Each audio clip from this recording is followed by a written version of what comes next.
I would like everyone to remember a little prayer that will set the scene and the beginning for our inauguration and for the ANCIPS 2020. Dear God, we pray that you be with us with all your blessings and your love for the 4 days that we have our conference in Kolkata. May each and every one of the delegates who have come from across the world be blessed with health and happiness. And may we all have the togetherness to be and complete this program. With this, I would request my co-anchor, Dr. Sanjay Garg, to come on stage and welcome the dignitaries who are going to grace this CME.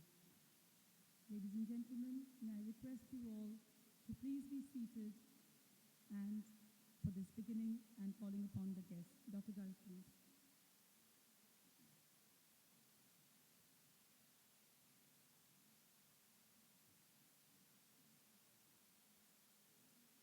Good morning, everyone. A very warm welcome to ANCIPS 2020. We are going to start our CME inauguration program. For that, I would like to request the dignitaries to join me on the dais, please. May I invite Dr. Mrugesh Vaishnav, President IPS, to kindly join us. Dr. Mrugesh Vaishnav. Okay. Dr. A.B. Datta, our inaugurator, please. Okay. Dr. Debashish Bhattacharya, Director of Medical Education, Department of Health and Family Welfare, Government of West Bengal. A very warm welcome to you, sir.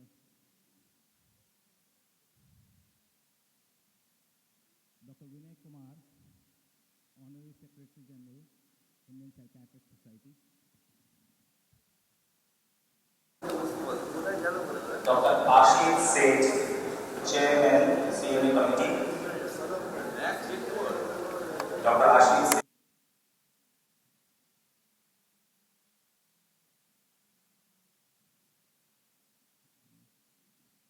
Dr. R.R. Ghosh Roy, Chairperson, Organizing Committee, ANCIPS 2020.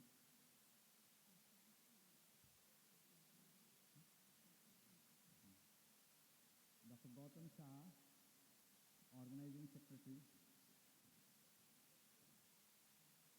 ANCIPS 2020. May I have a big round of applause for the gentleman of that? I think we were still till the very morning today. May I now request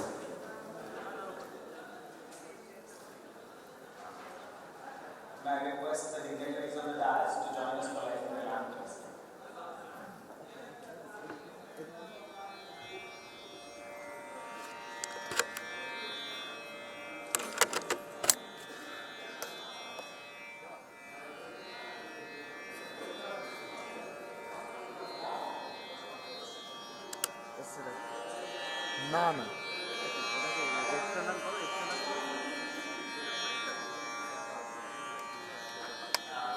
May I request Dr. R.R. Ghosh Roy to kindly give the welcome address, please.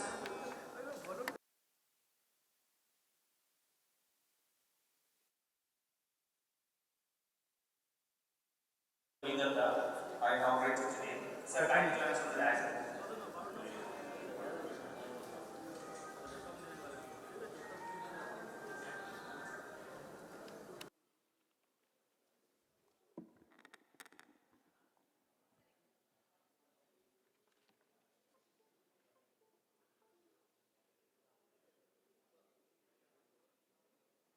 Good morning. Welcome you all here in the initial day of ANCIPS 2020. Today is 22nd January 2020.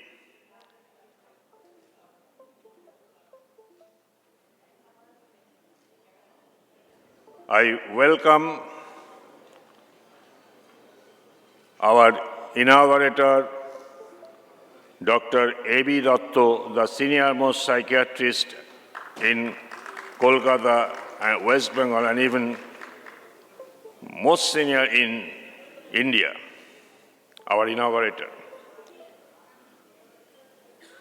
Professor Debashish Bhattacharya, Director of Medical Education, Department of Health and Family Welfare, Government of West Bengal, our chief guest. Dr. Vinay Kumar, Honorary General Secretary of Indian Psychiatric Society.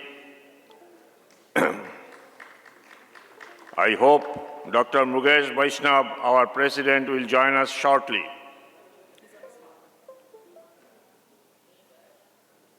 We thought that we will try to make it a dot time program. So please, we need your cooperation.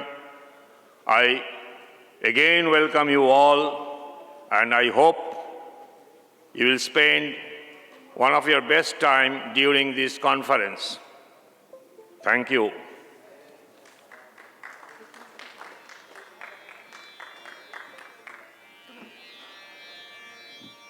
May I now request all the dignitaries to light the lamp and bless this auspicious CME and open the ANCIPS 2020.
দাদা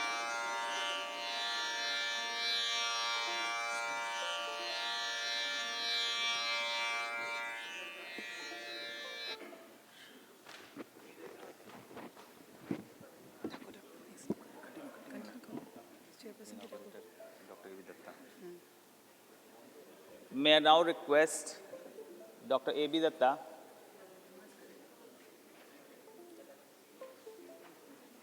May I now request Dr. A.B. Datta to kindly say a few words. May I now request Dr. A.B. Datta, our inaugurator, to kindly say a few words.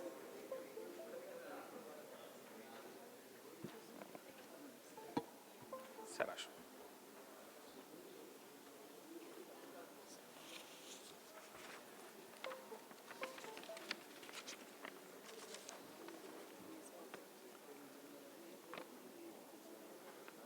President of the Indian Psychiatric Society, Dr. Vaishnav,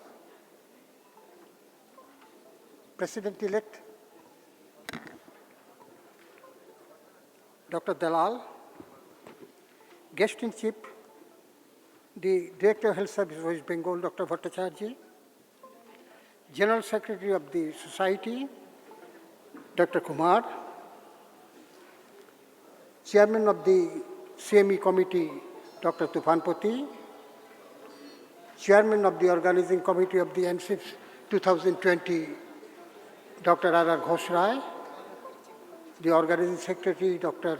Saha, faculties, delegates, and members of the Indian Psychiatric Society. Good morning and welcome to Calcutta. At the outset, I offer my sincere thanks to the organizing committee of the 72nd Annual Conference of the Indian Psychiatric Society 2020 for asking me to inaugurate the annual CME program of this society. It's a privilege to address the participants of the annual CME program of the IPS and listen to the distinguished faculties of the country and guest faculty from abroad. This year, 29 faculties will participate in the CME program and speak on a wide range of CME and workshop topics.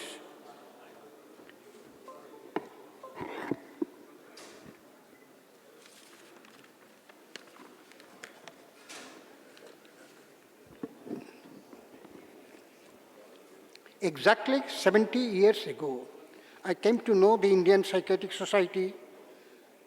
I had the opportunity to attend the third annual conference of the IPS in January 1950 as an accompanying person. I accompanied my father, who presented a paper at that conference. It was held in a small hall at the campus of the Ferguson College at Pune, at the venue of the Indian Science Congress. There were hardly 40 people at the conference. 10 years later, shortly after I had entered into the field of psychiatry, I was asked by the founder fathers of the IPS in West Bengal to serve the reception committee as a junior office bearer of the 13th annual conference of the IPS 1960, the first conference at Calcutta. The conference was held at the first unaided private psychiatric hospital in India, founded by my father. Today, we require a very big auditorium in the city for the inauguration of the ANCIPS and the annual CME, and very big convention center or hotels for the ANCIPS to accommodate an estimated 5,000 registered participants.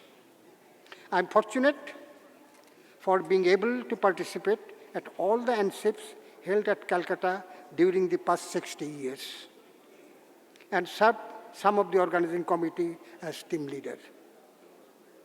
Continuing medical education, or CME, refers to educational events that have been approved by the CME credits.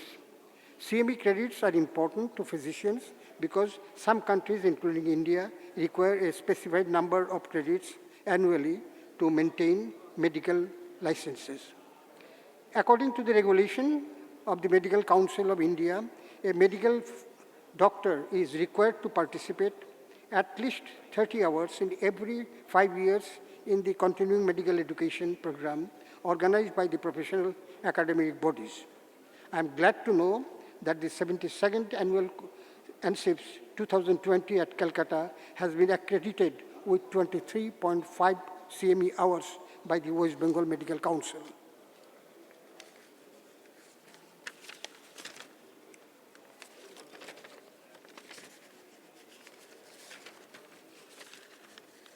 CME program was started by the IPS at its annual conference in 1962, and few speakers were introduced to come over psychiatric specialties, namely child and adolescent psychiatry, forensic psychiatry, geriatric psychiatry, and community psychiatry in 1969. Myself and Dr. A.K. Agarwal from Lucknow were the two speakers at the first specialty section of the CME. Code 1.9 of the MCI Code of Medical Ethics deals with the evasion of legal restriction. It states that the physician shall observe the laws of the country and in regulating the practice of medicine, and shall also not assist others to evade such laws, and should observe the provisions of the state and central acts, including the Mental Health Act 1987, since repealed by the Mental Health Care Act 2017, and Persons with Disability, Equal Opportunity and Full Participation Act 1995. I had the opportunity in going through the copies of records relating to all mentally ill persons detained in 22 jails and sub-jails of West Bengal in 1989, which were made available to me in a public interest litigation filed by me before the Calcutta High Court, alleging violation of human rights of the alleged mentally ill persons at police station, in court, and in jail. I found that on May 31, 1989, 815 alleged mentally ill persons arrested by police and labeled as non-criminal lunatics, as it was called, were in illegal detention in 22 jails in violation of the Indian Lunacy Act 1912. 62% of the NCL were in jail for 6 to 12 years, and 60.31 for 13 to 34 years. I repeat, 13 to 34 years in jail. 59.68 of the detention orders were passed by unauthorized magistrates. Not a single order was passed under Section 14 with Section 16 of the Indian Lunacy Act 1912, without which an alleged mentally ill person could not be detained by an authorized magistrate anywhere for observation. In every case, the jail authority, the psychiatrist, or the medical officer looking after these NCLs miserably failed to comply with the provisions of the law, either recommending issue of a reception order for admission to a psychiatric hospital or treatment, or release of the persons within a maximum period of 30 days on the first order of detention passed by an authorized magistrate due to very poor level of understanding of the mental health legislation. My findings in the PIL were incorporated in the report of the special officer appointed by the Supreme Court, which dealt with two others public interest litigations of similar nature but on different grounds in 1996. Rai Chaudhary, in his article on dilemma of medical officer in charge of a state psychiatric hospital in 1999, stated, I quote, "Being superintendent of a psychiatric hospital established and maintained by the state of West Bengal, I have been compelled by the authorities of, and unauthorized magistrates to admit and detain persons violating provisions of the Mental Health Act 1987, sometimes under threat of drawing proceedings for contempt of the court, and sometimes under directive of the state government to comply with the illegal orders of the court. Services of magistrate in the matter of admission of non-criminal mentally ill persons who are dangerous to himself or to others wandering at large has now been dispensed with, but the role of in dealing with mentally ill persons who are neglected or ill-treated at home has been retained by the Mental Health Care Act 2017.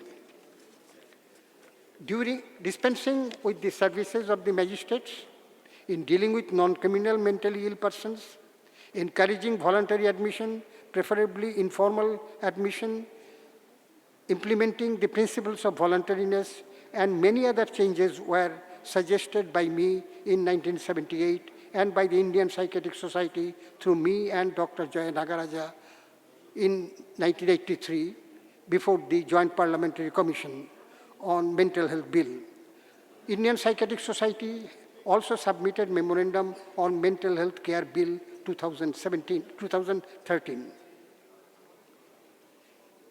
Improper commitments of mentally ill persons can be prevented by the psychiatrist by raising the level of understanding of the mental health legislation through a negative approach as suggested by me in my presidential address at the Eastern Zonal Conference in 1985.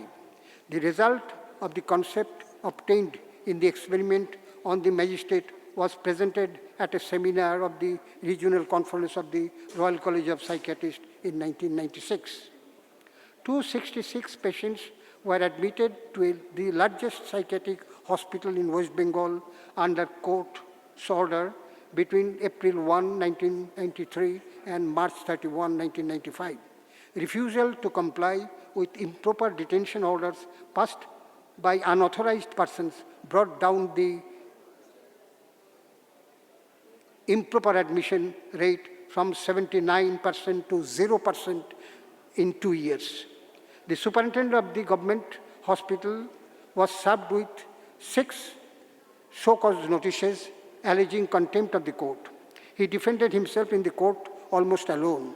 A public prosecutor who was asked by the state government through the district magistrate and the subdivisional district magistrate refused to appear on his behalf on the ground that his job was to prosecute and not to defend anybody.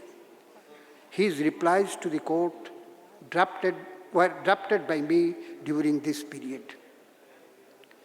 The order passed by a magistrate under Chapter 13 of the Mental Health Care Act, equivalent to Part 3 of the Chapter 4 of the Mental Health Act 1987, even passed by a judicial magistrate, is purely executive order. Criticism of the executive acts of a judicial officer where both the functions are combined in him does not amount to contempt of the court. This was the judgment of the Allahabad High Court passed in the case of Rainy vs. B.S. Nair in 1950. According to the survey conducted by the WHO, Karen and Harding, WHO 1978, published by the WHO, there was very little difference between the countries regarding level of understanding of the law by psychiatrists, social workers, police, magistrate, and lawyers. Psychiatrists were generally said to have the highest degree of understanding of the law, followed by police and social worker. Magistrates and lawyers had reasonably good knowledge of the legislation, probably related to specific matters coming before them. The ultimate purpose of continuing medical education is to enhance the physician's ability to care for patients with advanced knowledge in matters related to his profession. I am glad to find that efforts have been made by the CME committee to fulfill this objective of the CME program. With these words, ladies and gentlemen, I have great pleasure to declare the annual CME program of the Indian Psychiatric Society 2020 open. Thank you.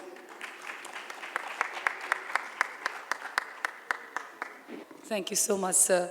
We are all blessed to have you here with us today. May I now request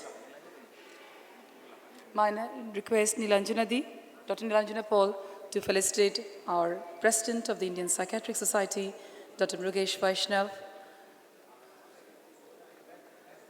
Thank you very much, sir, for being here at the inauguration of the CME.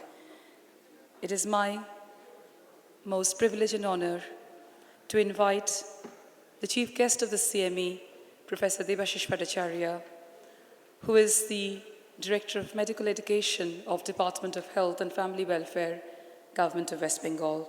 Sir, please grace this occasion with your few words. Thank you.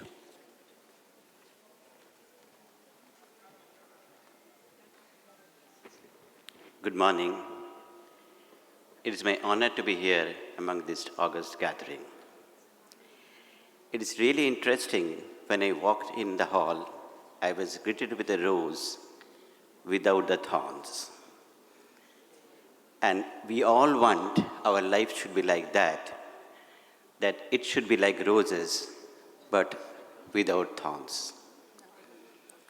But practically, if we want to develop our younger generation, we should make them alert about the thorns, and how to face the thorns is also important, not only physically, but mentally. And that is very, very important. Another interesting thing I came to know that smart psychiatry in digital era is a theme of this conference. It's a beautiful concept.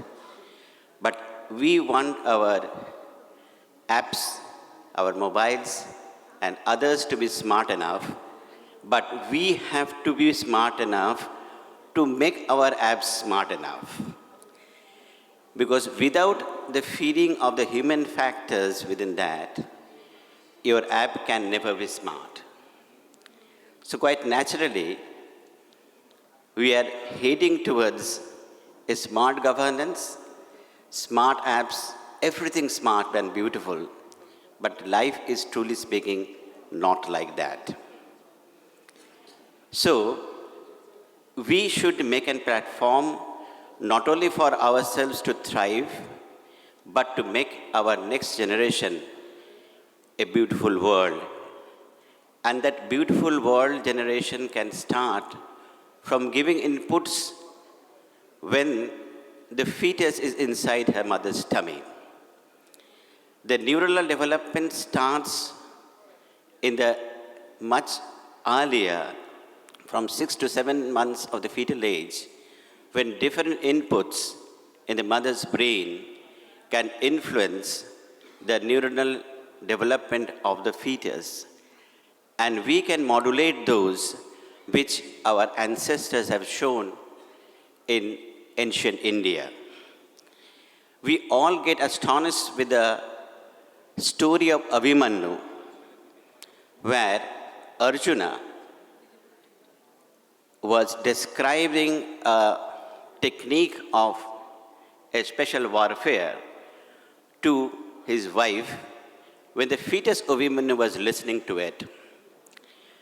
When we were kids, we used to laugh at that how is it possible?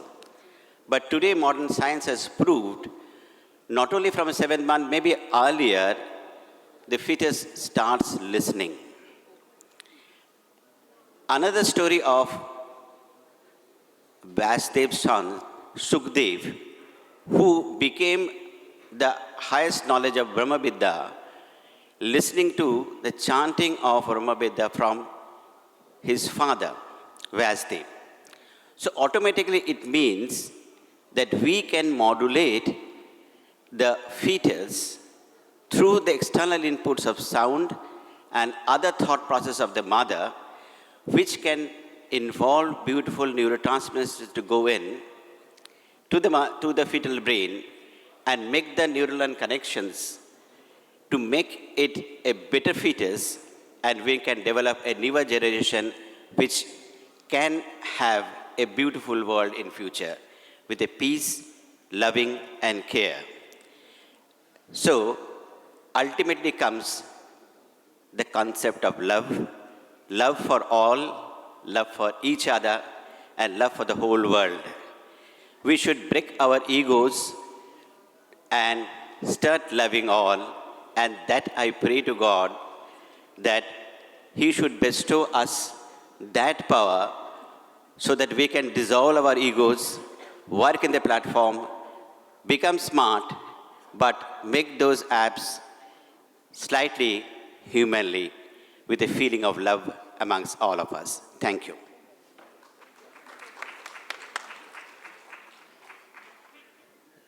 Thanks a lot, sir, for those kind words to begin our conference. May I now request Dr. Murugesh Vaishnav, President, Indian Psychiatric Society, to kindly say a few words.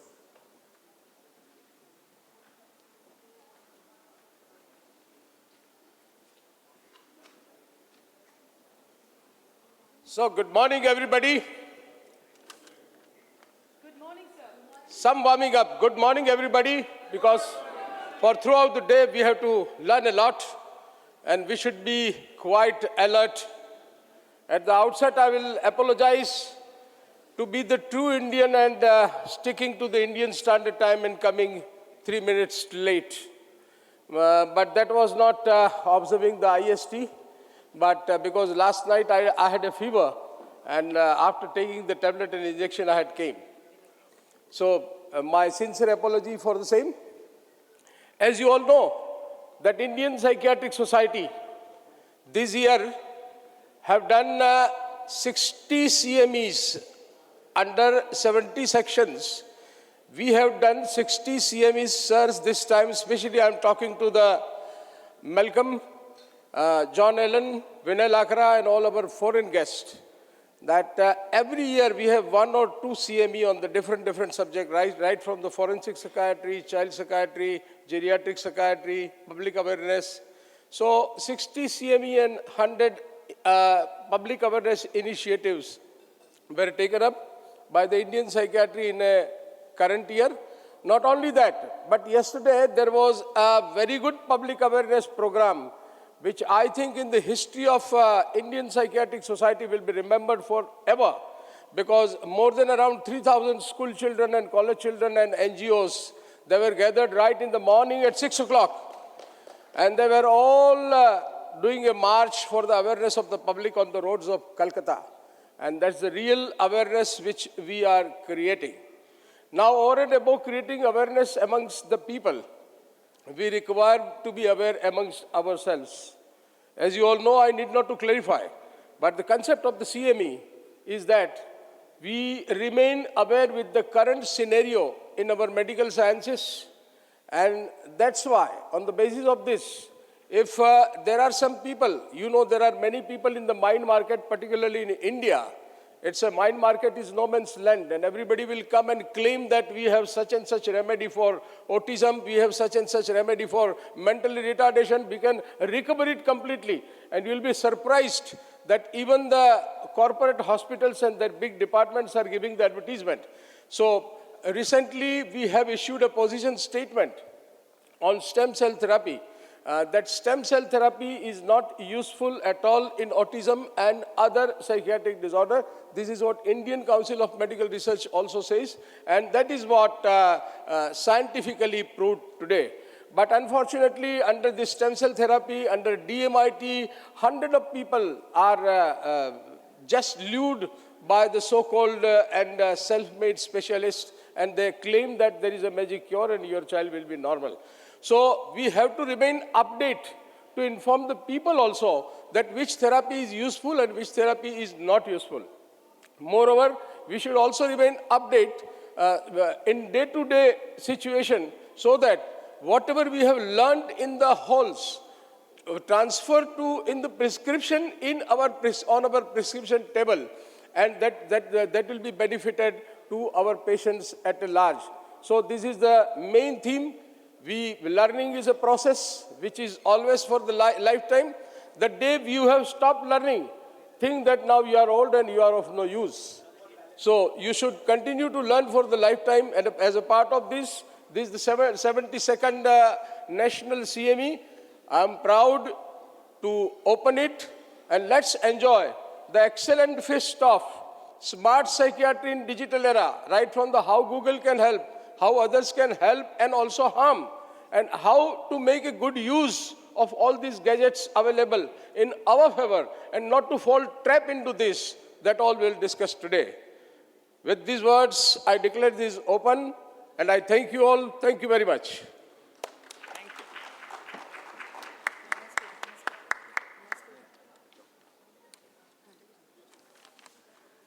Thanks a lot, Dr. Murugesh Vaishnav, for those kind words. Now we invite Dr. Vinay Kumar, Honorary General Secretary, Indian Psychiatric Society, please.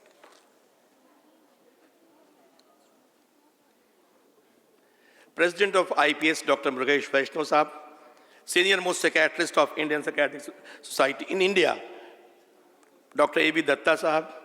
It's a pleasant surprise to see him after a long time, and he has not changed even a bit. I first saw him in 1992, and he looks similar. What a reassuring thing for us. And Chief Guest of the Day, Dr.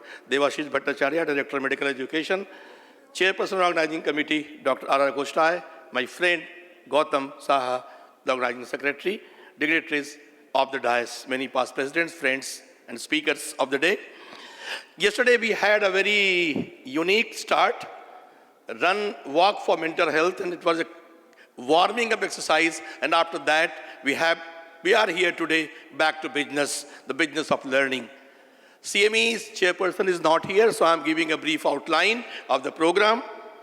And in departure from yesterday's theme-based CME, this year we are serving assorted platter We are having speakers from different parts of country. The first talk will be by Dr. P.K. Singh, a very original thinker, and he always chooses a topic, very different kind of topic. You will enjoy. It's the first talk.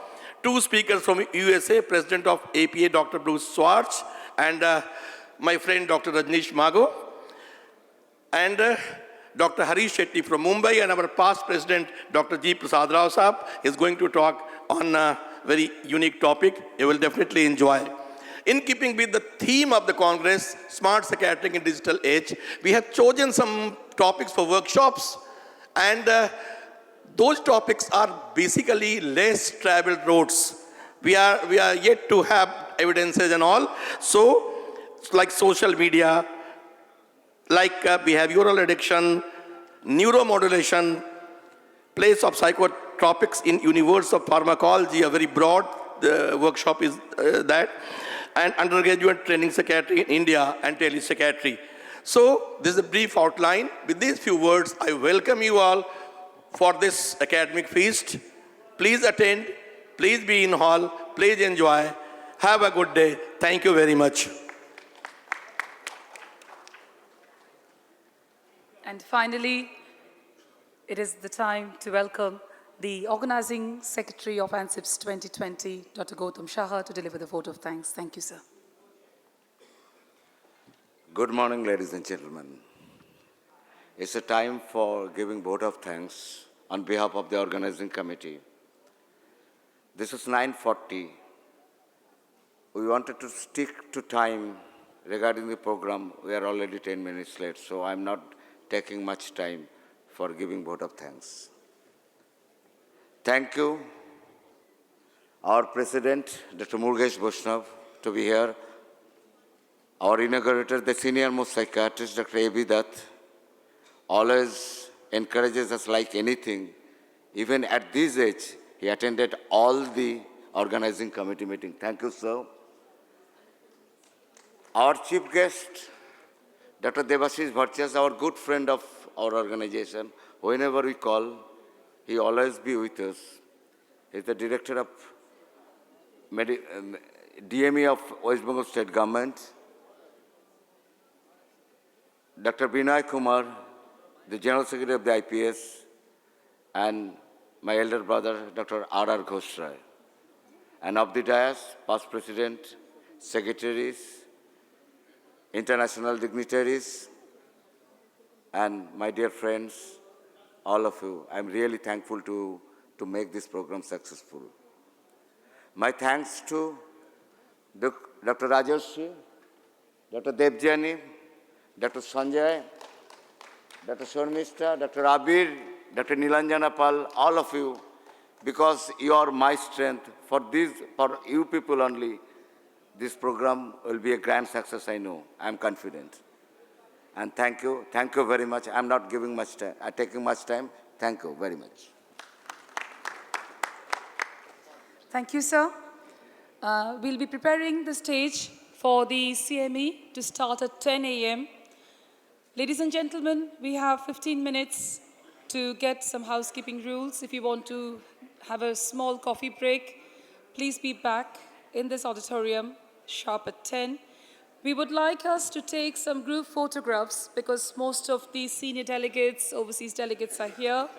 So, and in general, we have 14 halls across the two Shonar and Royal Bengal.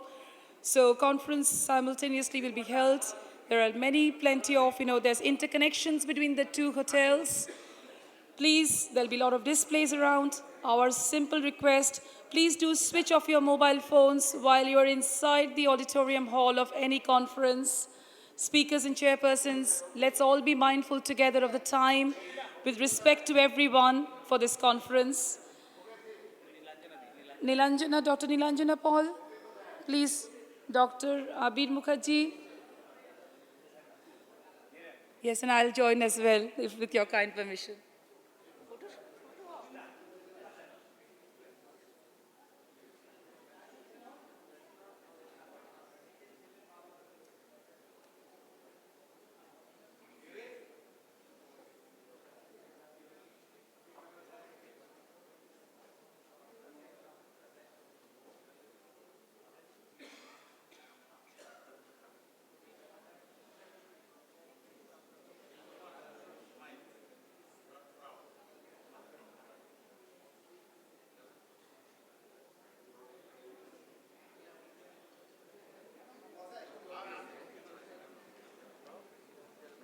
Thank you, everyone.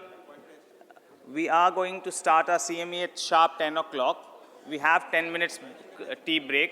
So please join us back sharp at 10 a.m. 10 a.m. 10 a.m. Yeah. নিচে এসে Sharp at 10 a.m. please. কি আছে বলো কি কাজ করতে হবে কি কিছু এখানে এখন আমি আছি বাস এক্সেলেন্ট আস্তে তারপরে আস্তে। শর্মিষ্ঠা তারপরে কটায় লাগবে আমাকে দেখে নিচ্ছি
Hello.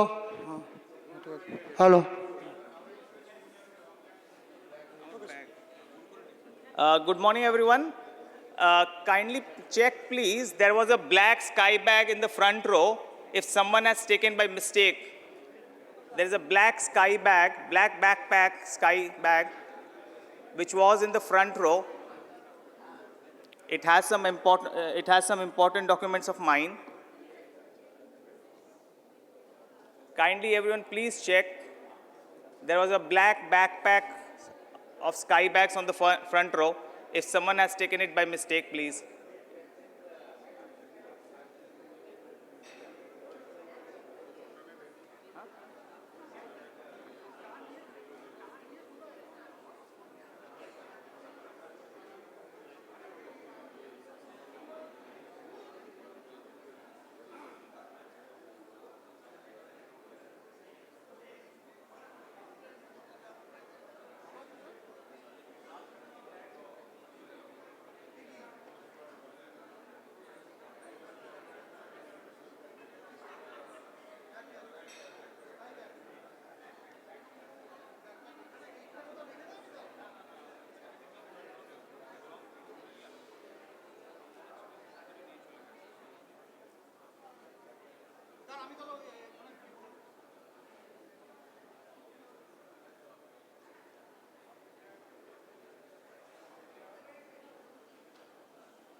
Good morning, everyone. And we are going to start our CME session. Before we start our session, from the organizing committee, we would like to inform you that for the speakers, the audiovisual arrangements have been programmed to switch off at the end of your allotted time. For the first few speakers, we have 35 minutes to give the lecture and a few minutes for the question and answer session.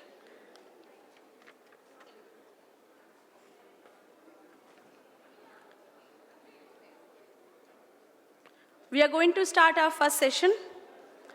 Our first session is the mapping of distance between bipolar disorder and seizure disorder. Our speaker is Dr. P.K. Singh. May I call our chairpersons to kindly come on stage and start our session. Our first chairperson, Professor Malcolm Hopwood. Professor Malcolm Hopwood, welcome to ANCIPS. Sir, please come. And Dr. Mukesh Jagiwala. Sir, please welcome to ANCIPS.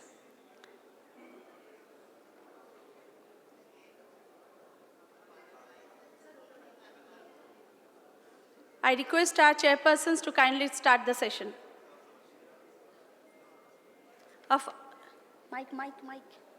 Mike.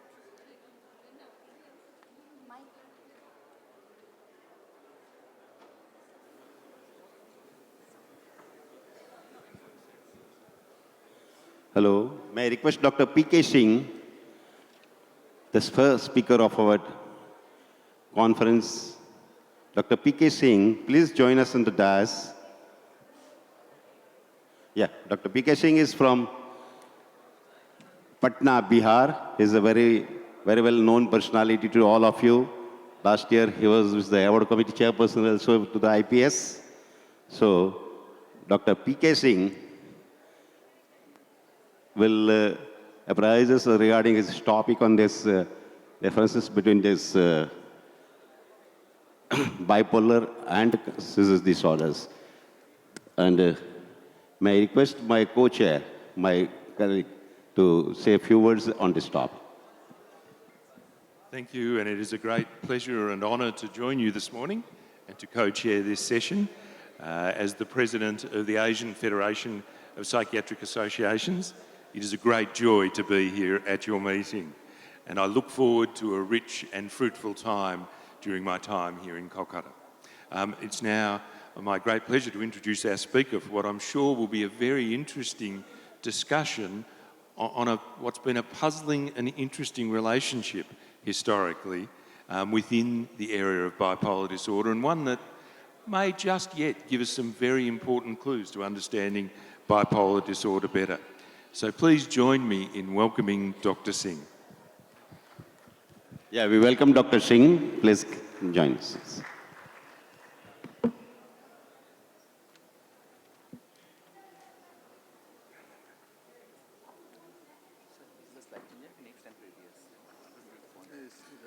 Hand mic है क्या?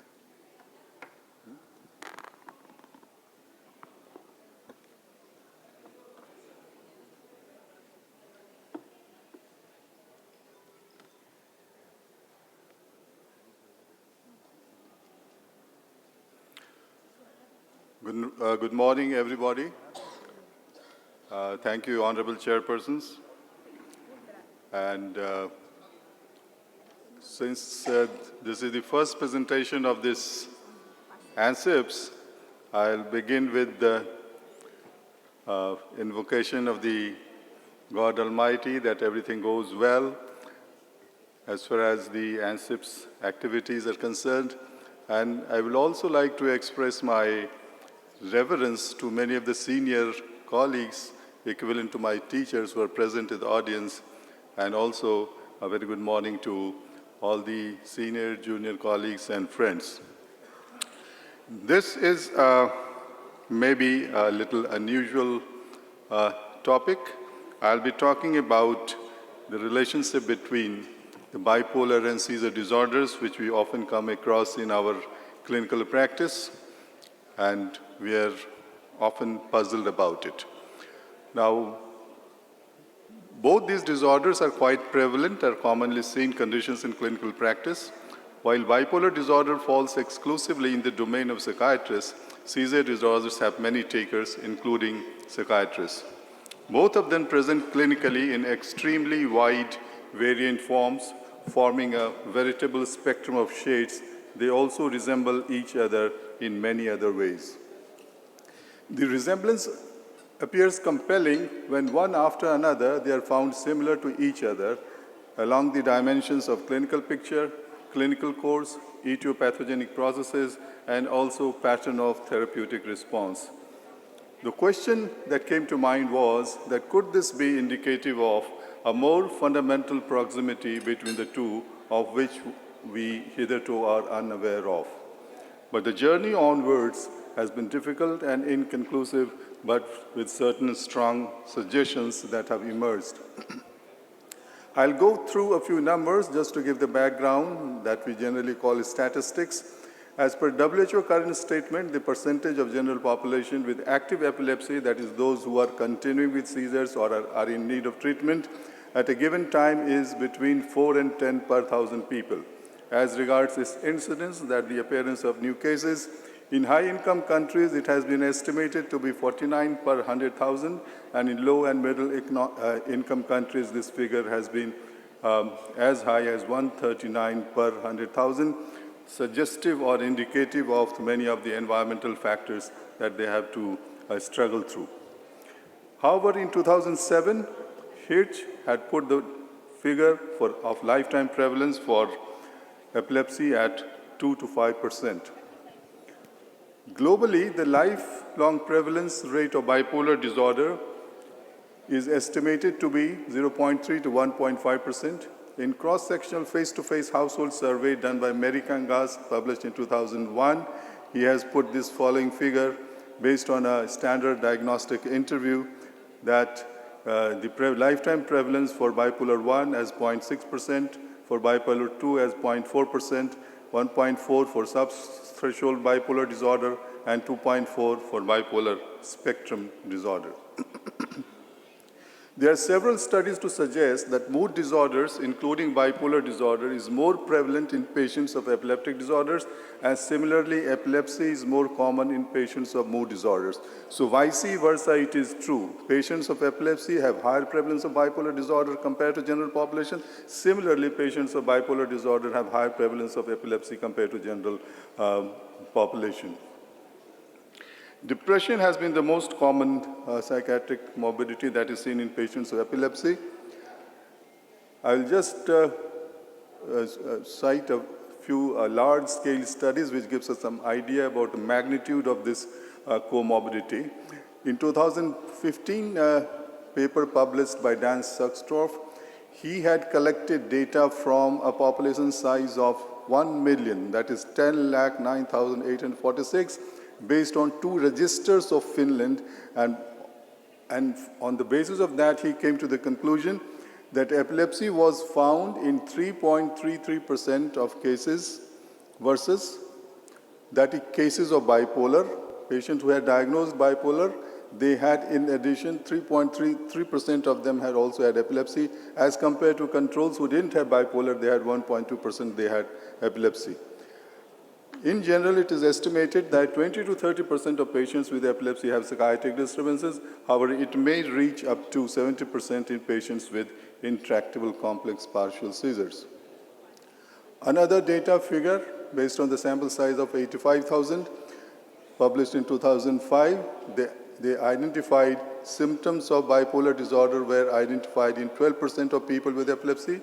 That is about twice the rate of bipolar symptoms amongst people with migraine, asthma, and diabetes mellitus. These 3 categories of patients also had increased rate of bipolar, but in epilepsy, the number was twice that.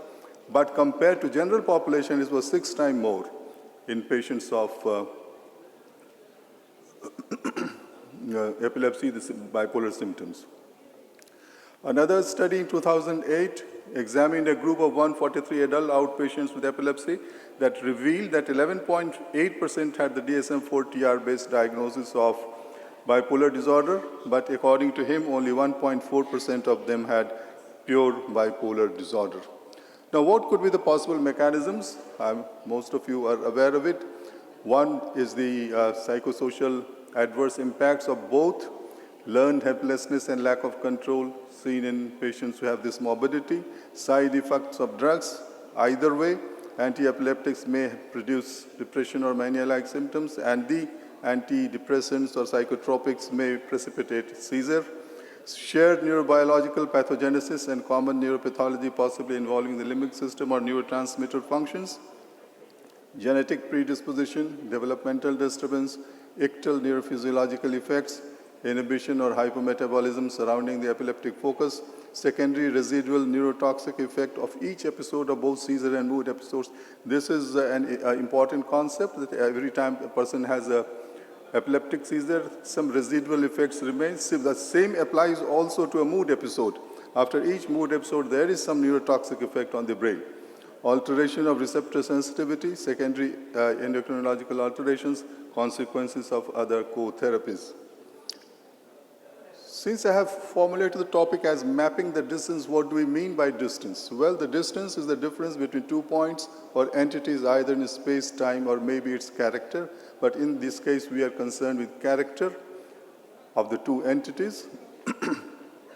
Epileptic seizures are defined as clinical syndromes originating from excessive, mostly disorderly electrical overactivity of cerebrum and brain, and therefore classified to belong predominantly to the discipline of neurology. Whereas bipolar disorders are classified to belong to the discipline of psychiatry because the manifestations are predominantly of psychic and behavioral nature. While neurology deals with one of the organs of the body, that is brain, psychiatry does not deal with any organ of the body, it deals with mind, which is not an organ of body, even though it is an obligate dimension of our existence. In one, that is epilepsy, there is emphasis on etiology arising in brain. And in the other, there is emphasis on phenomenology. It doesn't talk anything about the etiopathologic processes. From this perspective, one is a physical disorder and the other is a mental disorder. It appears quite simple, but this simple difference makes the appreciation of distance indeterminable because they both seem to belong to two different planes of phenomena. One belongs to the mental plane, the other belongs to the physical plane, and the relationship between the two has not yet been deciphered. Because physical illnesses are afflictions of the material self and therefore can be described in terms of properties of matter, like weight, volume, chemical composition, etc., whereas mental illnesses are supposedly afflictions of mind, which is a non-material entity insofar as we understand and conceptualize today, and therefore cannot be described in language of matter. Both these disorders seem to belong to two different sovereign but conjoined worlds. The nature of the transaction we are yet to decipher. We can imagine our situation as islands of mind interspersed in the medium of material continuity. What are the dilemmas? The dilemmas are that we do not know the nature of mind. We do not know whether mind exists as an independent sovereign entity in nature or it is simply another property of matter. We do not know the relationship between the mind and the matter, even though we function quite effectively as a psychosomatic unity. The problem with psychiatry is that we seem to ask a question from the world of mind and try to find its answer in another world, that of matter, because matter alone is accessible to us for direct observation and scrutiny in a manner which mind is not. We can observe everybody's body, but we cannot observe directly the minds of other people. It can only be subjectively experienced. With one very small example, based on neurophysiological research, we have found that there is increased dopaminergic activity is a valid contributory explanation for many conditions like schizophrenia, mania, delirium, tics, conversion, etc., etc. There is no specificity. But it doesn't also account for the variations in the detailed psychopathology seen in different conditions. For example, if somebody has delusion of infidelity, how does dopamine explain the delusion of persecution? So we have to move forward and we have to try to understand on the basis of what the similarities and differences are between the two, and that is what I'm going to do in the next few slides to be able to conceptualize the difference between the two. The similarities. Both the disorders are common disorders, presenting with variable severity and often presenting together. Both disorders are characterized by dysfunctional episodes separated by intervals suggestive of normality or remission. This is very important. The longitudinal profile. Now, suddenness of onset of symptoms is seen in both disorders, which may appear switch-like in a mood disorder and abrupt onset in cases of epilepsy. And also, both these episodes are time limited, maybe after a few seconds, minutes, or weeks, or months, but there is a tendency of spontaneous recovery in both. And both illnesses have a tendency to become chronic. In about 30% of epilepsy patients, a drug-resistant course of illness develops, and similarly, about 40% of bipolar patients do not respond sufficiently to treatment. If patients with bipolar disorder do not receive treatment at all, the rate of episodes increases, the symptom-free interval becomes shorter, and a similar progression has been described in epilepsy. So the temporal profile of both of these conditions are broadly similar. With time, with chronicity, the frequency increases, the inter-episode remission period decreases. Higher concordance rates in monozygotic as compared to dizygotic twins have been reported in epilepsy and BPD both, BPD in particular, thereby establishing the role of genetic factors in these disorders. Heritability of mood disorders ranges from 50% in major depression to 80% in bipolar disorders, as described in 2004 by CRA. And in a recent study reported that the heritability is 32% for all epilepsy taken together, 23% for focal epilepsy, and 36% for non-focal epilepsy, that means the generalized epilepsies. Currently, we do not fully understand the genetic architecture of either bipolar disorder or the epilepsies, though a lot of work is being done. Ion channel variants lauded as evidence for this similarity do not appear to be an important cause of epilepsy. In contrast, a copy number variation at this site has been seen more frequently in both bipolar disorders and the genetic generalized epilepsies than in control populations. Induced seizure, as used in electroconvulsive therapy, is effectively therapeutic for depression and also effective for mania. And surprisingly, induced seizure has also been found to protect or used in cases of management of resistant seizures because it induces a period of refractoriness. Therefore, such patients may be put on maintenance ECT for their management.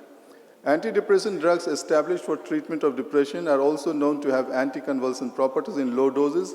In high doses, they are epileptogenic. Most of the effective anti-epileptic drugs have been shown to have effective mood stabilizers as well as having effective antimanic properties and also some antidepressant properties. All anti-epileptics, effective as mood stabilizers, seem to display neurotrophic property also, which even lithium displays, even though lithium does not have any anti-epileptic property.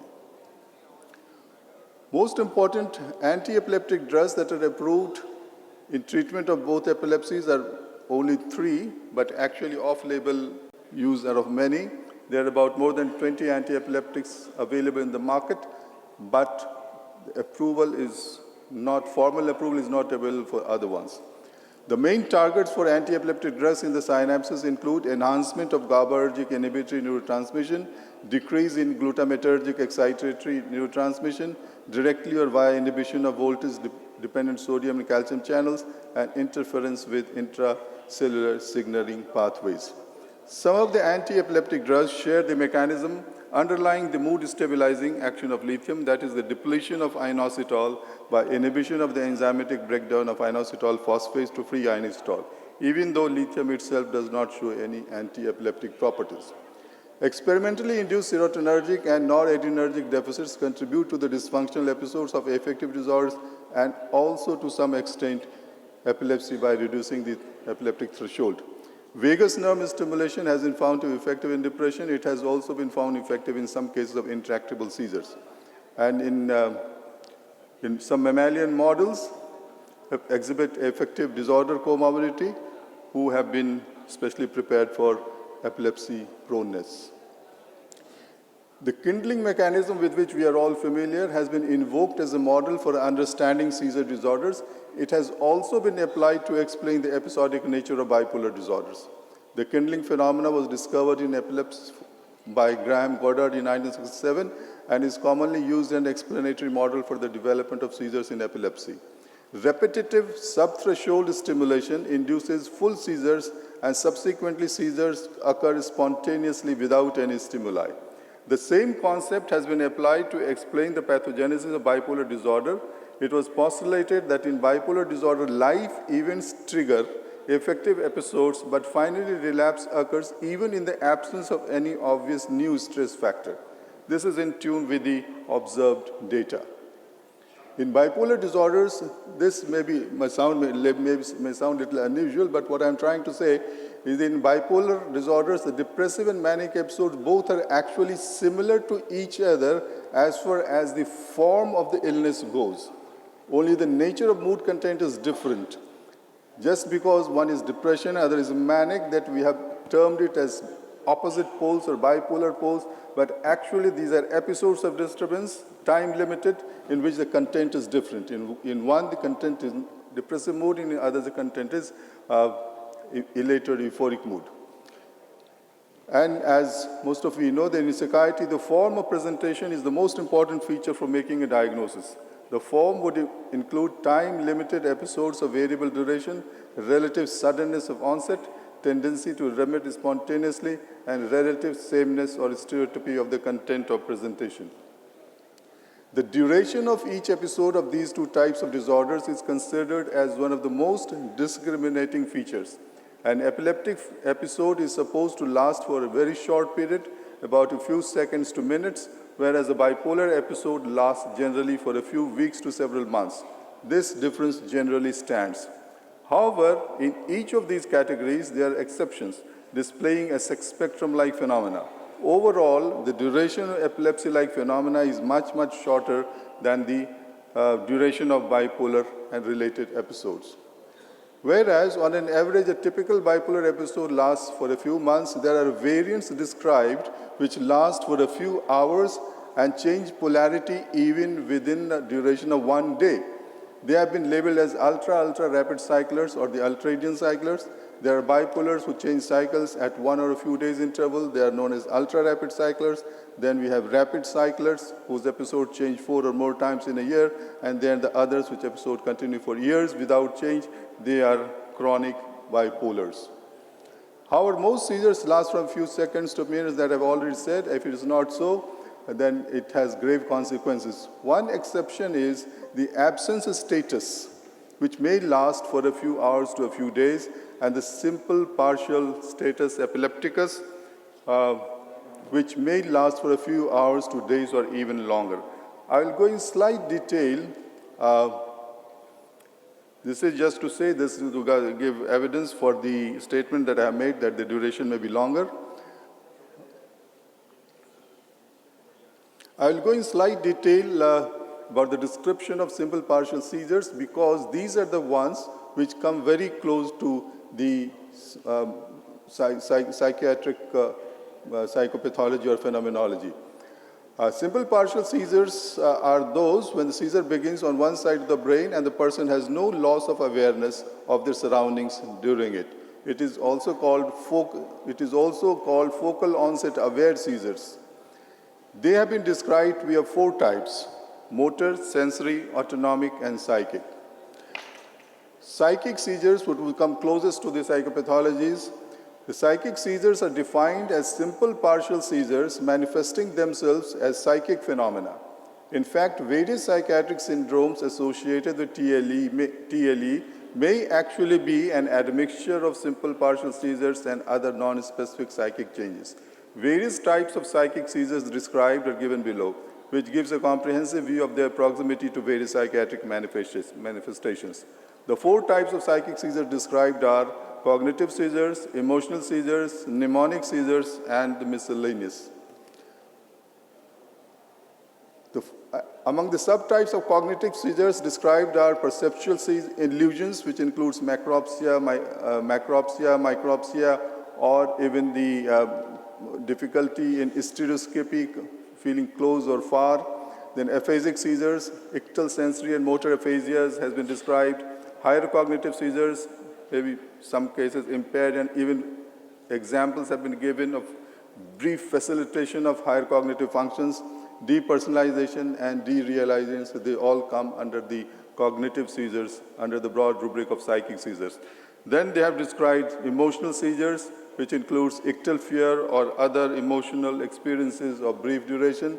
The mnemonic seizures, that is the amnesia, the experiential hallucination in which the individual experiences short episodes of past experiences, recollections and reminiscences, déjà vu, jamais vu, and prescience. The patient has an experience of knowing the future. That also has been described of the epileptic type. In the miscellaneous category, we have forced thinking, suddenly for brief durations, thoughts of past experiences or new thoughts suddenly emerge in the consciousness, change of time perception, that can also be an epileptic phenomena, autoscopy and out-of-body experience can also be an autoscopic phenomena, and feeling of presence, that is the presence of somebody, can also be an epileptic phenomena, which has been described under the broad rubric of psychic seizures. Now, simple partial status. This organic condition is an entity which comes closest to a psychiatric syndrome from which it may actually be indistinguishable, specifically if it is of psychic type. The important theoretical question here is that here we have a situation, even by the current standards of conceptualizing and classifying diseases and their etiologies, a condition which clearly has been classified as an epileptic entity is presenting almost completely as a psychiatric syndrome. So here we come at the junction between the organic and the non-organic or the mental. At this juncture of phenomena, the thin line of demarcation between the physical and the mental becomes imperceptible, maybe non-existence. Now, after having briefly discussed the similarities and differences, let us see the first question that we started with, how near or how far these two entities are. They can be viewed as having different kinds of relationships. They can be viewed as neighbors, with each having its own independent and sovereign unit and just being side by chance. They can be viewed as having fraternal relationship in terms of having a common origin through common causative factors. They can be viewed as just variants, suggesting that they are actually the same because of their form, which is actually the same, and only the content of the episodes vary. They can be viewed as being locked in with cause and effect relationships, either unilaterally or bilaterally, in the sense that each may be contributing to the causation of the other, and some data do suggest to support this possibility. They can also be viewed as having inverse relationship. This is based on the observation that the induction of artificially induced controlled seizure is highly therapeutic for episodes of depression and mania. There is another way of looking at this relationship. Now, this is something new and unusual that I'm going to state, that can they be conceptualized as being placed at two ends of a single spectral continuum. This is just to provoke the imagination of the enlightened audience. This is the new construct. With so many similarities of fundamental nature and only a few differences, will it be appropriate to consider them as belonging to a single continuum of disorders? That is to suggest that they belong to the same spectrum of disorders. I may be permitted to venture to suggest a new rubric that would encompass both, primarily to ignite the imagination of the intellectual elite. This may be called cyclical neuropsychiatric spectrum disorder. A rubric like this would undo the pseudo-dichotomy of organic and psychological approaches. Such a conceptualization may provide space for several other cyclical neuropsychiatric disorders that we come across in our clinical practice. Based on personal observation, I am naming certain conditions which I have not taken from any literature. This is based on my personal experience. I have seen a case of each in my own clinical practice. That is cyclical vomiting.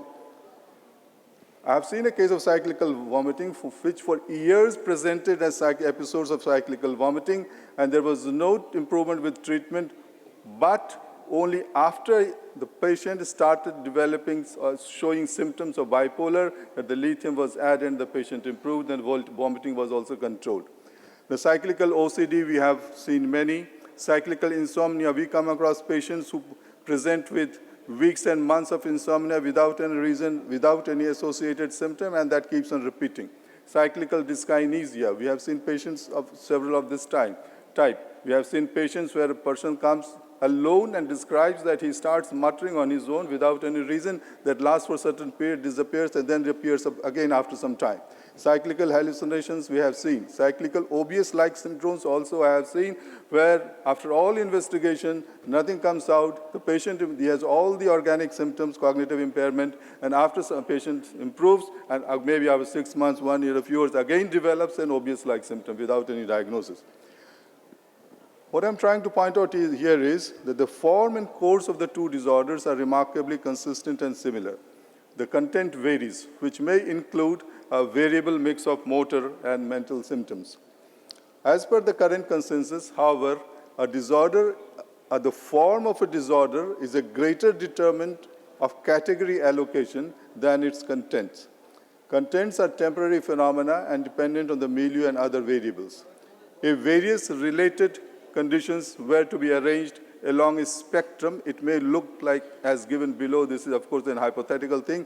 At one end, you can put GTCS. At other end, you can put long interval bipolars. And going through the spectrum, it will follow like this: that GTCS, complex partial seizures, simple partial seizures, psychic seizures, ultra-rapid, ultra-radiant bipolars, rapid cycling bipolar, annually recurring bipolars, and then after long interval bipolars. Now here I have taken a quote just to show justification of why I have made a proposition like this. And this quote is from a recent publication, that is 2015. And here a senior author talks about the Kraepelinian dichotomy after more than 120 years of its enunciation. And the quote says, "Just as the myriad of different epilepsies represent an ontological challenge, the definitions of bipolar disorder may be blurred also. In psychiatric medicine, the major phenomenological schism is the Kraepelinian dichotomy, the arbitrary division between schizophrenic illnesses and affective disorders, which include bipolar disorders." This somebody is talking 2015 about the Kraepelinian dichotomy, which is almost like a dogma for most all of us, the students of psychiatry. Craddock and Owen 2005 argued that there are many clinical and genetic reasons to believe that the divisions of Kraepelin are blurred, bridged even by individuals who have been square pegs forced into round holes to suit the existing system rather than be categorized in a meaningful way. Finally, to conclude, this is the last slide. Closer examination of bipolar disorder and seizure disorder reveals that they have a multifaceted relationship and probably are very similar at a fundamental level rather than different. They are quite similar to each other as far as form of the disorder is concerned. Examining this question of distance between the bipolar and seizure disorder has raised several conceptual and theoretical issues. A new theoretical construct, cyclical neuropsychiatric spectrum disorder, has been proposed just to provide food for thought for the intellectual elite and maybe to provoke discussion. Thank you. Very good and very informative lecture, Dr. P.K. Singh. Now, would like to have the comments from Michael. And only 3 questions will be allowed. So please, 1, 2, and 3 remain in queue. Rest of the people, please discuss with him during the lunch hours. Firstly, I'd like to thank you for a very stimulating talk that I think has both theoretical and academic perspectives, but also very practical perspectives, particularly when I travel across Asia and realise that in many parts of the world, the division between psychiatry and neurology isn't very real because there aren't the services. So we end up treating patients with both of these disorders. My question for you relates to some of those practical aspects. You mentioned that anticonvulsants have been investigated as mood stabilisers, and of course many of them are very valuable. But at the same time, some of the anticonvulsants have been shown to worsen mood, and the FDA has issued the black box warning about suicidality with anticonvulsants.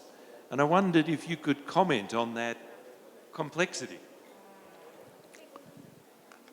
Well, psychiatric treatment with drugs is a complex process. And this general statement that a drug becomes iatrogenic or pathogenic after a limit, that's quite acceptable. Even with anti-epileptics, if you go beyond a certain dose level, it further worsens the seizure. This is also established. So even for the category for which it is meant, it has been used with the wisdom, with the precision, and we have to take care that we do not go beyond a level because then it becomes epileptogenic. The same is true about other psychotropics. If you give antipsychotics beyond a level, it becomes psychotogenic. So this care we have to exercise, and a psychiatric treatment has to be supervised all the time. This is what I say. That is one of the differences between a medical treatment and a psychiatric treatment. In patients of typhoid, you can prescribe dose on the basis of milligram per kilogram, and maybe you can forget. But in psychiatry, you cannot forget. You have to keep the patient under observation and supervision and keep on adjusting the dose as it happens because of many reasons. Yeah, question. Please recognize yourself and then question. It's one clinical point. It's reported that bipolar disorder has double the incidence in epileptic patients in comparison to general population. But clinically, we do not see bipolar presentation as frequently as it is mentioned. Now, the reason why it is not that frequently reported, we do not see that frequently, either we fail to recognize or there's some other reason. So I'd like to know your comment about this. You see, it is there is increased clustering that has been observed. The statistics show that there is greater prevalence of epilepsy in patients with bipolar, this is what saying, or vice versa? Bipolar disorder is not that frequently clinically seen as in patients of epilepsy. Incidence of in general population. In patients of epilepsy, this is what saying. The question is that bipolar disorders are not seen as increased frequency in patients with epilepsy as it is there in the literature. This is what you're saying. For this, you see, we have to rely on the available data which have been collected with due precision and caution. When we are practicing in clinic, we may not be coming across them because after all, if from 2% to it is 4% or 6%, still there are 90% or more, they do not have that association. So at individual level. Thank you. Let the other questions are also there, please. Other people are there, yeah, please. Thank you. Be brief. I request all the questions should be in very brief and recognize yourself first. Yeah, I'm Dr. Indu from Mental Health Center, Trivandrum. You made a very interesting presentation, sir. My question is, do you have any EEG studies corroborating this parallel which you have drawn? EEG to support the diagnosis of epilepsy? No, bipolar. You have drawn the parallel between that spectrum. So are there any EEG studies? No, that I have not come across. The point is, even otherwise, bipolar is a diagnosis, a clinical diagnosis. Yes. Even about epilepsy, basically, it is a clinical diagnosis. The EEG findings are there to support. There would be many patients of epilepsy who would not show EEG changes, but conceptually, it is, those symptoms are because of excessive local disorderly electrical discharge. So, that is not there, but the spectrum concept that I have brought out is based on many other reasons that I have already elaborated. EEG is not one of them. Okay, thank you. Yeah, Dr. Mittal. I'm Dr. Anukant Mittal from Bombay. Very lost memory. I'm getting demented. But I remember reading something about episodic psychiatric disorders when I was a student, not very long ago. And I wonder if the term cyclical, as you mentioned, as a terminology, could be replaced by the age-old term of episodic. Of course, because cyclical. That will depend, number one, on the acceptance by the majority of such a concept, and also will depend on the acceptance on the majority about the terminology, whether to use cyclic or episodic. That's in the realm of the future. No. The reason I ask is, cyclical linguistically implies that it is going to come back. Episodic could mean there is one episode and never again. So that's why I'm trying to distinguish between the linguistic nuances. Thank you. Okay, thank you. Thank you. No more questions, please. 3 questions were only allowed. The rest of the things you can discuss with him during the rest hours. Thank you. Over to the organizers. Thank you, sir. Thank you for the lovely presentation. May I request our chairpersons, Professor Malcolm Hopwood and Dr. Mukesh Jaggiwala, to kindly felicitate our speaker, Dr. P.K. Singh.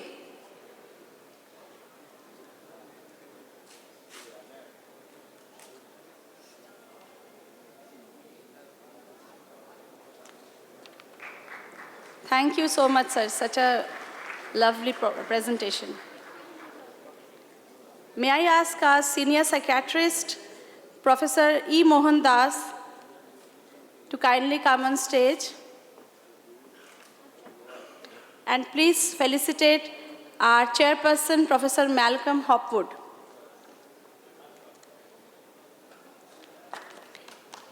Thank you, sir.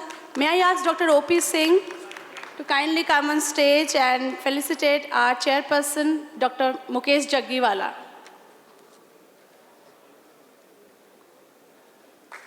Thank you so much, sir. This session went on very well. Now we move on to the next session. Before that, I'll have just 2 announcements. First of all, from the organizing committee, we apologize that our program schedules have not reached us on time. We will get them sharp by 12 o'clock. And before that, I'll just name the topics for the next few sessions so that you know what lectures we'll be having. Our next topic is Impact of Technology on Human Behavior by Dr. G. Prasad Rao. The third topic is Recent Advances in the Treatment of Bipolar Disorder by Dr. Bruce Quartz. Then we have Practicing Psychiatry in the Era of Google by Dr. Harish Shetty. Then we have Recent Advances in Treatment-Resistant Depression by Dr. Rajneesh Mago. Then we have Dr. Ranjan Bhattacharya speaking on psychiatric conditions mimicking medical disorders and vice versa, diagnostic dilemma and management. And our last CME topic by none other than Dr. Sandeep Grover. That topic is Treatment Advances in Treatment-Resistant Schizophrenia. You will get the program schedules at 12 o'clock. May I please request to our audience to keep your mobile phones in silent mode. And our next topic will be for 35 minutes. Our topic is Impact of Technology on Human Behavior, How to Evaluate in Clinical Practice. May I request our speaker, Dr. G. Prasad Rao, to kindly come on stage. This session will be chaired by Dr. P.K. Dalal and Dr. R.R. Ghosh Roy. May I request Dr. P.K. Dalal and Dr. R.R. Ghosh Roy to kindly come on stage. Thank you so much, sir.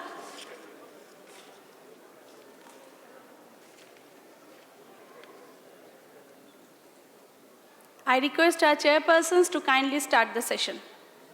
This session for 35 minutes. Slide changer. Next and previous, you can point it. Good morning, everybody.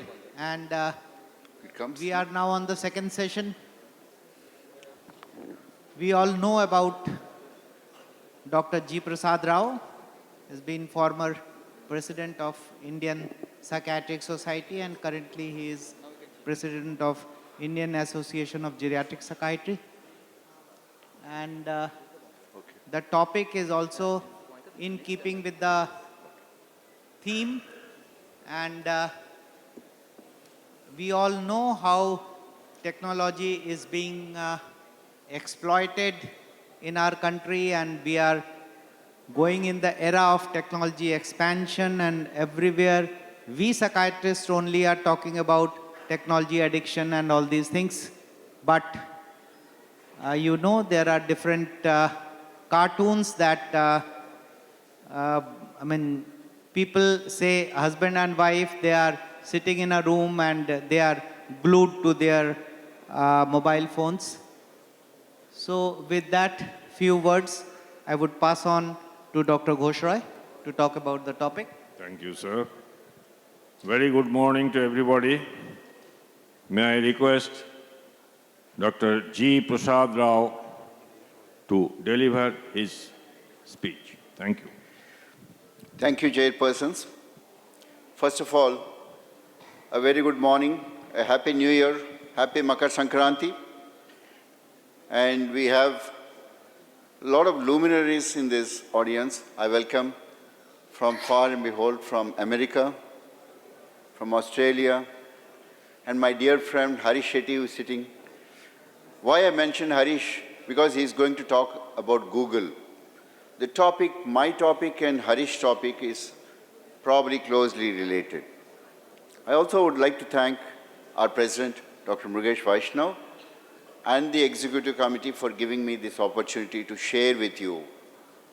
I kept this title slightly different to include the impact of technology of human behavior, how to evaluate in the clinical practice.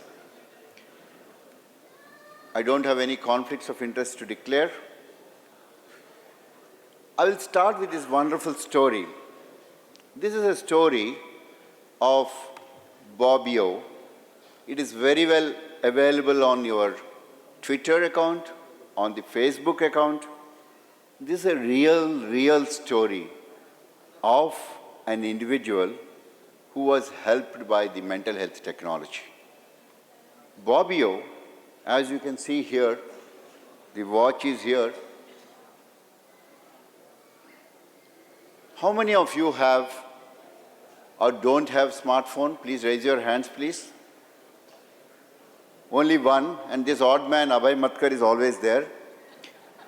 Everyone sitting here have a smartphone, and that is the simplest mental health technology.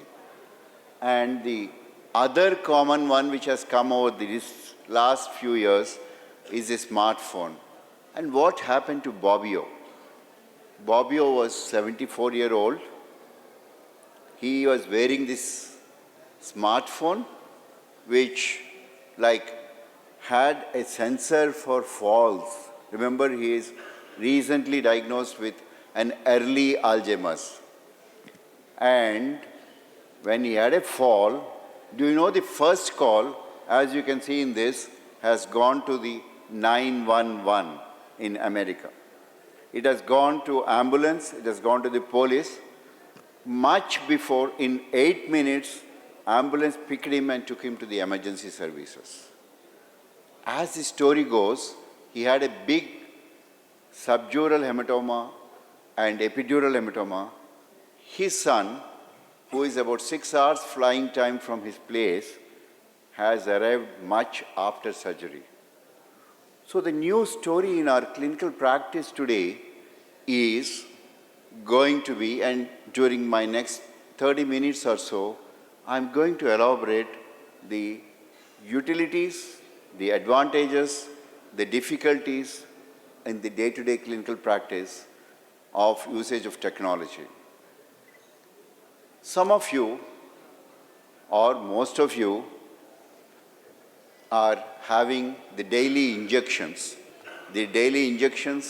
constantly of Facebook, the YouTube, the Instagrams, the Twitter and Snapchats, whatnot. Sometimes the question is, are we enslaved to the social media? Some of us might argue, quite rightfully, that we learn quite a lot, it gives us connected, but are we going to the way which normally can be called as slaves? In the next 20 minutes, I would just give a brief introduction to the mental health technology, the brief history to start with, the core mental health technology, how it evolved in the last decade, advantages, the challenges, and the legal issues related, and to summarize what's happening in this country. Historically, from the last maybe 150 years, we can divide our historical perspectives of technology. To start with, that is, I am using antibiotics and the advances of physiology and anatomy between 1850 and 1960 has predominantly changed between 1850 to 60s, but the real second healthcare revolution between 60s and 2000 is the randomized clinical trials driven medicines, the transplants, the stents, and quite a lot of technology both in oncology, in ophthalmology, and dental implants, whatnot. But I would think the search has always been there. In the mental health, this is a snapshot picture of the neurasthenic nation published way behind in America, and the various technology to start with which was used in mental health technology, and to the most recent technology which, if you want to really summarize, I think our day-to-day starts with our mobile. Or some of you in the middle of the night might wake up to see what are the WhatsApp messages. So new technologies in mental health starts with smartphone. Your day-to-day recordings, how much you spent on the FaceTime, what are you watching? The Facebook gives you a summary all the time, and that is the mental health technology of today. Watching, intervening, and research and observing start way behind, and this probably is the third revolution, I would say. To really summarize, the one technology which has come over the past decade has been massive development in the web-based internet. They are the various smartphones. These smartphones can actually record your heart rate continuously because they can give you the average, how many steps you make. You record your sleep time, which is useful for mental health technology. You record your variability in respiration. Actually, you can record your ECGs, you can record your GSRs, and this in a way helps. In fact, this technology is rapidly growing in terms of using a smartphone and opening a new world opportunities. The mobile phone software apps are available for a variety of useful tasks and include a symptom assessment. They are used for psychoeducation. The mobile phones are used for resource location and tracking of treatment programs and whatnot. I would deviate a minute. Thomas Insel, who was the NIMH director in 2013, has left his wonderful job for me as the director of NIMH and went and joined Google. Do you know he stayed only for a few years? Now he is an independent consultant of Google, assisting in developing of the mental health technology. In a true sense, only these three are the new mental health technology. Your mobile phones, your iPads, and wearable devices. But each device and each mobile phone is becoming that much more costlier to include all these things as a part of life. And you don't need to add anything. And in the next 20 minutes or so, I'm going to show you how the technology has opened a new frontier in the mental health. It picks up all your data, and ladies and gentlemen, don't be surprised. It picks up the data, where do you shop frequently? Where do you go to which center to eat? And what do you order? Everything, every bit of your data is documented. So these mobile devices, mostly a handheld ones, which can be kept in pocket, can actually track how many steps you have walked all through the day. The smartphones have a lot of inbuilt systems, and the wearables and tablets are also being used for the varieties of reasons.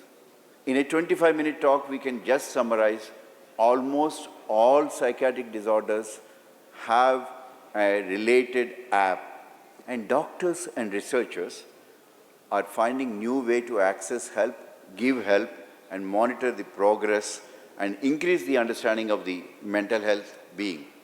In fact, mental health technologies, if you broadly label it, is introduced into the care, maybe a good first step for those who have avoided mental health care in the past, because it is accessible, it can be reached at your home. So the question obviously is the technology moving too fast, very fast? The answer probably is yes. And what is the utility and what is the evidence? Are we running with the crowd? That is, we as a psychiatrist, are we running with the crowd of the varieties of apps across available? There are literally lakhs of apps available. Apps is the application used in a mobile, as most of you know. The expanding mobile health, the new technology and new term used, is unprecedented in the modern history of medicine. Every month, companies and researchers spend and releases new smartphone apps. Some are free, some are you have to buy for services, and some are intelligent enough when they introduce initially free, but some services you have to buy. So it's not only costly sometimes, but also effective. Psychiatry has not been any exception for this trend. And there has also been a growing patient and clinical research, government also participating, and to some extent, the specialty areas like old age psychiatry, child psychiatry, or even regular adult psychiatry, mental health technology is growing. Let us go through the next few slides of what are the advantages of mental health technologies. First of all, it is simple. You don't need to have a lot of learning into it. Just need a mobile.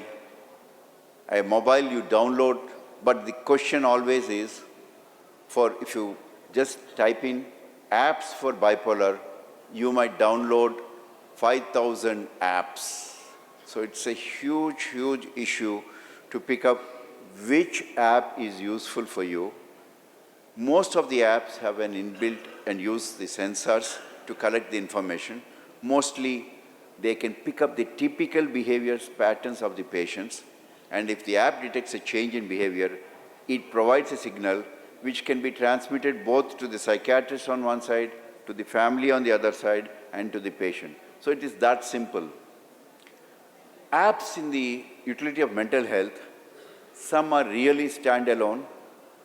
There are thousands literally of mental health apps which are available in iTunes, and Android apps which are far more cheaper, because Android apps, most of them are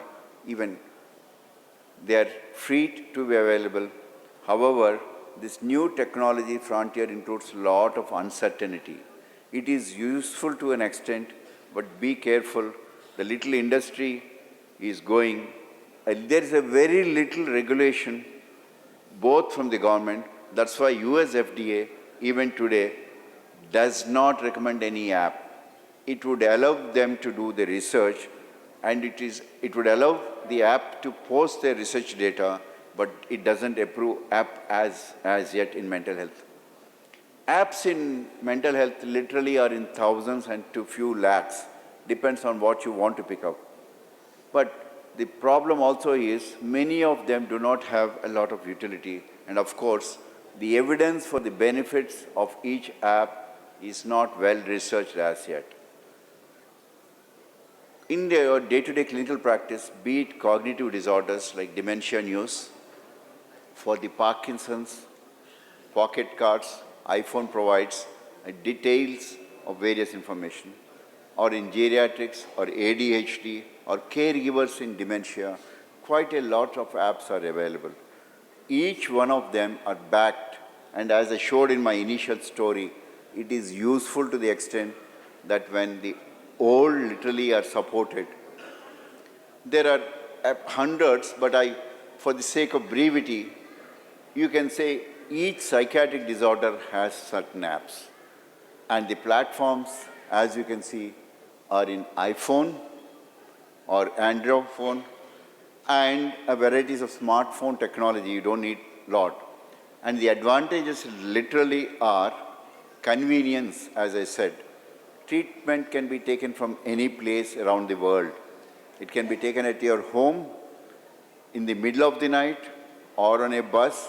Literally help can be reached because it tracks the GPA position. You know a troubled individual is well attended. And most important, there is no need for in-person appointments. It has anonymity as one of the advantages. Client can seek treatment options without involving other family members or the secrecy which some of them have. Costs, as I said, literally there are thousands of apps which are free or cost much less than the traditional care. And the service to more people because of the literally the net is worldwide, and even the remotest place wherever there is Wi-Fi access, people, for example, following a natural disaster like a terror attack or a tsunami, I think the instant services can be reached. And in general, we are getting more and more computer literate, so interest in this new technology is very appealing to most of the people. More important of the behavioral apps today, mostly on depression, anxiety, obsessive-compulsive disorder, schizophrenia, and in general for all the pharmacological things to remind the patient that time to take a medicine might be the easiest day-to-day clinical application for our patients. Service is available all the time, 24-hour service, and technology can provide, as you know, round the clock, like some of us who get up in the night to watch the WhatsApp. And most important advantage today from the mental health technology is this data is remotely data picked and quantitatively and qualitatively used, both in terms of the location, movement, phone use, and the type of behaviors can be picked very well from this. And most important, it is simple as wearing a simple wearable device like this. My device actually picks up my activities, my sleep, my heart rate, and all those things, which is effective to a large extent. But the biggest concern of the technology intervention is getting a real scientific evidence. I'm sure every one of us encounter today our patients talking about Google Doctor. They will say, in Google it is given, that is evidence for them. But for us, the hardcore scientists who are used to work in traditional methods, we need to switch into the newer technology. Privacy has always been the concern. In this country, the new act is likely to come this year. The Data Act, which I'm going to talk about, is going to really rule that the data should not be shared, but Apps deal with very sensitive personal information. So app makers need to be able to guarantee the privacy of app. So the regulation is the difficulty. The question of who will or should regulate mental health technology and the data it generates needs to be answered. Right now, we don't really have any questions. Coming to the day-to-day applications in the clinic, day-to-day life, which is part of the topic today, I think literally every psychiatric disorder can be covered. As this cartoon shows very clearly, are computerized therapies the word of the future. The doctor is logged in 24/7. And quite humorously, this doctor can be anywhere in the world. The newer technology in the mental health is the self-management, which is useful in a variety of cognitive therapies. The user puts information into the app so that the app can provide a feedback, and it's a two-way process between the app provider and the patient. And this probably is an example. User might set up his medication time to start with, or the side effects ticking, or the new problems, or managing the stress, or to identify whether he's in a dangerous zone by setting up the apps. So literally each bit of mental health can be useful. Some software can be additionally added to monitor the heart rate, the breathing rate, the blood pressure, your sleep rhythms, to track the progress of the patient's behavior. And mind you, ladies and gentlemen, this is going to be really good. Your visit with the patient in the chamber, if you just monitor all these things, you broadly know how he was in the last 1 month. So apps that help for cognitive remediation is probably the newer ones. There are again hundreds of them. Cognitive remediation for each disorders, including schizophrenia, those who handle their persistent hallucinations, or depressive disorders, or even the geriatric patients, there is apps improve your thinking skills. The skill training apps is the newer version in the last half a decade. Skill training apps may feel more like games initially, but mental memory improving apps are very usefully used in the geriatric population for mild cognitive impairment and dementia. User might pick some new strategies using this. As this is a two-way learning, the data is picked up and newer research questions can be asked. In fact, the newer technology is now starting to build internet-based support groups which form a group based on this. Many people who do not feel comfortable attending the meetings in the group therapies, they can actually form an internet group and share their experience and help themselves to regulate their behaviors. The other important advantage from the mental health technology is the new telepsychiatry.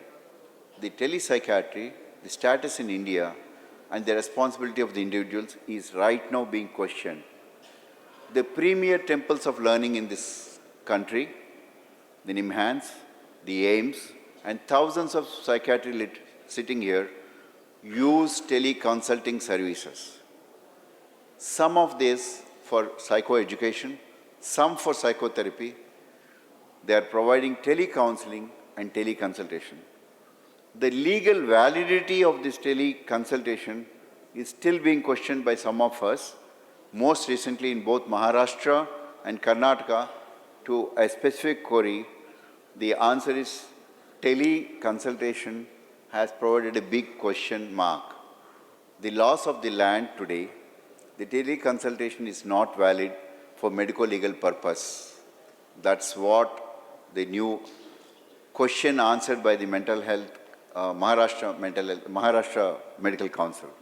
It is debatable because the law is not yet clear, but clearly telepsychiatry, where literally including NIMHANS and a lot of psychiatrists sitting here, they support the system of psychiatry deliverance. The Personal Data Protection Bill, which was passed in Lok Sabha, yet to be passed in Rajya Sabha, is going to be enacted in this year, maybe very clearly mentions one point, that you need to protect the data safety. Apart from that, the tele-mental health seems to have a large reach. And why I use this as a mental health technology, because I think this is probably the largest, in addition to the apps and the internal portals, the telehealth consulting, where doctors literally consult through the video calls via phone or a video conference, offer promising suggestions, but again, as I said, legal entity. The pros and cons of data security and privacy is probably the most important thing. There are a lot of threats. Anyone can hack to you, but we cannot remain like a cat drinking milk with eyes closed, thinking nobody is watching. You are being watched. Your data can be hacked. And remember, you need to follow the rule of the law, which is likely to come this year. The new technology further added into this is emotion tracking technology, or a Muse technology. Microsoft, studying literally hundreds of people, they built up the emotion tracking app. This helps with conducting research by this group of people, can actually find the change in behavior.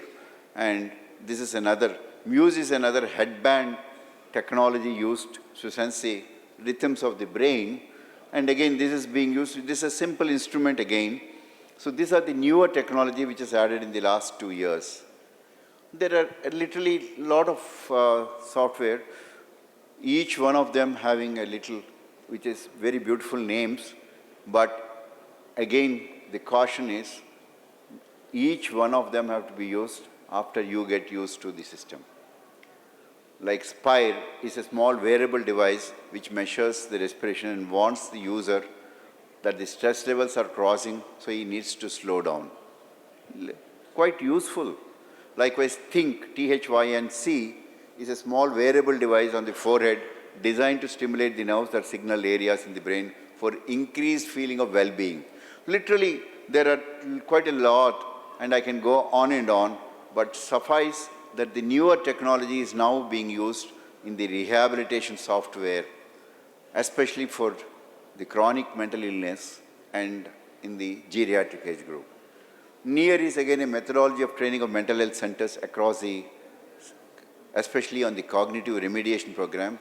Literally, you find hundreds of cognitive remediation programs.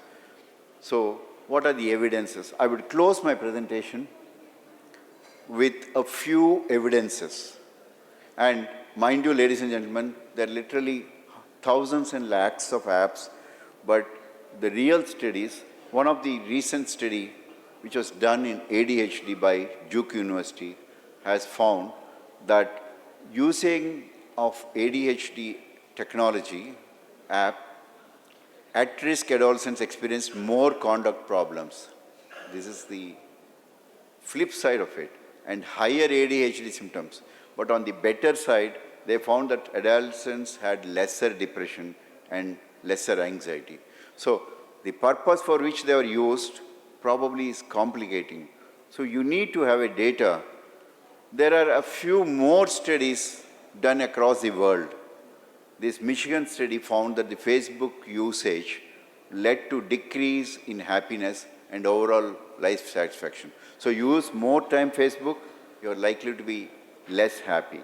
A team in Australian research conducted 2 studies and found that compulsive internet use by adolescents leads to poorer mental health.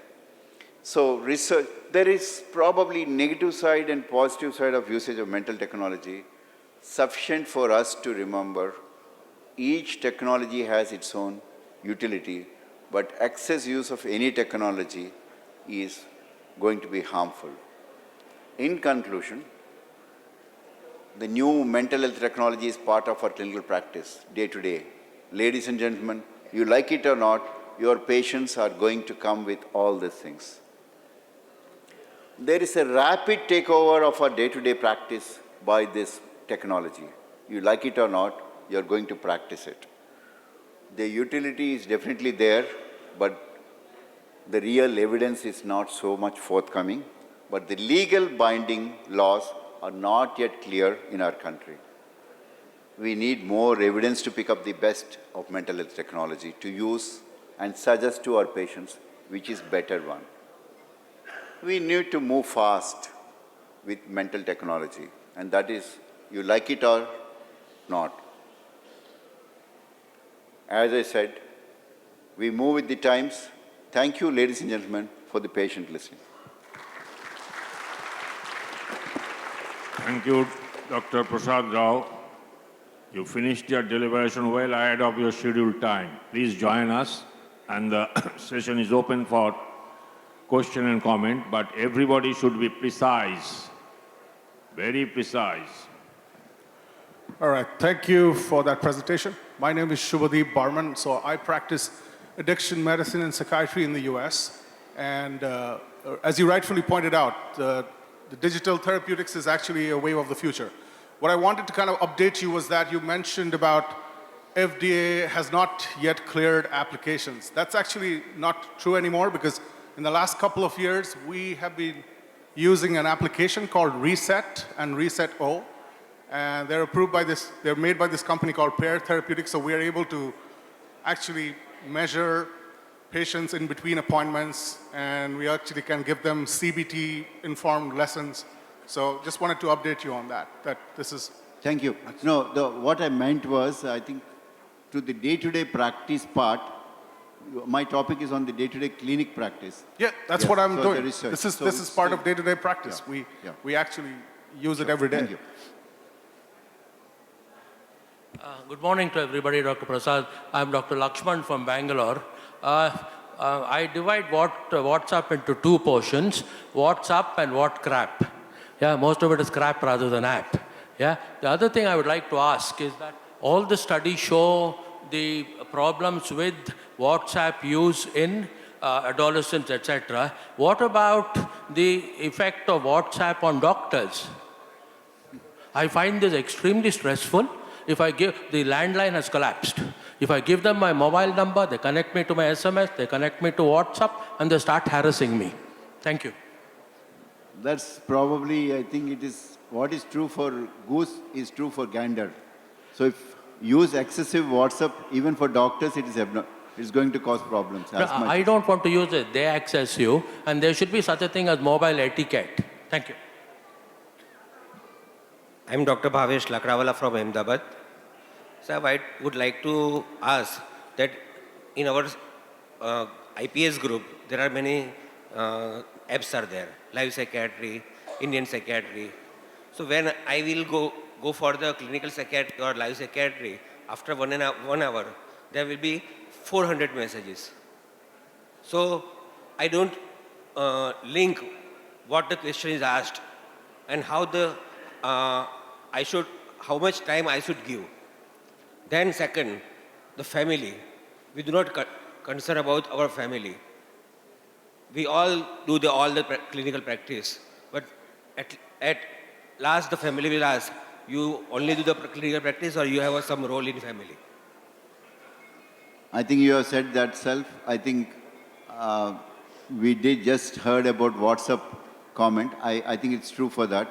It's very, very difficult unless you're focused. But the time to be spent on WhatsApp per day is not yet even standardized by the research, how much we can spend, which is healthy for us and which is not healthy. I know, this discussion can go on and on. Shiv Gautam from Jaipur. Excuse me, last person is Professor Indira Sharma. Please continue, sir. Prasad, it was wonderful, as usual. Thank you, sir. You had cautioned us against internet addiction. Are we not going to make our patients app addicted? It's an important question which you have to answer. Second, the artificial intelligence. Some people came to me and they want to develop some apps. Artificial intelligence will teach the app as much as the feeder tells him. How is it going to replace the clinical acumen of a clinician? And that is where the crux of the diagnosis is. Two questions. Very good question, sir. Thank you very much for your questions and comments as well. I'll first answer your second question. I am Professor Indira Sharma. Sir, madam, I have not yet completed, madam, this answer. See, the most important, I personally see artificial intelligence can be additive, can replace some branches of medicine, but definitely not psychiatry. That's I'm very fully confident because, as you correctly said, the clinical sense cannot be, at least at the current level of computers which we have, cannot replace the human being. Coming to the patients, in fact, patient dictates us to go to the mental health technology learning because most of them are using, and you can no longer keep your eyes closed and say, I don't know apps, I don't know smartphone, I don't use. And in fact, it's always better for you to be ahead of the patient in terms of knowledge at least, and then at least give some intelligent, based on research, evidence, and suggest this can be used and this can't be used. To that extent, it's useful.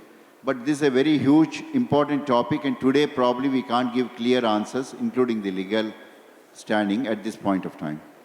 Thank you very much. Madam. Professor Indira Sharma from Varanasi, I just want to mention 2 points. One is that, for your consideration, you have mentioned about the mental effects of the various digital gadgets, but the physical harm also has been well documented, and that cannot be ignored when we consider the individual. This is very, very important. I don't want to talk about that, but I think that is there. Second thing is that we as psychiatrists have also talked about internet addiction and the harms of these digital gadgets, but we are promoting these digital gadgets. Why? I want to ask this august body, why are people doing awareness programs on online? Why can't they do it face-to-face in the meetings?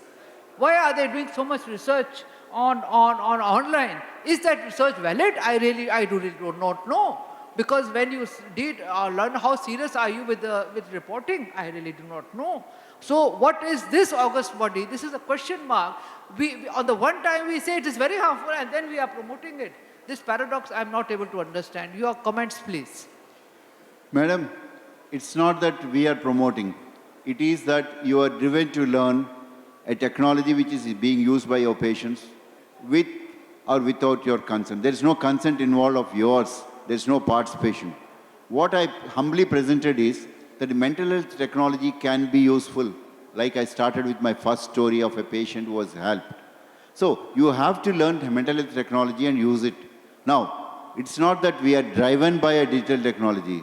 You are sailing with the digital technology. You either swim well or you drown yourself. But I personally think time has come that each one of us should pick up, and I aptly promote the EC and congratulate the EC for picking this wonderful topic as a theme for this year, which the smart psychiatry in digital era. You learn and be with the public and the world than be isolated and close your doors. Thank you very much, madam. Thank you, Prasad.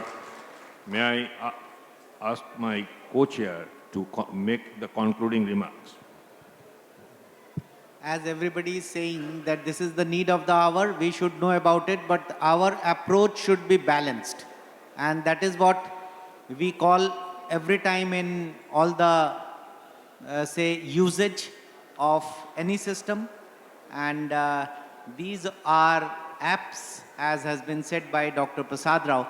Gradually, probably they will mature, and we will be able to know that which app is suitable for our patients and which app is not, for which disease. It should be disease specific.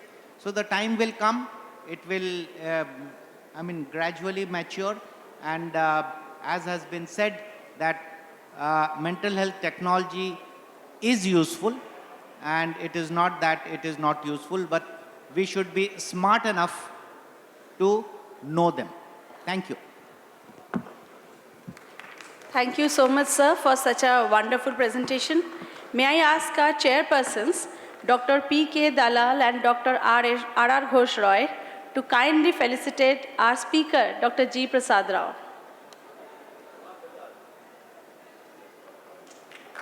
Thank you so much, sir. Thank you. And may I request Professor M.S.V.K. Raju to kindly come on stage.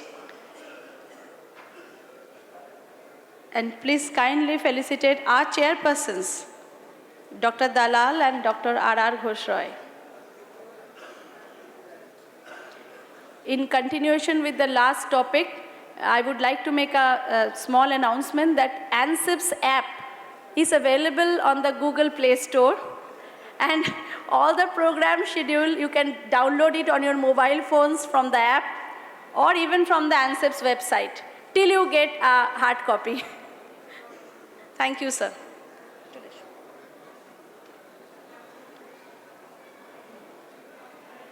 Good morning, ladies and gentlemen. I have an important announcement. Dr. Ajit Bhire, he has lost a Moto G mobile phone. So if anybody gets it, please hand it over to Dr. Ajit Bhire or any one of our representatives who are there outside. Our next session is recent advances in the treatment of bipolar disorder. And I would request our eminent speaker, Dr. Bruce Schwartz, who is the president of American Psychiatric Association, to come to the stage. Dr. Bruce Schwartz. And the chairpersons are Dr. Murugesh Vaishnav and Dr. Gautam Saha. I would request the chairpersons to come to the stage, please. Okay, good. Good.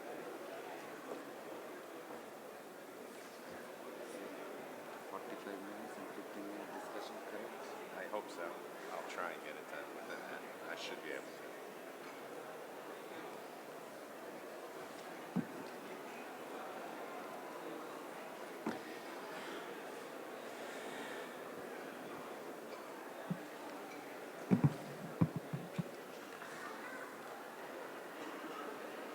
Good morning, everybody. Well, lastly, when myself, our Honorary General Secretary, Dr. Vinay Kumar Gautam Saha, we visited APA. At that time, we requested the President, Dr. Bruce Schwartz, to organize a personal meeting with the Indian Psychiatric Society's office bearers. He was kind enough to have a lunch meeting with us. And we had also some proposals, and they had also some proposals. As a part of that, Dr. Bruce has agreed that he will come and deliver a talk in the Indian Psychiatric Society. And now it will be our turn to conduct the symposium at APA. So Dr. Bruce is very kind to the Indian Psychiatric Society. They have given several packages to become member of the Indian Psychiatric Society, a very good discount packages.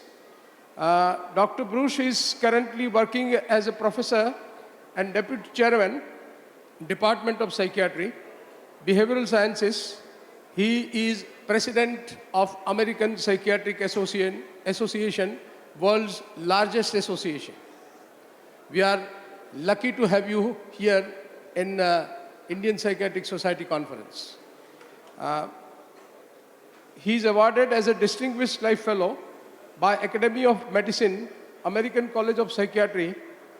He is past chairman of American Hope Association's Governing Council section for Psychiatry and Substance Abuse Services. Dr. Bruce Schwartz will speak on bipolar disorders treatment. Over to Professor Bruce Schwartz. My co-chairman will comment on it. Nothing more. Thank you very much to be here with us today. And he will speak on treatment of bipolar disorder. I'm sure that he will enlighten us regarding this subject. And sir, please. Thank you. And I especially want to thank Dr. Vaishnav and Saha for the very kind invitation. I bring you greetings from the American Psychiatric Association, and I think we certainly value our association with the Indian Psychiatric Society. So thank you very much, and I'm very happy to sort of represent APA here. I hope my New York accent will be decipherable by many of you. All right, so many of my remarks, clearly I'm not familiar with practices here in India, and I don't want to go through the criteria here. And this talk is really about some of the problems that I see in how American psychiatrists treat patients with bipolar disorder. It's not necessarily enough to simply have diagnostic criteria for people to be able to apply those criteria. And one of the major problems that I see is that for bipolar patients who present with psychotic symptoms, they often don't get diagnosed as bipolar. And it's clear that in the DSM, they emphasize that both mood-congruent psychotic symptoms or mood-incongruent psychotic features are very much an aspect of bipolar disorder. And then there's, of course, bipolar 2s, who often present with primarily depressive disorders, are certainly very hard to differentiate from patients who have major depression. So in terms of the prevalence of the disorder, depending on whether you're diagnosing patients who fall within the spectrum, the prevalence is anywhere between 1% and 6% of the population. Probably the agreed upon number is somewhere around 2 or 3% if one uses conservative diagnosis. We know this is a disorder that begins in adolescence and young adulthood. And the picture of these disorders is that for type 1 bipolars, it is very much an episodic course, but a very chronic course for bipolar 2s. And we know that as well there's significant morbidity associated with this disorder, which I think is one of the reasons that we really need to be able to sort of identify and treat these illnesses earlier in the course. And they often get misdiagnosed. But as well, certainly in the United States, we see a great deal of substance abuse in this population. And of course, among the psychiatric disorders, bipolar disorder has one of the highest suicide rates. So it can take up to 10 years to properly diagnose. You can see the common misdiagnoses, in particular unipolar or major depression, schizophrenia, or in the United States, it seems to me that just about everyone these days with psychotic disorders gets diagnosed as schizoaffective disorder.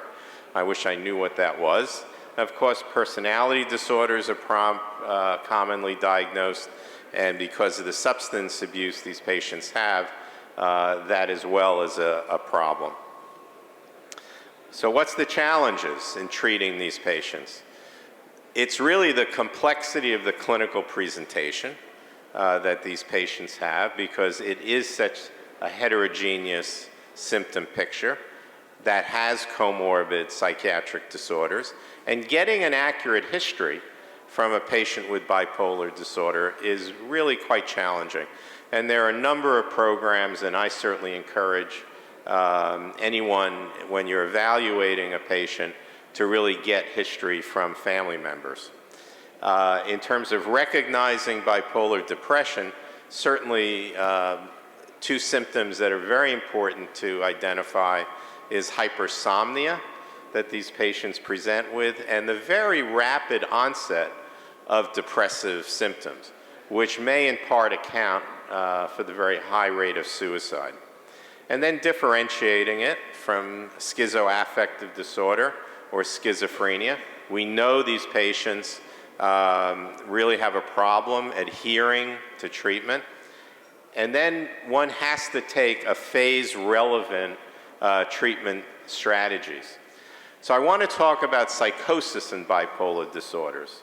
And in psychiatry, we too often forget our history in terms of what we know about these illnesses. And I think one of the most important studies in psychiatry were Cooper and Kendall's, the US-UK study back in the late 60s, early 70s. And they found in the United States an over 8-fold overdiagnosis of schizophrenia in patients who were manic or psychotically depressed. Following that were Pope and Lipinski's studies back in the mid-70s. And I have a quote here. Most so-called schizophrenic symptoms taken alone and in cross-section have remarkably little demonstrated validity in determining diagnosis, prognosis, or treatment response in psychosis. And in the US, over-reliance on such symptoms alone results in overdiagnosis of schizophrenia and underdiagnosis of affective illness, particularly mania. Nobody could have really said it better. And in 2004, Conus in a study found that mood incongruent psychotic symptoms at baseline were significantly correlated with a longer persistence of psychotic symptoms, but not with poorer outcome at 12 months. So, in terms of taking a phase-relevant approach, one has to first deal with oftentimes acute mania, with or without psychotic features, hypomania, bipolar depression, and then, most importantly, maintenance treatment. So in acute mania, we're interested in getting rapid control of symptoms. Bipolar depression, we want to get relief of symptoms without inducing mania. And then for maintenance, it's the prevention of cycling and relapse into depression, hypomania, or mania. So let's talk about acute mania first. And here's a cartoon, Gary Larson, who's a very popular cartoonist in the United States. And there's the man in hell with two devils standing by. And he says, you know, we're just not reaching that guy. That's a classic manic. So in the United States, in terms of treating acute mania, lithium was not approved until 1970. We were the 50th country in the world to approve lithium in 1970, and it was actually quite a struggle. Then came chlorpromazine and Depakote. In 2000, beginning were all the second-generation antipsychotics. Carbamazepine clearly was being used in Asia as early as the kind of early 70s, and then came approval of Depakote. So let me talk about lithium carbonate. And in the United States, in Texas, there's a town called Mineral Wells. It's nicknamed Crazy Waters because people with mental illness would go to this town in Texas because they were crazy and they would drink the water. And of course, there was lithium. Now, the history of lithium, again, this is an example of our not remembering our history, because there are reports back in 1847, a London internist, Alfred Baring-Garrod, who discovered uric acid in the blood of gouty patients, and he made lithium the treatment of gout, including something called brain gout, which was really a form of severe depression. In 1871 at Bellevue Hospital in New York City, William Hammond actually prescribed lithium for mania. In 1886, a Danish psychiatrist, Frederick Lang, reported on the use of lithium in the treatment of 2,000 melancholic depressed patients, called it brain gout, with lithium carbonate over a 20-year period. This literature was completely lost. And then fortunately, John Cade from Australia came along and basically rediscovered the use of lithium He believed that uric acid had a role in manic psychotic excitement, but his trials quickly revealed the effectiveness of lithium in manic depressive illness as a mood stabilizer. Back in the early 60s, Sam Gershon, Sam Winokur in the United States, they used to go to chemical supply houses, and they would buy lithium carbonate, and in the basement of their hospital, they would put together capsules of lithium carbonate, recognizing how effective it was, certainly learning of this information from John Cade, because it was not available, commercially available. And then eventually it got approved in the United States in 1970. It was the potential toxicity noted about lithium in the 1940s when it was used as a salt substitute that delayed the FDA in approving the medication. So, what do we have approval for? Acute mania, mixed states, maintenance monotherapy. It's one of the only medications approved for it. And of course, we have a black box warning. So what determines whether or not lithium is going to work? And we know that about 70% of patients have a good to excellent response. Just to get a sense of the audience, how many people use lithium as a first-line treatment? Good, wonderful. If I ask the same question in the United States, there'd be maybe a half to a third the number of people who would raise their hands. We know it's better when there's a euphoric mania, when there's no substance abuse. Earlier in the course of the illness, lithium is more effective. So it's vital that lithium be used as early as possible in the course of the illness. And we know it's more effective in the prevention of manic relapses. In terms of what we know about long-term lithium maintenance, Geddes did a study. It was a systematized review and a meta-analysis, and he found that lithium was much more effective in terms of preventing manic episodes than it was in comparison to placebo, but it worked better for mania than it did for depression.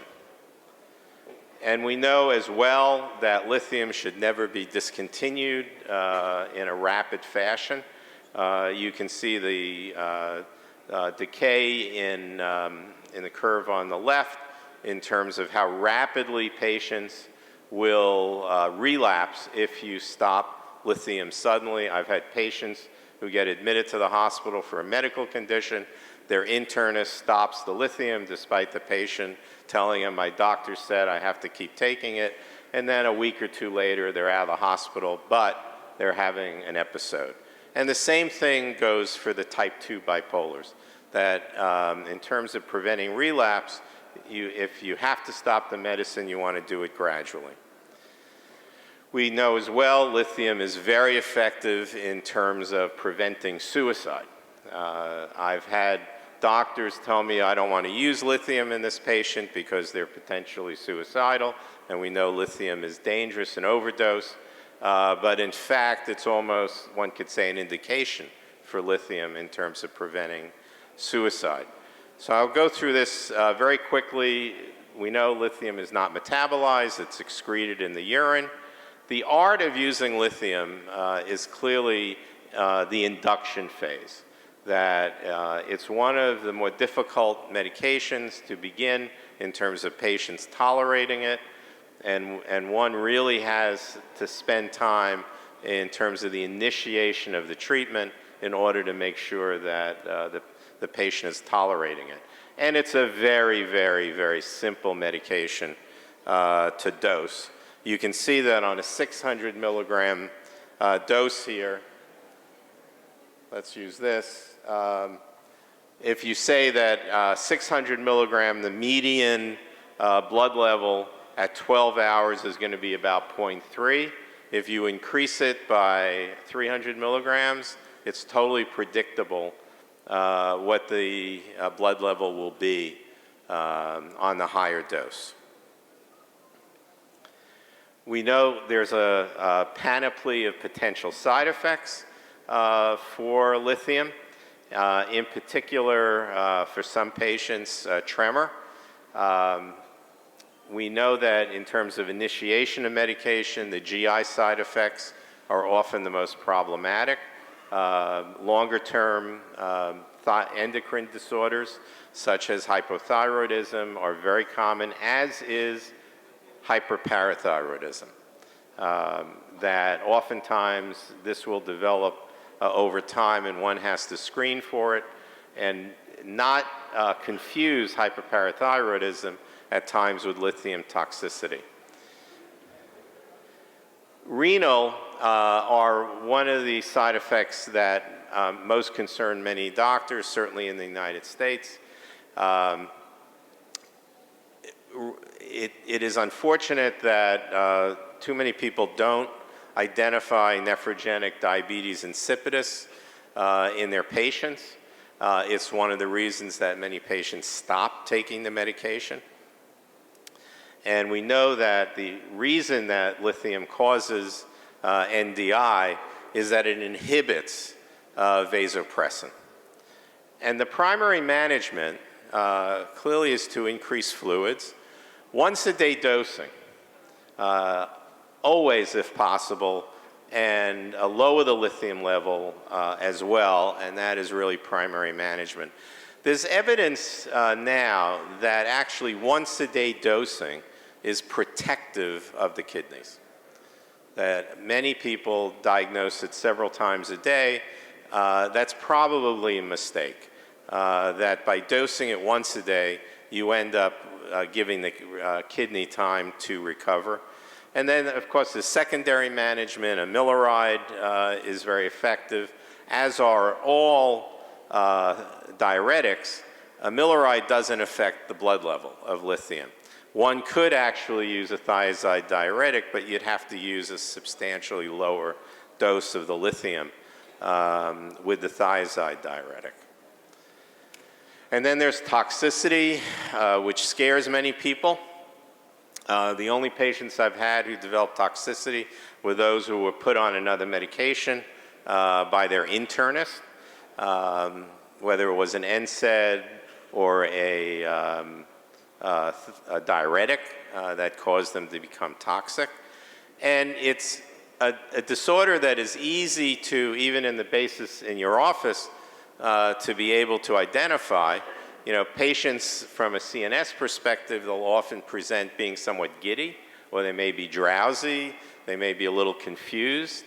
In terms of the examination of the patient, if you just check them to see whether they have fasciculations or their tremor has gone from being the very fine tremor, action tremor that we see with patients who have therapeutic levels of lithium to of much more coarse, irregular tremor. So it's something, especially for my trainees, if you're worried about a patient becoming toxic, your examination in the office will often allow you to identify those patients. I'll go through this very fast. My experience has been the thiazides, the NSAIDs, even the ACE inhibitors are the medications that are problematic for our patients. Decreased lithium levels occur in mania, autonomously. We don't know why, but patients who have a manic episode, even though they're taking the same dose of the medication, often have lower blood levels. Same thing with pregnancy, you're going to see lower levels. Now this is my hit list, that in the United States, the marketing of the atypical antipsychotics led to a whole generation of psychiatrists not knowing how to prescribe lithium. So all these agents basically have labeling for acute mania, not necessarily for maintenance treatment. The other agent is Depakote, which was heavily marketed to psychiatrists. And Depakote is fairly easy to use. It certainly works in acute mania, And in the United States, again, Depakote has largely, in many practices, replaced the use of lithium. And it's not as if Depakote is necessarily well tolerated by patients. It does have a black box warning. It's got lots of side effects. Over the years, I've had to take a lot of patients off of Depakote who were treated with the medication earlier because of weight gain and metabolic problems. It also causes alopecia, certainly polycystic ovaries, thrombocytopenia, cognitive impairment, and it is one of the most teratogenic medications that we can prescribe to patients. So I can't tell you how often I will encounter a patient who is of childbearing potential and their bipolar disorder is being treated with Depakote, and they are not on oral contraceptives or reliable contraceptives. The other problems, aside from neural tube defects with Depakote, is something called fetal anticonvulsant syndrome, which results in developmental delays, lower IQ, and also is associated with autism spectrum disorder. And then the most problematic interaction on this list is really lamotrigine, because lamotrigine will cause a major increase in Depakote will cause a major increase in lamotrigine levels, which can then, cause Stevens-Johnson. But carbamazepine will lower Depakote levels. So carbamazepine was in use before Depakote, and it is an effective treatment for both acute mania as well as prophylaxis. It's good in adjunctive treatment, and in Japan and Europe, carbamazepine is often prescribed more often than Depakote is. And carbamazepine has many of the same issues and side effects that we see with Depakote, although the prevalence of teratogenicity is somewhat lower, but not low, with 1% prevalence of teratogenicity. And then, especially speaking here in the subcontinent, one has to check for an HLA B1502 subtype because it's strongly associated with carbamazepine-induced Stevens-Johnson syndrome, and it's a major association. So, atypical antipsychotics. This has become, sadly, in the U.S., one of the most prevalent treatment for patients who are bipolar. Often they're started on it in terms of their acute manic episodes or their acute psychotic episodes, and then they're never stopped. They all work. They all generally have no effect on worsening of depression. Some of them do have antidepressant effects, such as quetiapine. Yes, they induce less extrapyramidal side effects, but their metabolic risks are substantial, especially weight gain and abnormalities, glucose, lipids, or prolactin. So for first line, the general consensus in acute mania is, yes, you often need an antipsychotic, but patients as a first-line treatment, regardless of when you're encountering lithium, should be considered. ECT is an effective treatment in acute mania. Clozapine for refractory states, and then, of course, for less severe, again, you can use a multitude of treatments. But if you're going to be an effective psychiatrist, it's about the maintenance treatment. And here's another cartoon. So the two women are talking about Harry's mood stabilized in 1978. and it hasn't budged since. So this is not what we want to happen to our patients. They have their mood stabilized, but it's not at a point where they have a particularly high quality of life. So I want to call to your attention the BALANCE trial. It was an international study where they compared lithium to Depakote to the combination of the two agents in terms of maintenance treatment for bipolar 1s, and it ran for 24 months, for up to 24 months. 330 patients, so it's a nice size. They found that combination treatment, 54% required new intervention for an emergent mood episode, versus 59% of patients who are on lithium. The 54 and the 59 was actually not statistically different. But look at the lesser effectiveness of valproate in terms of a maintenance treatment. So there's a 10% minimum decrease in effectiveness of Depakote for the maintenance treatment of patients with bipolar disorder. The combination really offered no advantage over lithium alone.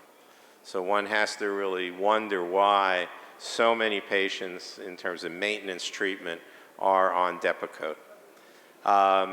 This was another study in terms of maintenance monotherapy in bipolars. It was a population-based UK study where they looked at electronic health records for over 5,000 patients, and they looked at patients who are on lithium versus valproate versus olanzapine versus quetiapine. And the outcome was defined as treatment failure, which was the patient stopped medication, or there was a need for an add-on medication for these patients. The patients did have to be on their study medication for more than 3 months in order to sort of qualify. So if you look at the results, patients were able to go, on average, over 2 years on lithium alone in terms of not being considered treatment failures. For those patients who are on valproate, they lasted basically under a year. Olanzapine was a little better. They went for 1.13 years.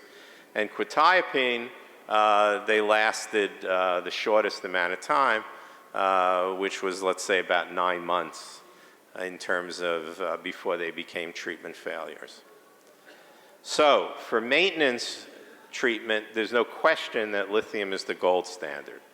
It has exceptionally strong evidence for relapse prevention, and one should really, whenever possible, consider monotherapy because of its effectiveness, the quality of the remission, greater patient acceptability, low risk of metabolic and neurologic side effects. There's good evidence for the other agents that we use, and certainly there are alternatives. For depressive relapses, which I'll talk about a little bit more, we have lamotrigine, lithium, quetiapine, lorazepam, and cariprazine in the United States. For patients who are type 2 bipolars, if one was going to use monotherapy, the two agents that potentially can be considered more highly are a drug like lamotrigine or quetiapine. But often we do need to use combinations.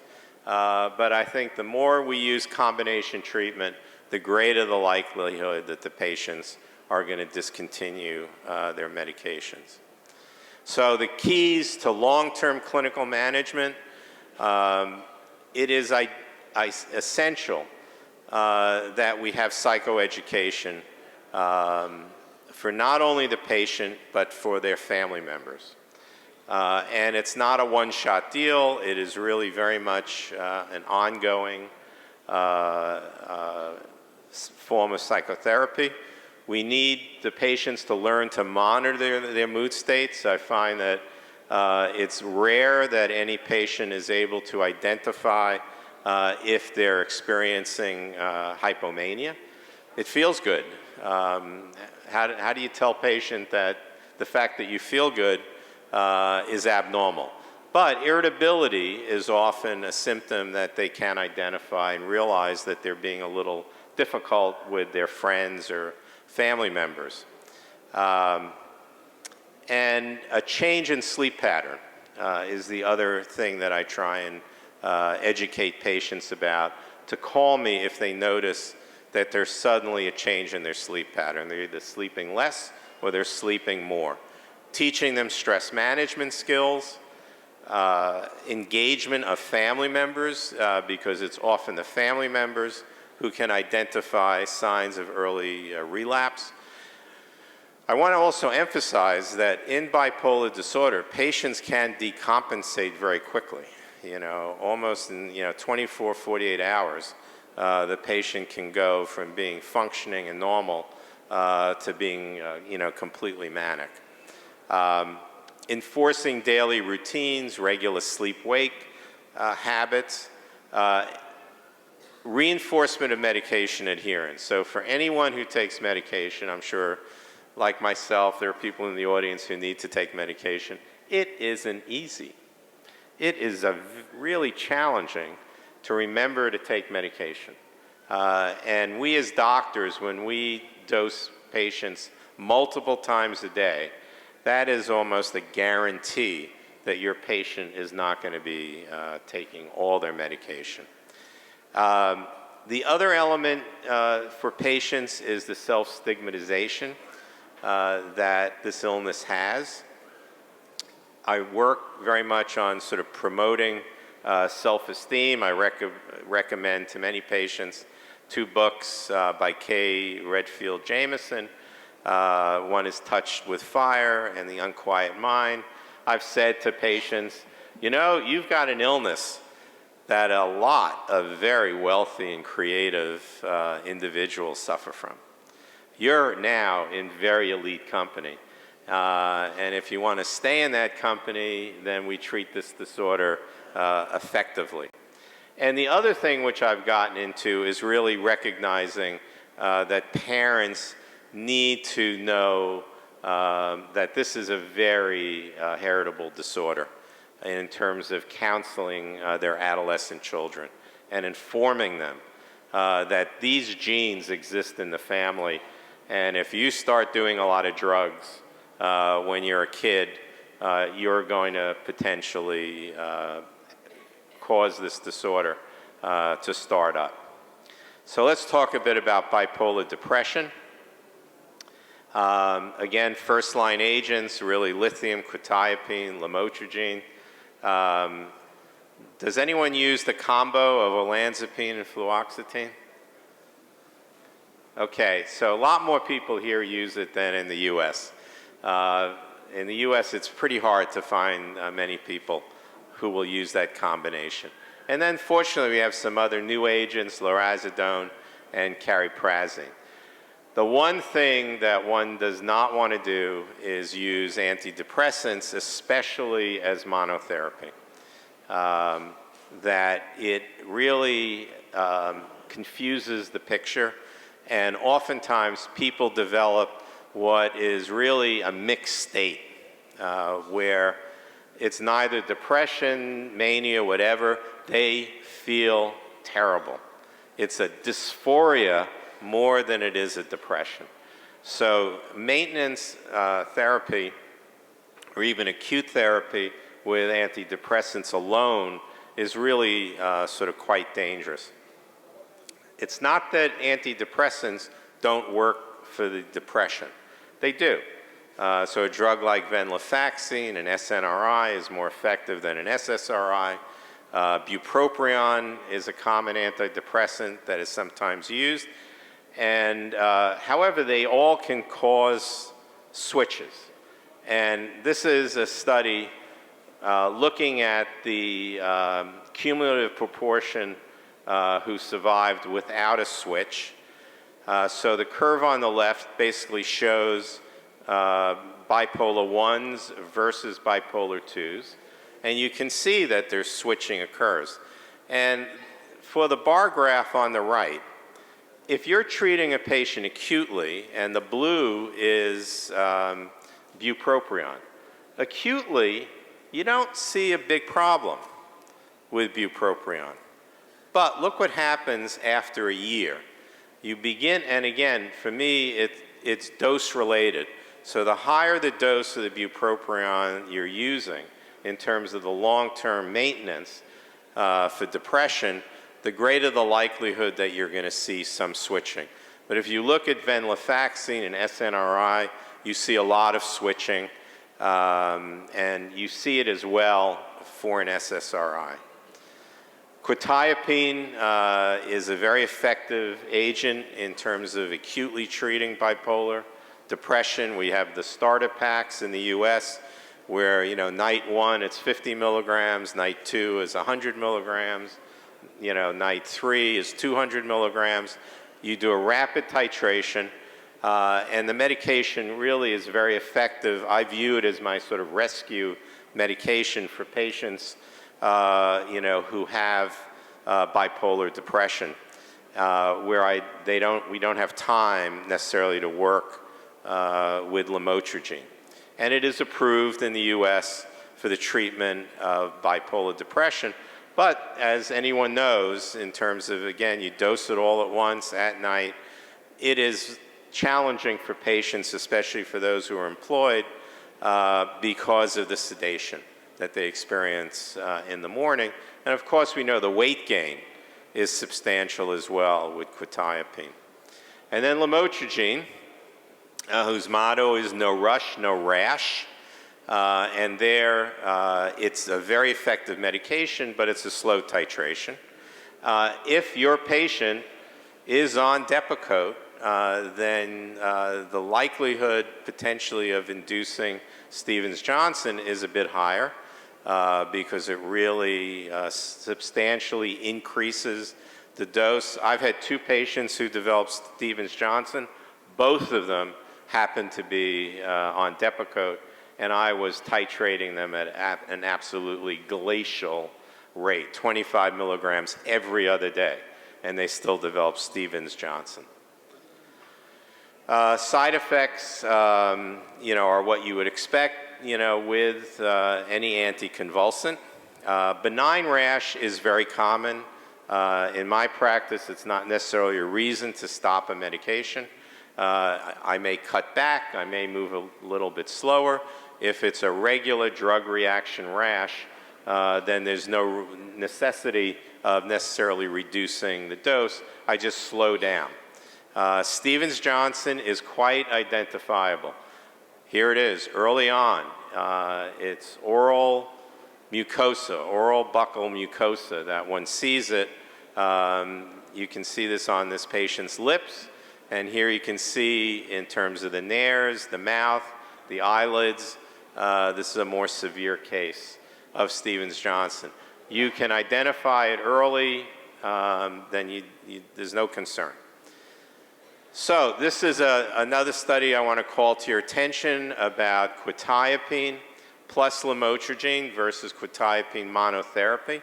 So in the European Union, one of the first line medications for bipolar depression is quetiapine. They looked at patients who were on quetiapine who needed additional treatment for their depression, and they put half of them on lamotrigine and the other half on placebo. After 12 weeks, the lamotrigine group did better, but look what happened at 52 weeks. So lamotrigine, unfortunately, you don't necessarily get a rapid response, but you do get a sustained response the longer you use the medication. Now, one arm of this study, they gave patients folic acid. And lo and behold, folic acid blocked the benefits of the lamotrigine. So how many of our patients, take supplements for their health? Many of these supplements have folic acid. When I have a patient and I always ask, what are you taking? aside from whatever medicine you're on, because they don't consider their supplements or vitamins to be medications.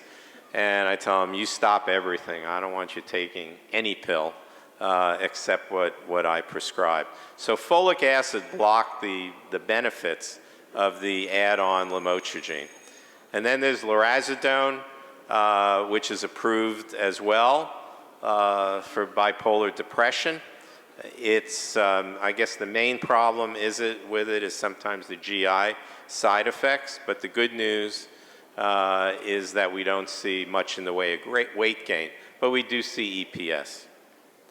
And cariprazine is somewhat similar, and same problems, nausea, some akathisia, sedation, but again, not terrible in terms of changes in weight or metabolic parameters.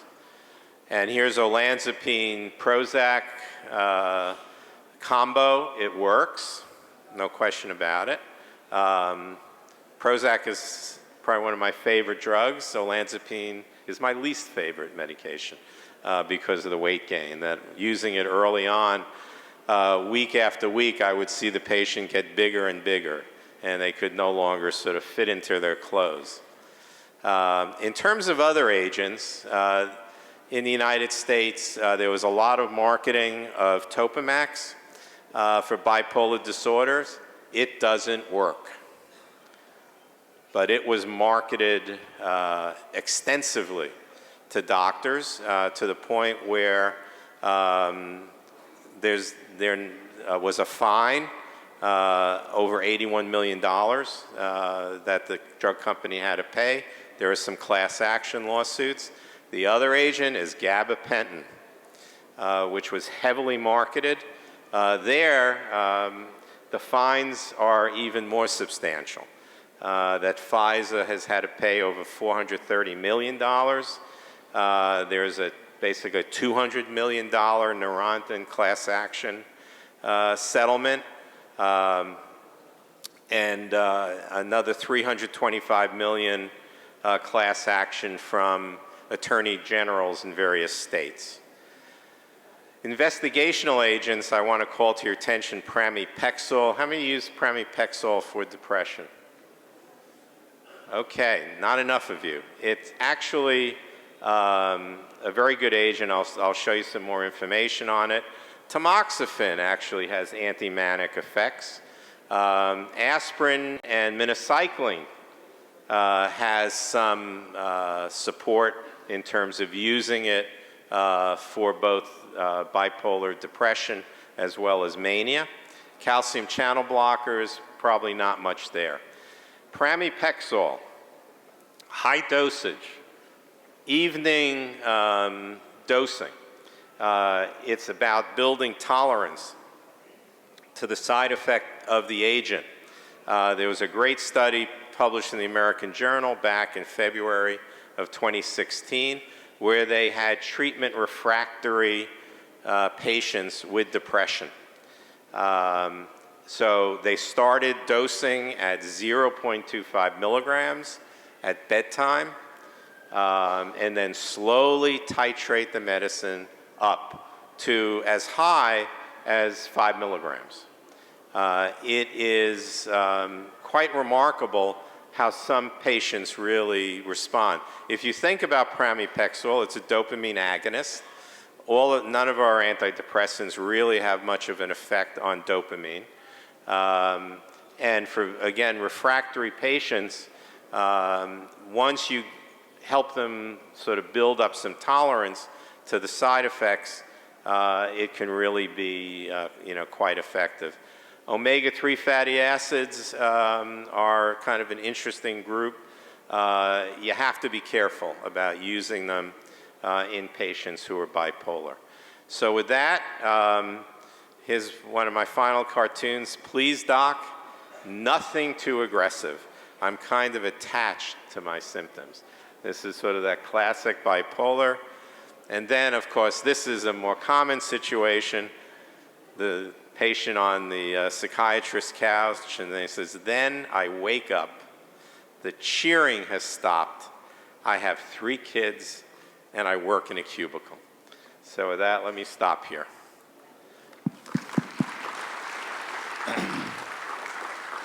Thank you, Professor Bush, for excellent presentation, very elaborative too. So we can take just 3 to 4 questions.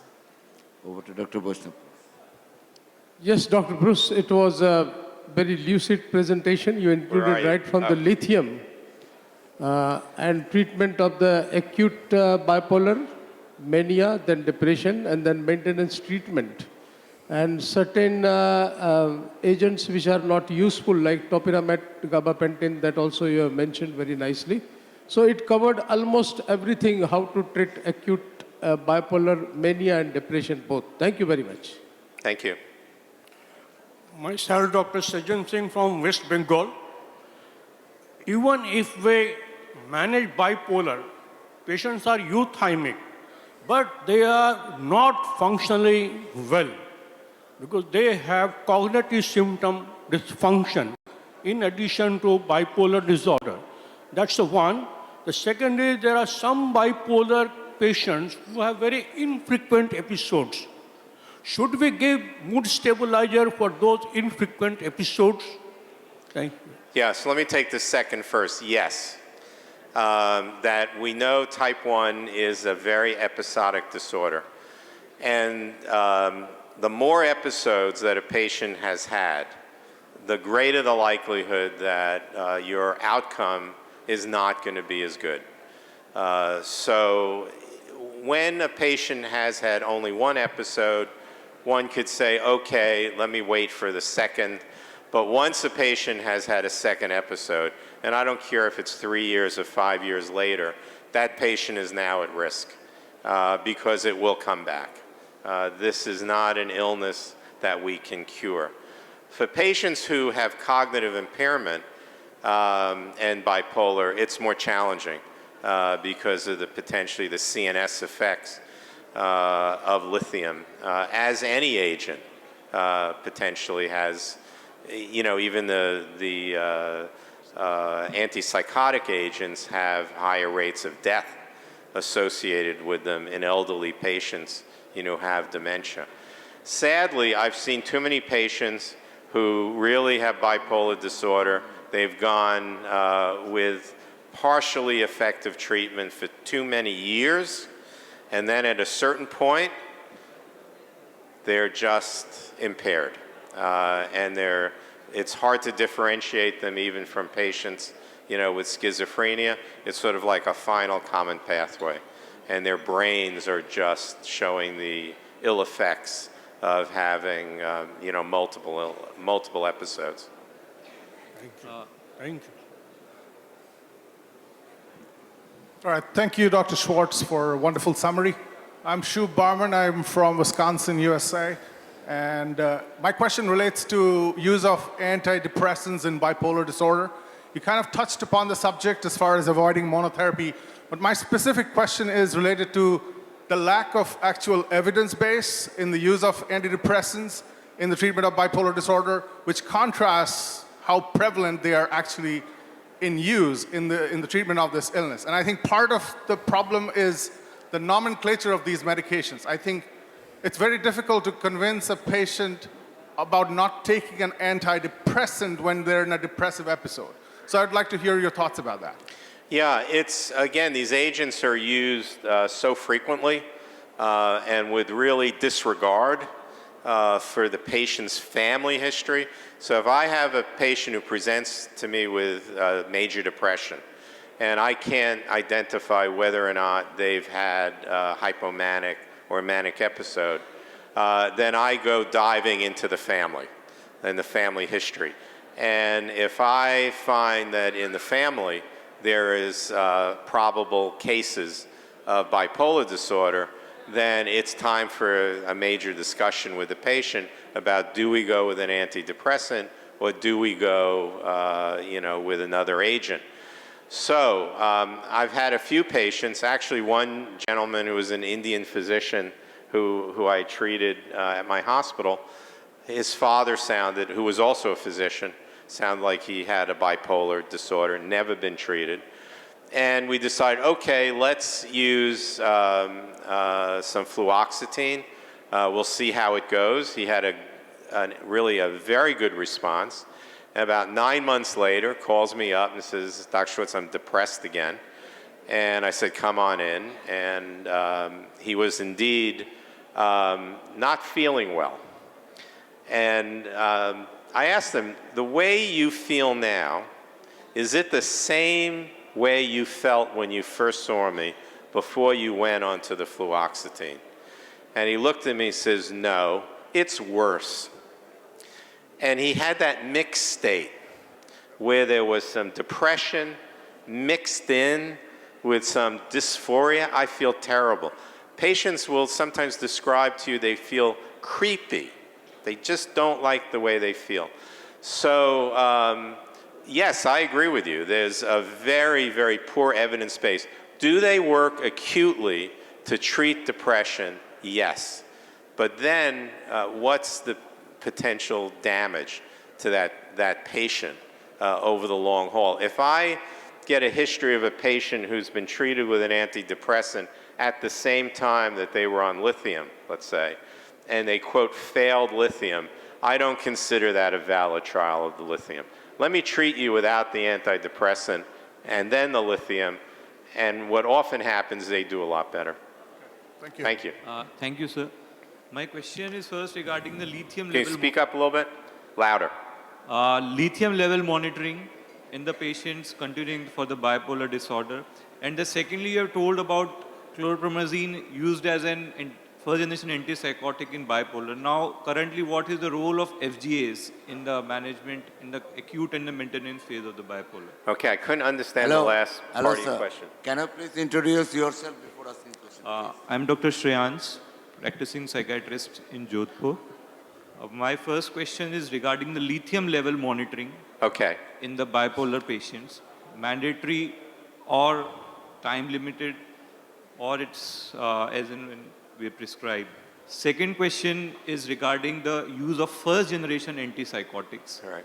As you have told, the chlorpromazine was used and approved. Now, what's the present and the current status in both acute and maintenance phase of FGAs? Right. So, clearly for many patients, we know that the first generation antipsychotics were very effective at preventing, manic relapses. The question is the side effects. And while they didn't have metabolic effects, they certainly had neurologic effects and tardive dyskinesia associated with them. My philosophy was always, I've got a great treatment for bipolar disorder that won't put you at risk for developing tardive dyskinesia, nor sedate you, nor make you feel kind of blah, unhappy, because there's a dopamine blocker that's going to affect the quality of your life. Unfortunately, what's happened with the second generation agents, they've supplanted the first generation, but because they're so easy to use and so relatively well tolerated that a lot of doctors are kind of using them as their mainstay of treatment. With regard to the frequency of lithium levels, again, lithium is totally predictable in terms of what its blood levels are going to be. And they really don't fluctuate except maybe over time if a patient, is put on other medication or develops some, renal issues. So, I will do the first blood test on 600 milligrams after about a week. That blood test totally predicts what the therapeutic dose of the medication is, and I tend to try and keep people in the lower range of therapeutic range, so 0.5 to 1.0. Again, lithium side effects are totally dose related, so the lower the dose, the fewer the side effects. Once I titrate the patient to what should be their standing dose, then I do one blood test to confirm it. And then I will not do another blood test for maybe 6 months unless there's some change in their mood state. And then I have many patients who I'm doing it once a year who is stably, on lithium, and there's no evidence, of any renal or endocrine, metabolic abnormalities. Thank you. Sir, can we have rapid fire questions because we do not have time? Yes, you, rapid fire. Thank you, sir. My question is about tamoxifen. How much tamoxifen, what should be the dose, and when some of my patient is not responding to other anti-manic agents, should I give tamoxifen alone or combination? What combination can be done with tamoxifen? So it's not been studied well. That the use of tamoxifen is mainly through case reports in terms of its effectiveness for refractory mania. And there you sort of treat in terms of tolerance to the medication. You will normally see some benefit, at, what is effectively a normal dose for someone who you're treating who's at risk for breast cancer. In combination, there's really no studies in terms of using it for refractory mania. For many patients, we'll take those patients to ECT in terms of breaking the mania because it'll sort of work faster. And then oftentimes they can sometimes go back onto a stabilizing medication such as lithium. Hi, my name is Gaurav Sharma. I'm a resident at McMaster University in Canada. My question is related to the difference in treatment for bipolar affective disorder type 1 and type 2, particularly in manic and hypomanic phases. Is there any particular difference in the recommended medication management? Yes, so if you have a patient who's the ones are easy, right? That's straightforward. If you have a type 1 patient and they present to you with depression, the monotherapy should not be lamotrigine because it's not going to prevent their breakthrough in terms of developing mania. Type 2s are more complicated. So if they present with depression and their hypomanic episodes are either very brief, very hard to define, you think you've had them, the patient thinks they've had them, their family thinks they've had them, but they've not been impairing. For many of those patients, I will start with lamotrigine alone because it's less likely to flip them into hypomania or mania. And then over the course of time, it's only if they start to develop hypomanic symptoms that become problematic. So they suddenly show up and their depression's okay, but they're irritable. They're not sleeping. I had a patient who came in and says, out of the blue, I was thinking I should sort of, drive off the road, and kill myself. It's not a thought that I've ever had, in my life. He wasn't sleeping as much. So that patient then went on to lithium augmentation in addition to the lamotrigine, and it cleared it up. Remember also, lithium has antidepressant effects. It's not as if it doesn't have an augmentation value in treating patients who have depression. So you wouldn't start somebody on lithium for a bipolar affective disorder type 2? For a type 2, it's not normally my first line, but if I'm not sure whether they're a type 1 or a type 2 or what I call a 1.5, they're somewhere in between. I don't know. They may be a candidate, for lithium as a first line. Thank you. Sir, I have two small questions. First is that you have in your slide mentioned to decrease alcohol and drugs. In India, we always say no to alcohol. So I just would like to know about this. Second thing is about fasting. In India, many women, they fast. And in Muslims, they fast for almost a whole month. So do you allow fasting or not? I always tell my patients never to fast. Yeah, that's not a problem I'm faced with in terms of fasting.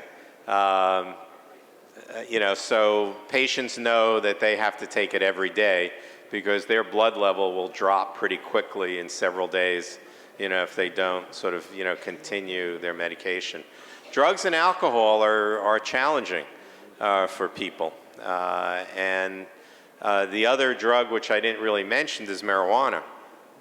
That in the United States, many states are beginning to legalize the recreational use of marijuana, and that's problematic for these patients. So my philosophy is actually when I have a patient who's not responding to treatment the way I want them to respond, regardless of whether I trust them or not, I drug test them.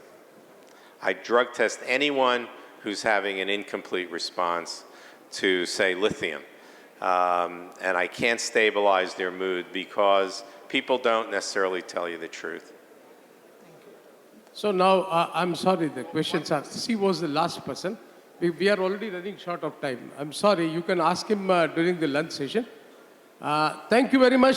Thank you, Professor Bruce. Thank you. It was an excellent interaction by the audience also. Thanks for the nice lecture. Dr. Gautam. It's over. Thank you. Over to organizer. Thank you, Dr. Schwartz, for an excellent presentation. Now, we would like to felicitate Dr. Schwartz. I ask and request the chairpersons, Murugesh Vaishnav and Gautam Saha, to please felicitate Dr. Bruce Schwartz.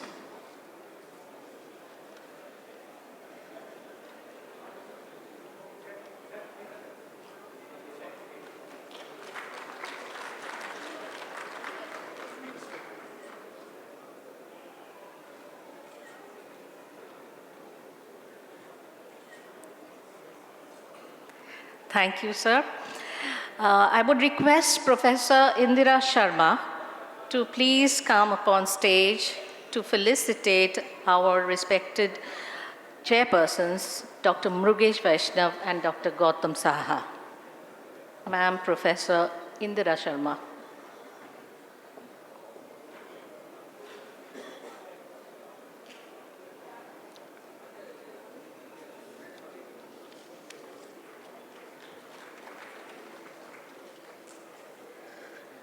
Thank you.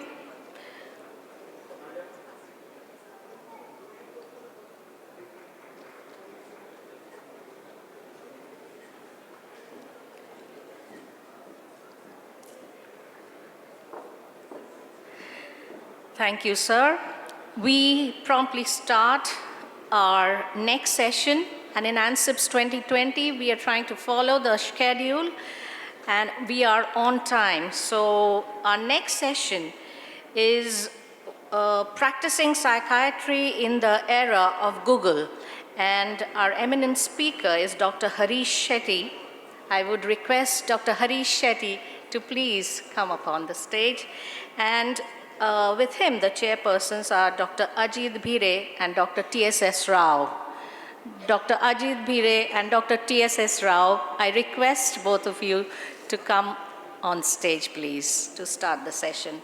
Practicing psychiatry in the era of Google. The audio-visual arrangements have been programmed to switch off at the end of 35 minutes after the session. And please keep your phone on silent mode. We'll have continuous sessions, so there won't be any lunch break. Whoever would go for lunch, just slip out, have your lunch, and come back to join us for the session. Thank you.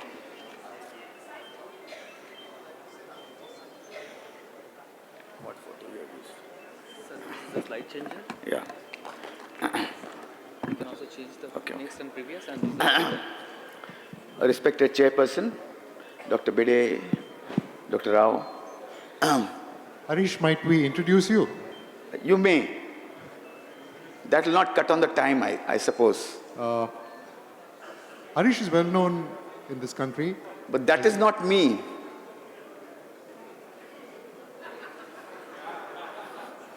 That's not me. I know. It is actually you, but you'll agree in a little while. Can I have the previous slide, please? The introductory slide.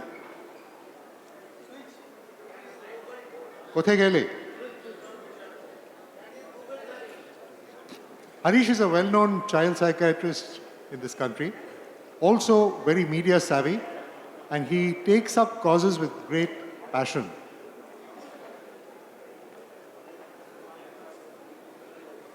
Harish has been an advocate for children with learning disabilities more than anybody else in this country, I think.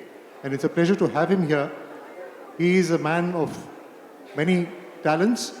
Today he's here to speak to us about psychiatry in the age of Google. Over to you, Harish. Thank you, sir. Excellent lectures before me, P.K. Singh, Prasad, and Dr. Schwartz. I think they were brilliant.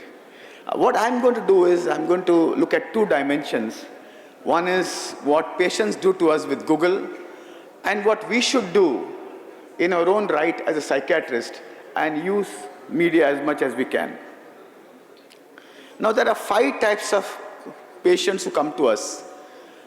Though they may not be very clearly suspicious, in dilute forms, the suspicious patient who has Googled everything and come to you might say that I think benzodiazepines have a potential, have an addiction potential.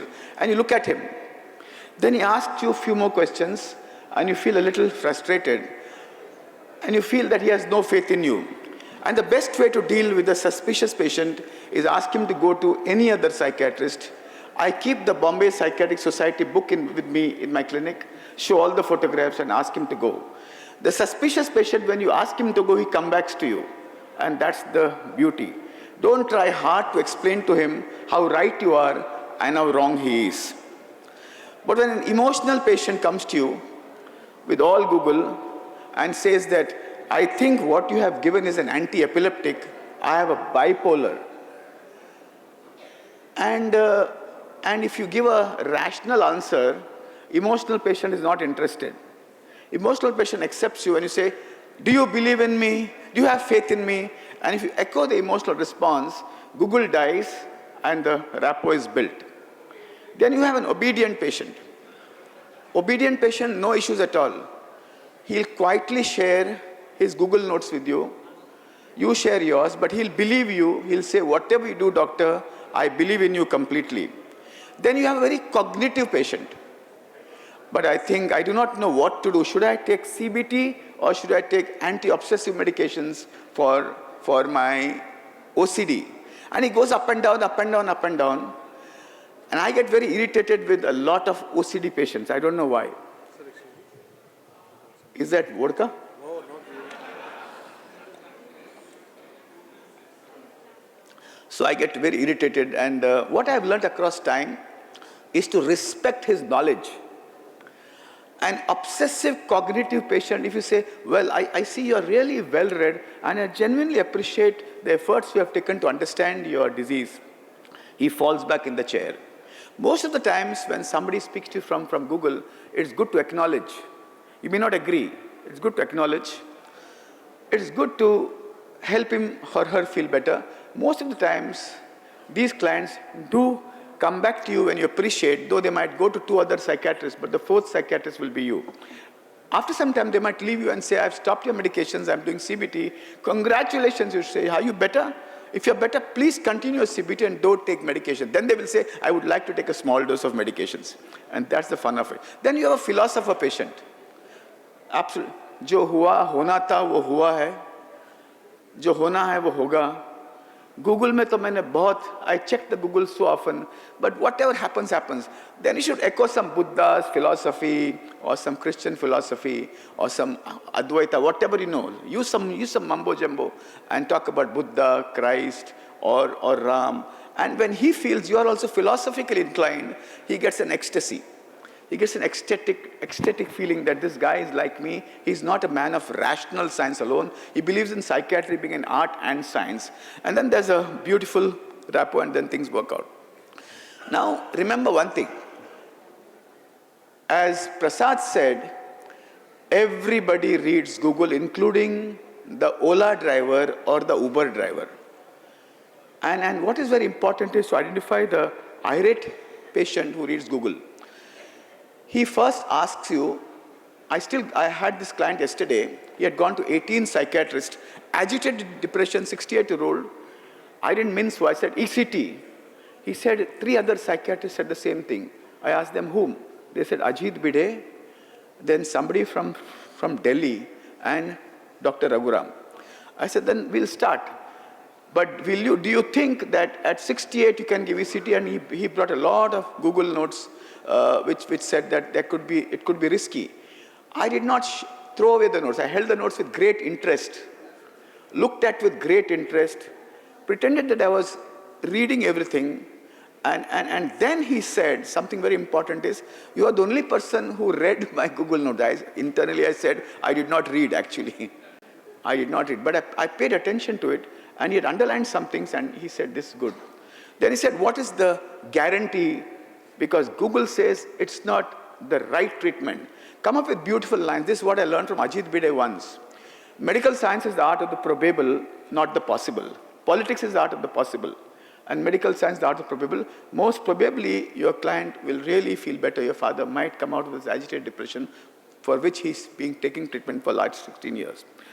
Emotional patients can also become very irate if things go against them. If a client comes with a lot of people and Google, and everybody asking you a lot of questions, be careful about what would happen if things go wrong. It's important to ask most of them to wait outside and find out who's the ally of the patient and see that you work with them. Now, somebody would say, I have Googled my symptoms, and we get automatic thoughts. And the first thought is, if you're practicing Haryana, good Hindi abuses. If you have been working in the United States, English abuses. And you get a lot of automatic thoughts. Being aware of the automatic thoughts is extremely important. And the first thought is, what the hell, sorry, that's a mistake. What the hell does he think of himself? He has probably read more than what I know. And that is also a fear which you get.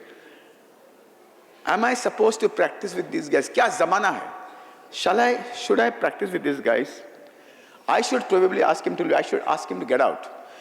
But when there's automatic thoughts, if you're able to watch those automatic thoughts carefully, allow them to come and go, which is extremely important in our practice, those who get hijacked with our own automatic thoughts will actually have a disaster inside the clinic. And then you'll have automatic feelings. I think this picture went across the country where the ISRO chief cried in front of everybody. Anger, fear, sadness, and joy only when the patient reciprocates what you think you would be doing. Somebody said, I have Googled my medicines. I know what to take. Doc, you should give me an SSRI. And somebody said, I don't know even to pronounce the new molecule, which starts with V. But then I have Googled my medicines. At that point of time, what happens? I have practiced for 5 years, worked in the department under a very arrogant boss for 10 years, and then so many things. So you have this automatic behavior of asking him to actually go out. So don't avoid such patients. Take deep breaths. It's good to take deep breaths for a few seconds. And sometimes I still remember one of my patients saying, why are you taking deep breaths? And I humorously said, because you're so bright. And he also started laughing. Sometimes humor breaks the Google Connect, and the human Connect starts, and the Google Connect actually dies. Confront. At times, yes. When somebody says to you all the time and argues, patient is improving, he's arguing, sometimes it's a good idea to say, this is my pen, this is my prescription pad, you write, I'll sign. Indians are fantastic. No, doctor, it's all you. Because of you, I've improved. Secondly, highly educated engineers. Highly educated engineers, IAS officers, psychologists, they withdraw the chair, put their right leg on the left, and they say, no, but I have really done an in-depth study on my son's depression. I don't agree with your medicines. If the son's rapport with you is very good, I do not mind saying, keep your engineering degree with you. If you want to take treatment, take, or you can go away. Let us not be American psychiatrists. Well, it's so unfortunate that you do not agree with me. No, let us be Indian psychiatrists. Anger is also love. And sometimes when you confront the patient, you keep your IIT degree with you and you can leave. They go home and they start shouting and screaming, and the boy who's got an excellent rapport with the 14-year-old say, I will only go to Dr. Shetty, and things turn around. And that I think is very important. Third is, you need to partner with Google, come what may.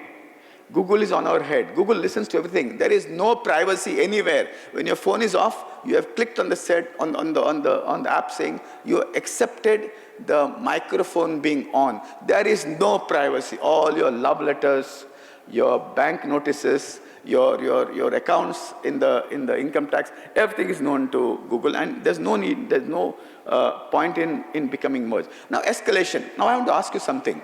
How many of you have a Instagram account? How many of you have a Twitter account? How many of you have a Facebook account? How many of you have a TikTok account? You have, congratulations.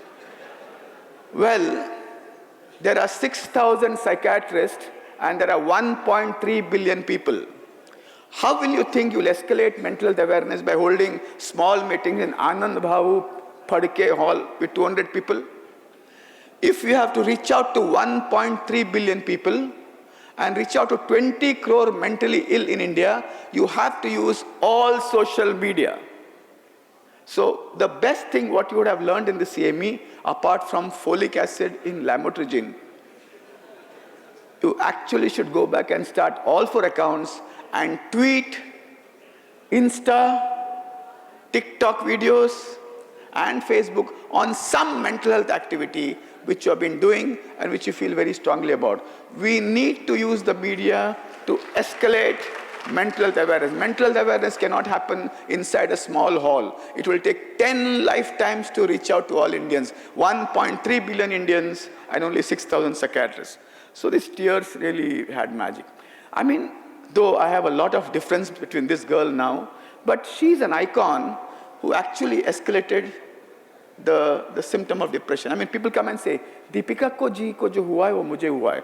Apparently, she has been close to IPS and she has been our ambassador of the IPS in 1 year. Let's look at how to break stigma. A lot of people who are committing suicide are in the media. Always use suicide as an opportunity to educate, not in a small hall, not in your church, mandir or your masjid. When this guy committed suicide, I felt sad, little, but I was convinced that this guy had a lot of wealth, but he felt very depressed and he jumped into a river. Use this opportunity in the social media to educate people on depression. And use an icon which you can actually juxtapose and catch attention. Now, it's a CME, so studies. The internet's impact on the practice of psychiatry. Psychiatrists should become familiar with online resources available to assist them with the clinical practice. Psychiatrists need to understand the advantages and disadvantages. I'm saying all that in a different way. And the last thing is, while the internet has an overwhelming amount of information, it may be time-consuming and difficult to find the specific information. So it's not easy as much as you think you need to do. There are patients. I have Googled the side effects. My God, I tell them paracetamol can kill. Read about paracetamol and try taking paracetamol. Aspirin has killed the son of a very famous physician in Bombay, Professor Ramurthy. He died in USA with effects of aspirin. I don't mind when they say adverse effects. I tell them, please start. Can you share all your adverse effects? Lithium, kidney damage. Khalas. Kidney, when they utter, all the relatives feel he's about to die. Thyroid. And the worst thing is weight gain and hair loss. But the more you acknowledge the adverse effects, acceptance of drugs increase. The old dictum of giving them a list of adverse effects that we have informed them, it's informed consent, does not work all the time. Between 2 sentences, there's a nuance and there's a slow acceptance of the molecule. As he leaves, will you take advantage, will you take responsibility if my wife puts on weight? I said, your wife puts on weight, I don't take responsibility. My wife puts on weight, I take responsibility. I said, I don't take responsibility. Then he comes back and says, I don't want my wife to look bad, even though she's depressed. I tell them very straight, do you want your wife to live on the earth or to live on the wall? Sometimes existential sentences can break the barrier of adverse effects. Education, neutral education, sterile education does not work.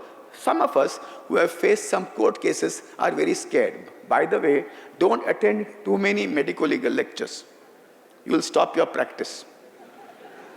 Okay? And people who give a lot of lectures on medico-legal don't have practice also. That's also very important, except Dr. Murugesh and those famous guys here. So when you actually face a lot of bombardment on adverse effects, I ask them one question. What is it that you want and what is it that you want to avoid? He said, see, I want my husband not to shout at me. I want him to go to work. I don't mind him if he is quieter than before. Please help me. But I don't like the fact that he's become a little sloppy. I said, do you want him to go to work? And the answers come from the patients. So engaging them. Sometimes I don't speak this in a consultation. I ask them to come for a special consultation for 1 hour. And that will be 5,000 rupees. Okay, it's important. The dedicated time for 1 hour, we'll talk all your adverse effects. Most of them pay, and they feel nice when you spend time, and they accept the adverse effects. I have Googled your profile. आपके बारे में क्या-क्या लिखा है पता है internet में? I tell them that my teacher, Dr. N.S. Vahia, Senior Vahia, who's no more late, he said, 50% of people will abuse you and 50% will love you. And don't get too exhilarated when somebody comes to touch your feet, because the guy who comes next might not be very happy with you. Very important to understand that do not bother much about what people speak about you. Keep doing your work continuously and that works. Now there's a smartphone psychiatrist frustrated by the failures in this field. Tom Insel, a former director, as somebody said in the morning, to reduce the world's anguish through the devices in people's pockets. He himself believes that the smartphone can be both a diagnostic instrument, and I would not repeat what Prasad said in the morning. Algorithms have come up. I have met people who have created algorithms in cardiology. By listening to the voice, you can tell the heart disease. But as of now, as somebody said on the chair, that I think it was Prasad who said, that I don't believe the algorithms might work, but in due course of time, we don't know what exactly is going to happen. Facebook and Twitter, if you have to report somebody, they'll ask you, is he suicidal? And so Facebook and Twitter have become a little more friendly. Now, people who actually use a lot of Google feel others are all stupid.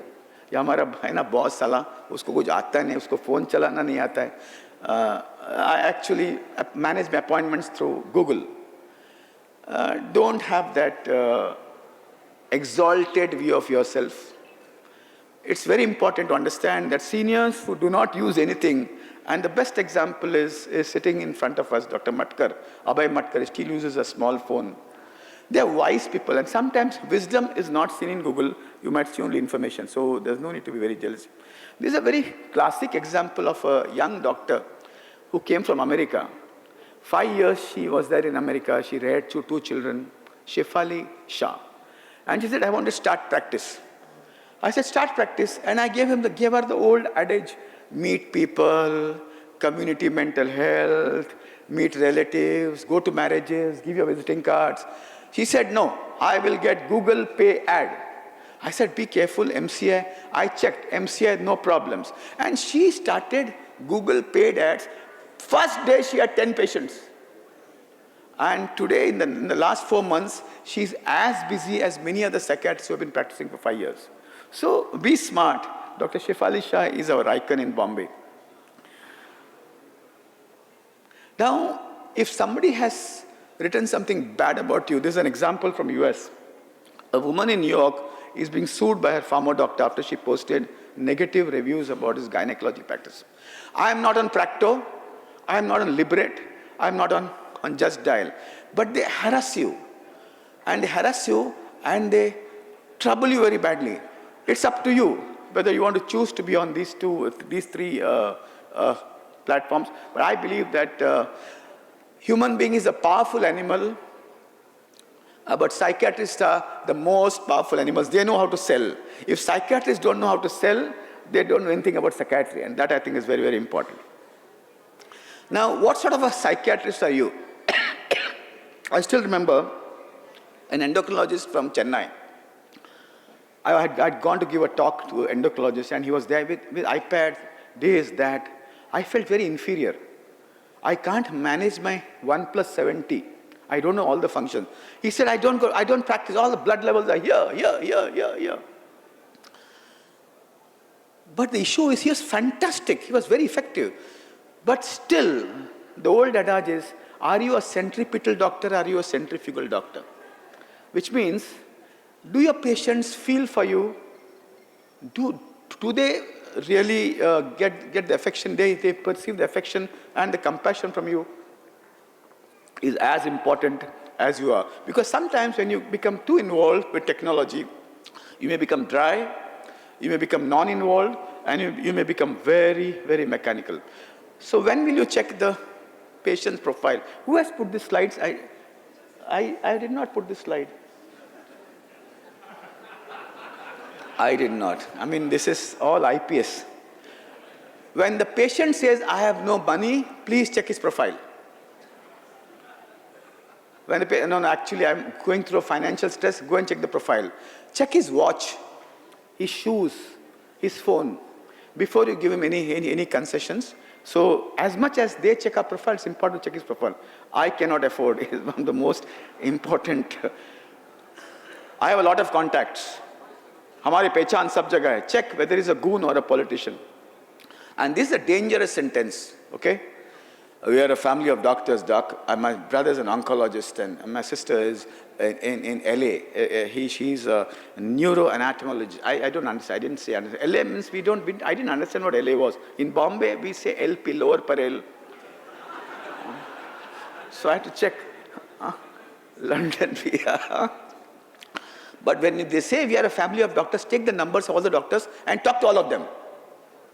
Safest. And secondly, you ask the patient, you are a family of doctors, but should I share your extramarital affair with your brother-in-law? No, we are a family of doctors, but I am come to you alone. So don't tell me anything more. So you can get different types of prescriptions, a gregarious prescription, 7 drugs, which can come from Trump. Hazare will give you 1 or 2 drugs only. In spite of all what I'm saying, learn to seek knowledge from Google. I still remember 10 years back, when a student posted in my e-group, which I run, of 3,000 mental health professionals, that I need some information on the internet from this. The teacher, professor of psychology, said, I don't like you asking internet information, but internet is everything. I still remember the days when I was an MD student.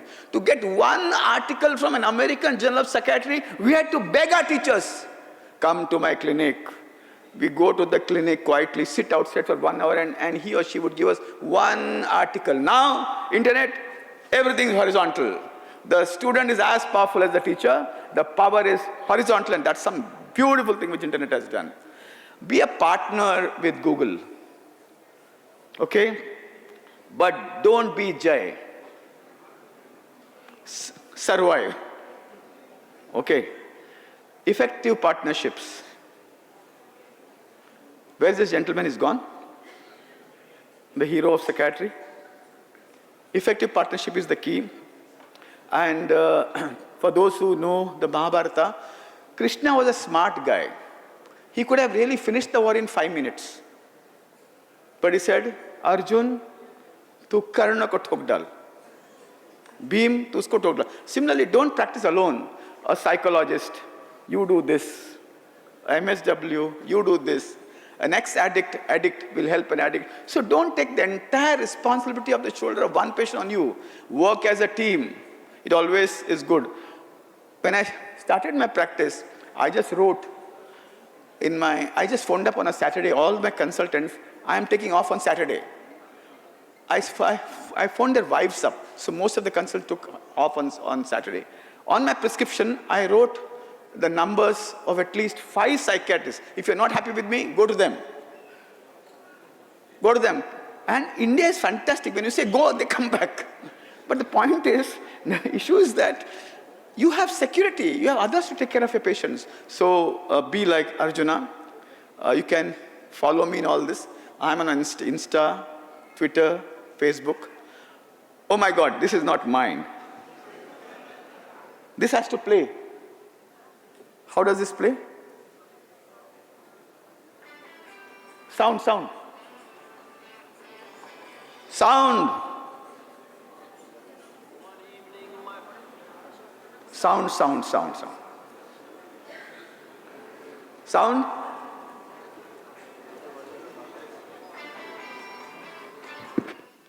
ऐसा क्यों boss? Sound चाहिए, full sound चाहिए. किधर है wire? किधर है? Sound wire किधर है? साउंड वायर लाओ पटक करके. Sound touch the ball. How can that be? It has to be there. I will not go down without the sound. Sorry, but the chair, Ajit sir, he's been very kind to me all throughout his life, and the sexologist has also been very kind. I want to emphasize the point that don't fall back on technology all the time. Yeah, that's a good one. क्या हो गया sir? आवाज नहीं आया तो बम फटेगा इधर. हाँ,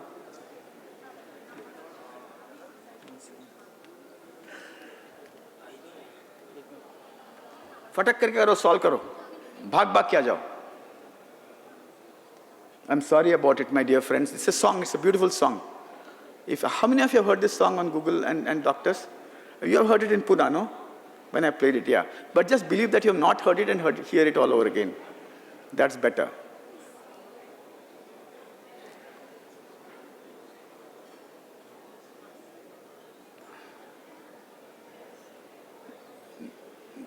जल्दी जल्दी भाग भाग क्या हो यार.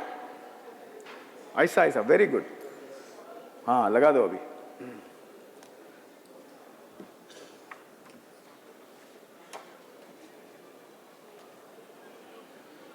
आवाज आएगा ना?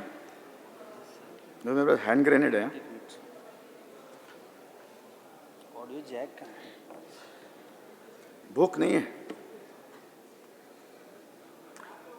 नहीं होता है तो बोल देना, मैं उतर जाता हूँ मंच से. साउंड का होगा ना? क्या अच्छे?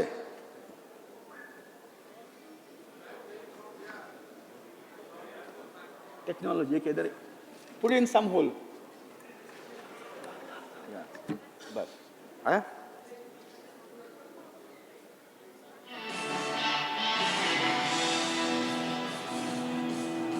One evening my father said, my son, I'm dying and soon I'll be gone. But before my final farewell, hear me and hear me well. Do whatever you want to do, and plan or roll the dice. But one thing is strictly taboo. Please follow my advice. Never go over symptoms. That is my only prescription. You will have a diagnosis of evil prognosis. That is a serious condition.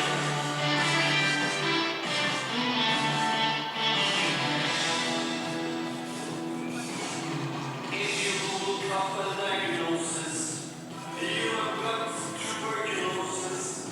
And if you Google fever and red, you got Ebola and soon will be dead. And if you Google Ivor running nose, it seems that your brain is leaking juice. And if you Google itch and prognosis, anaphylactic shock or psychosis, never Google your symptoms. Seldom it brings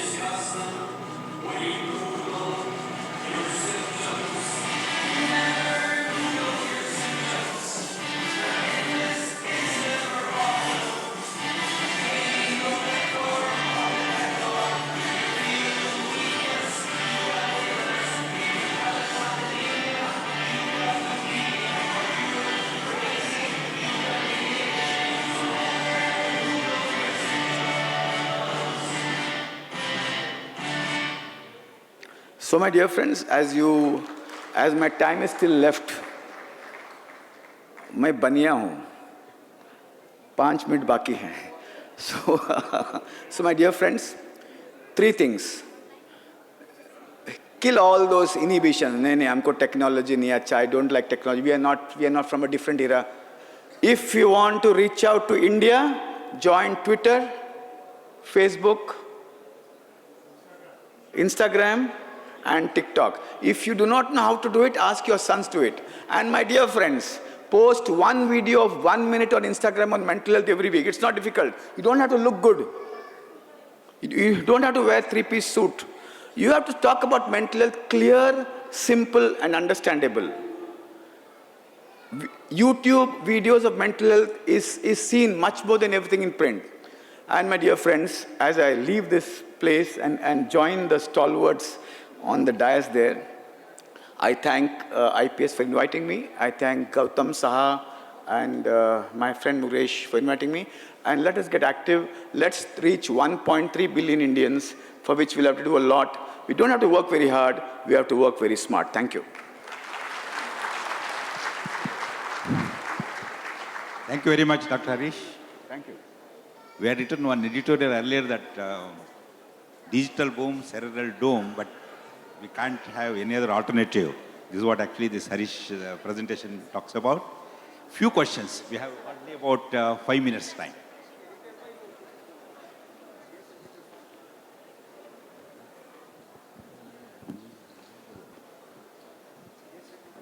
Can I ask? Harish, your lectures are always wonderful, but today it was half understood. Partly, once I made a presentation, I wrote hope, and I showed Mrs. Sonia Gandhi and Rahul Gandhi in the picture that she still has hope and surviving cancer. I think my statement was correct. But many people came and told me that you should not put posters of people who are well known. It is prohibited by the court. And I withdrew that slide from my presentation. I do not know how do you stand. Yeah, I'll answer except this. Except Deepika's, where she has publicly admitted. Absolutely. But rest of the people, I agree please with take care. Please take care.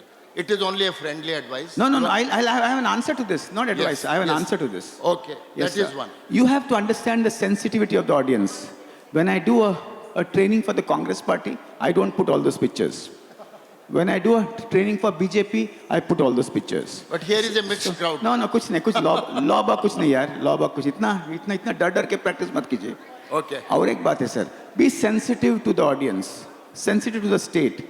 And between the sensitivity, let's not lose satire and humor in us. At the same time, see that you respect everybody. So I've not disrespected any picture there. And you have to be careful of what to do where. And that I think is important, sir. Thank you. Thank you, sir.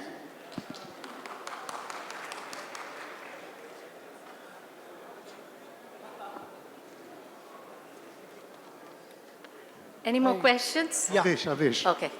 Thanks, Harish. Always wonderful. I'm just thinking, and you have been working with some of the people in Mumbai. You talked about having it on social media. That's the only way for 6,000 people to reach 1.3 billion. Despite so much of hype about mental health issues, especially from the Bollywood, why haven't we been, and I've been trying it for last about 30 years, why haven't we been able to have partnerships with friends from the media and do something together, either at the level of IPS or other bodies or as individuals? Because this is something which in future would be the only way to reduce the mental health burden. Your talk. I think we are not smart enough to really engage in this partnership. So that is one. Number two is, in our experience, there has been no issue at all. Amir Khan and so many actors across the South, etc., have done this. But Avdesh, I agree with you completely.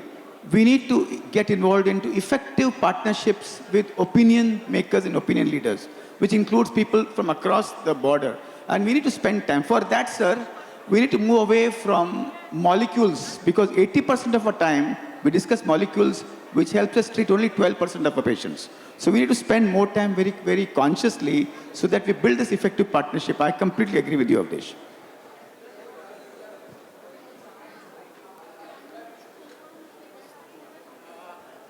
Dr. Avdesh Sharma, you rightly pointed out that we are raising the voices against the Bollywood and all, and we should make a partnership.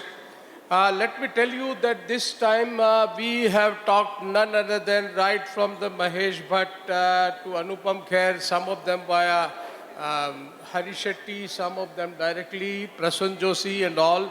And we wanted to have a symposia because this year there was a big fight for mental health and judgmental health. So we wanted to have a transparent symposia, but none other responded nicely, and I do not want to name. Anupam Kher is out of station, he responded nicely.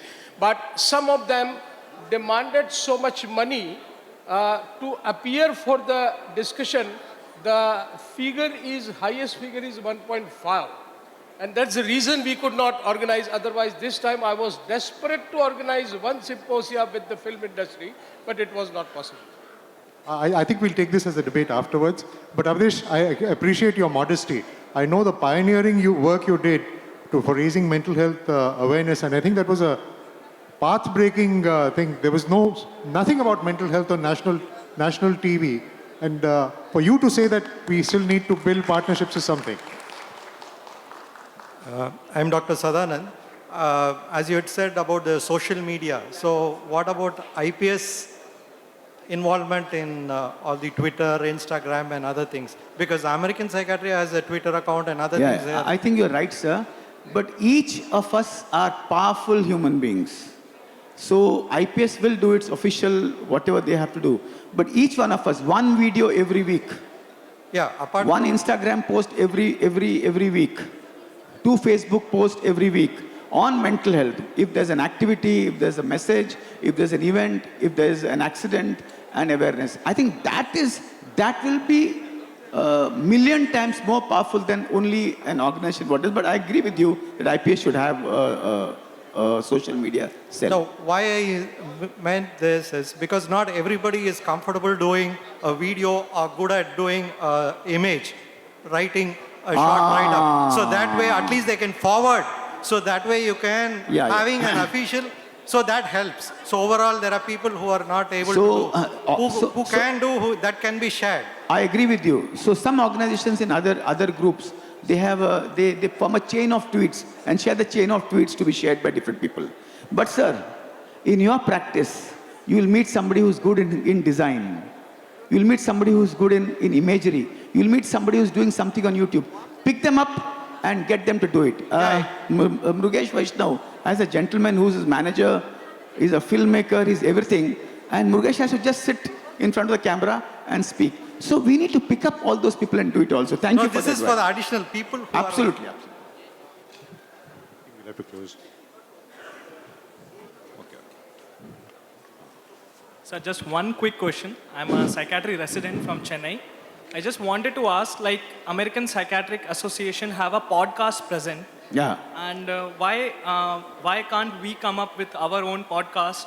Good idea, sir. Good idea. Very good idea. And even we can bridge the gap by adding residents or the youngest psychiatrists who are there and let them give the charge, because as you yourself said that today's generation is much more equipped and they have that acumen of presenting the content, because entire industry, social media industry is driven by content. So how the content to be presented, this we can bridge the gap under your guidance, under the seniors and juniors can present. Agree with you 5,000%. President and our future president are here. I'm sure they're listening to this excellent idea. Actually, something on these lines is in the pipeline. I think Sudhir Bhave from Nagpur and Darpan Kaur from Mumbai, in different capacities, are working on this. And one more, sir, one more aspect I want. That will be the absolute last? Yes, sir. That why we have not come up with an app-based solution for entire psychiatric association. Like the American Psychiatric Association, they have their own app. All the books which are published and be it by all the psychiatrists. Like I told you, we have a committee on this. We have to be cautious, we have to be legally correct, and we have to be ethically right. We are working on this. Thank you, sir. Please contact Dr. Sudhir Bhave and Dr. Darpan Sir. Kaur. Okay. Thank Sir, you. just a minute.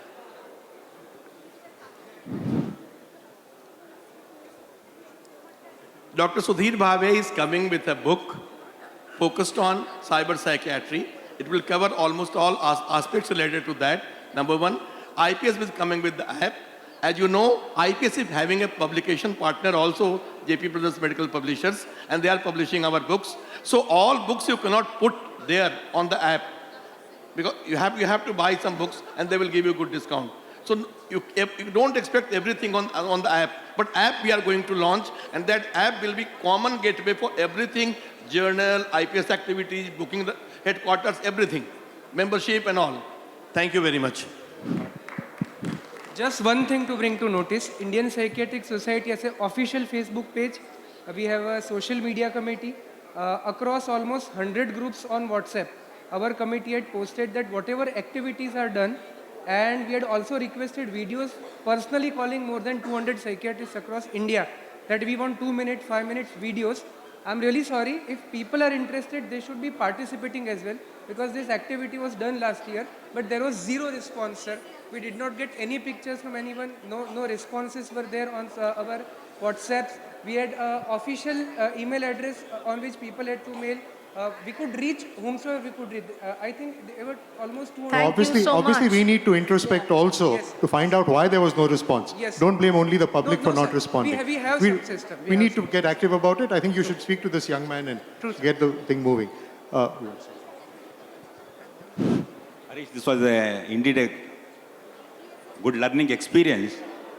There is one more thing as effective as Google, which I came to know after marriage, that is called wife. What it means is that we have to learn to live with and manage life, and for psychiatrists, how best one can go about. You have made it very clear. Thank you very, very much. I think it's not wife, it's Thank you. Wi-Fi. The old adage goes that a little knowledge is a dangerous thing. Obviously, indiscreet availability of a lot of knowledge and fake knowledge is even more dangerous. And I think I should thank Harish for bringing that truth home, as well as for lightening the moment of a CME, which tends to be very tedious and, as you said, molecular based. Thank the organizers for giving us the opportunity to chair a wonderful session. And thank you, Harish, for your presentation. Thank you. Thank you so much. Thank you, Dr. Harish Shetty. Now we are going to felicitate Dr. Harish Shetty. I request the chairpersons, Dr. Ajit Bhire and Dr. T.S.S. Rao, to present the memento to Dr. Harish Shetty.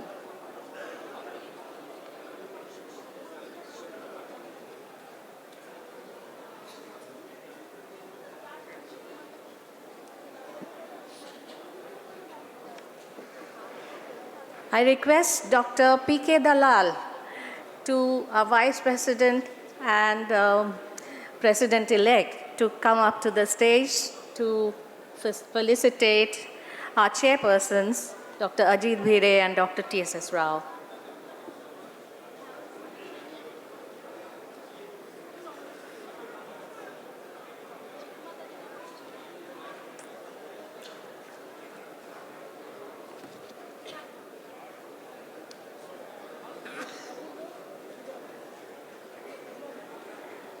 Thank you, sir. Before starting the next presentation, I have an announcement. The lunch is in ITC Shonar, Sundarban. So if anybody, there's no lunch break, so for the lunch, you just slip out and have your lunch as ITC Shonar. And if you have any problems in finding the lunch venue, please go to the May I Help You desk. They will guide you. Our next presentation is Recent Advances in Treatment-Resistant Depression by Dr. Rajneesh Mago. And I request Dr. Rajneesh Mago to come up to the stage. And to chair this session, we have Dr. Vinay Kumar and Dr. O.P. Singh. I request the chairpersons to please come up to the stage. Dr. Rajneesh Mago.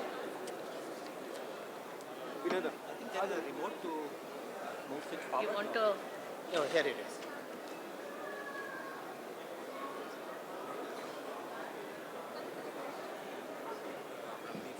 Only three. किसी sub committee पर नहीं है हाँ जी आपको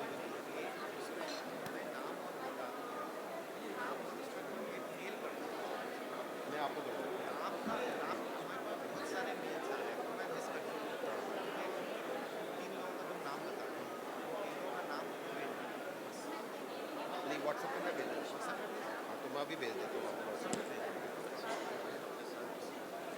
PG development programme इसकी date fix करना बोल रहा हूँ सर अभी आपको कर देता हूँ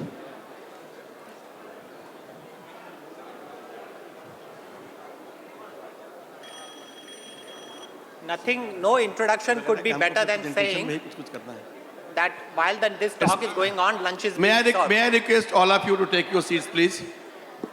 May I request all of you to take your seats, please? It's my pleasure to introduce Dr. Rajneesh Mago, a friend from USA. I know lots of things about him. Lots of things are very good, but few things that are not good. He has requested me to share things which are not good. But I have decided that no, I shouldn't do that. I am leaving all those things to him. He will disclose how good or how bad he is. Again, request to all of you, please take your seat because this is going to be a very interesting session. Dr. Rajneesh Mago is leading expert on drug interactions and drugs. And I am personally privileged to work with him. He was my senior resident for 3 months at Lady Harding. So we have had interaction with this. So I request Dr. Mago to proceed with the lecture. Please. Okay, I request once again, can I have dear the slides? delegates, please take your seats. I'm ready for the slides. Okay. Hi everybody. I'm Raj Mago. I'm sorry, it's an old photo. I have to update it. I'm looking a little different now than when this photo was taken. That was before I got depressed, I think.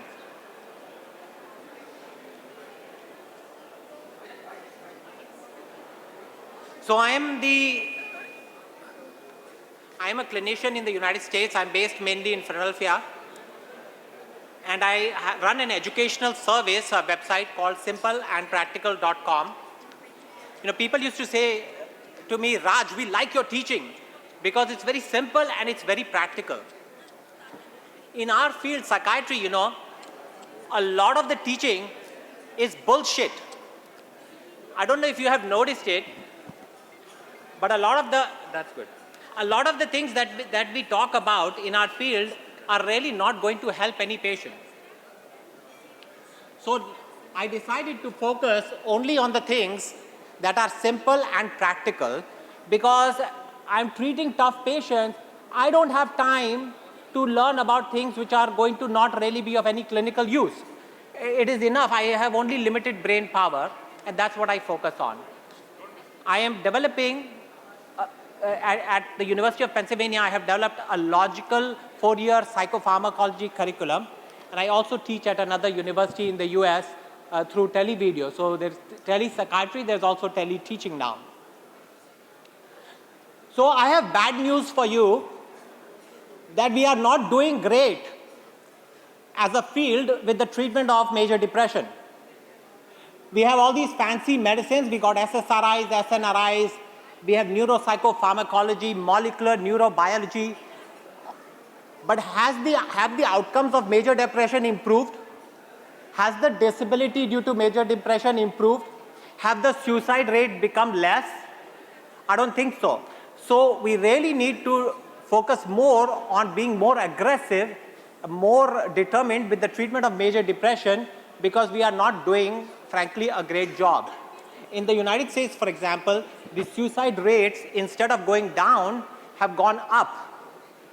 in the 20 years since or more than 20 years since the SSRIs were introduced, the suicide rates have not gone down, they have gone up. So there is something more that we need to do, and I will try to talk today about some of the things that we as specialist psychiatrists, some of the more advanced things that we can do beyond the obvious. I mean, all of you know about the basic things, and we'll talk about some other things. But before I do that, I just want to emphasize, so I do consultations. You know, people come sometimes from a long distance to do very expensive consultations with me because they say they have treatment-resistant depression, that they have been treated by, 5 different psychiatrists and they are not better. They have taken 27 different medications and all that.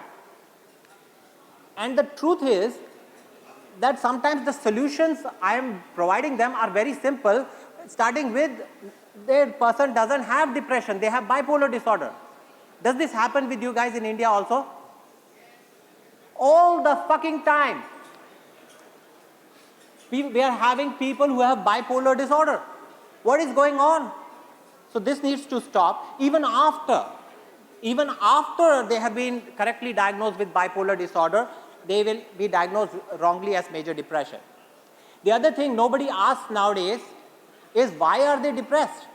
So many times the patient is being treated with one medication after another, I see this, while really they have some kind of psychosocial problem. No medication is going to treat that. The other thing I find all the time, these are the things that actually happen with me every day, not like the really cool latest treatments, but these simple things. That their comorbidity, we think that this person has depression, we are missing that this person really has borderline personality disorder, and if that is not treated, you cannot treat the major depression effectively. Or ADHD. I cannot tell you how many people I have treated who came to me as if they were treatment-resistant depression, but really they had ADHD or they had autism spectrum disorder. And without treating these comorbidities, we are not going to be able to treat the major depression. So while I'm going to talk about some pharmacological options, I just want to say that some of these more basic things are actually of the highest importance.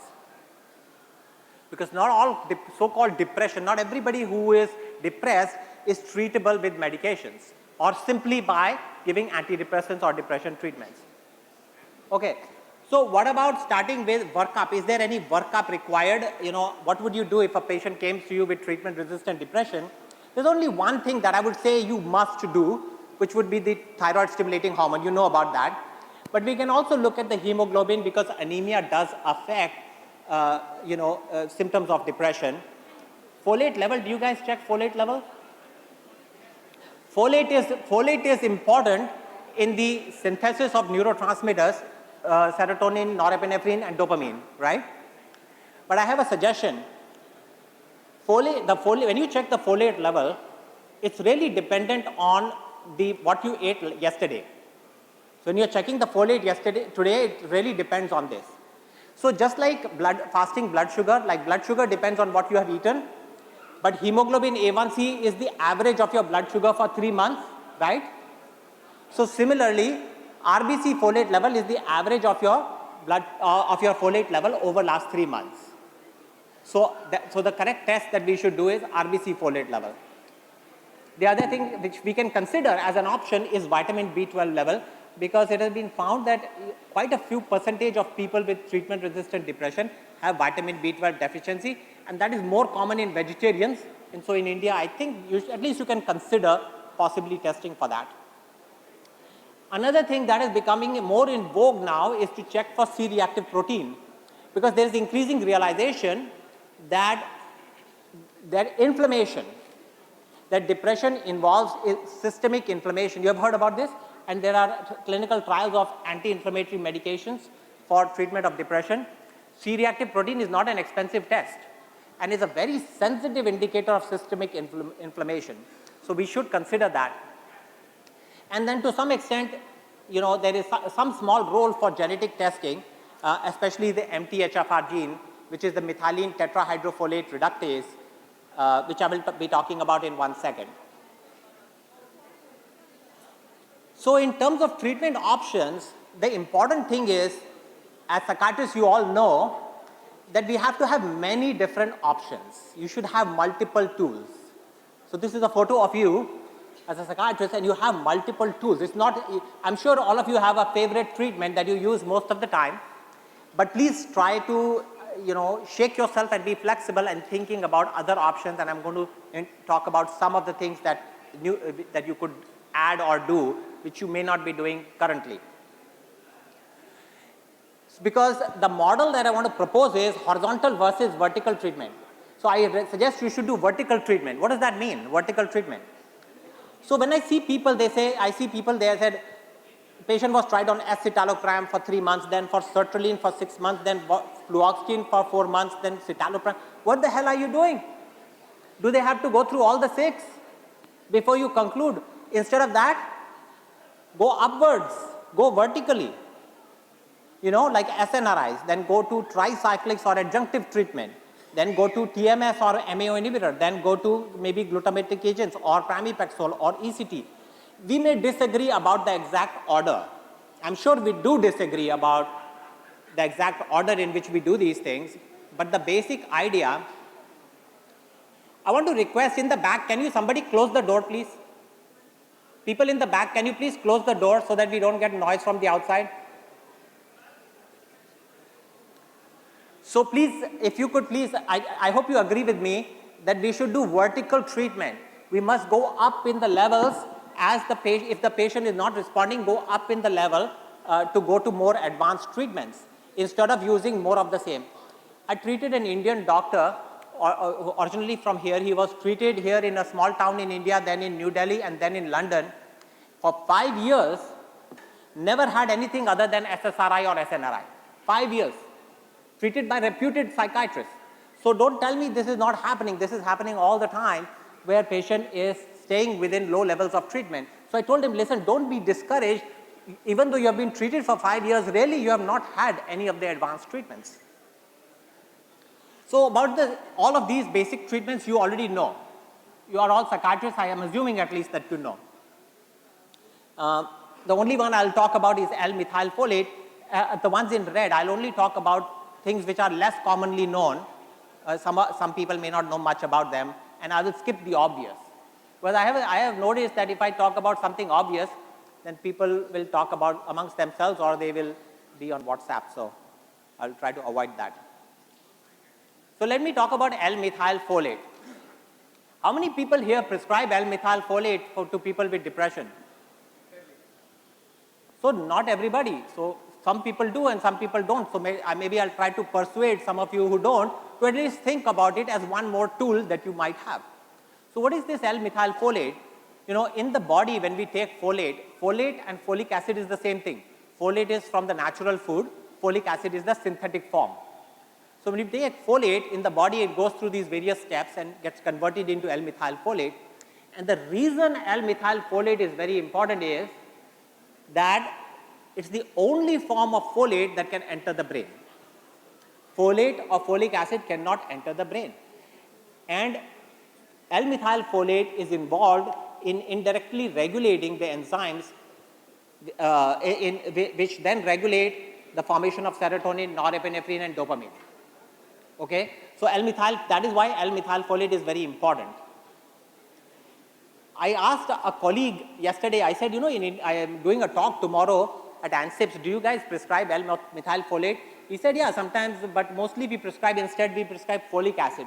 Don't do that. The problem in these people is not that they have folic acid deficiency. The problem is that they are not converting the folic acid into L-methylfolate.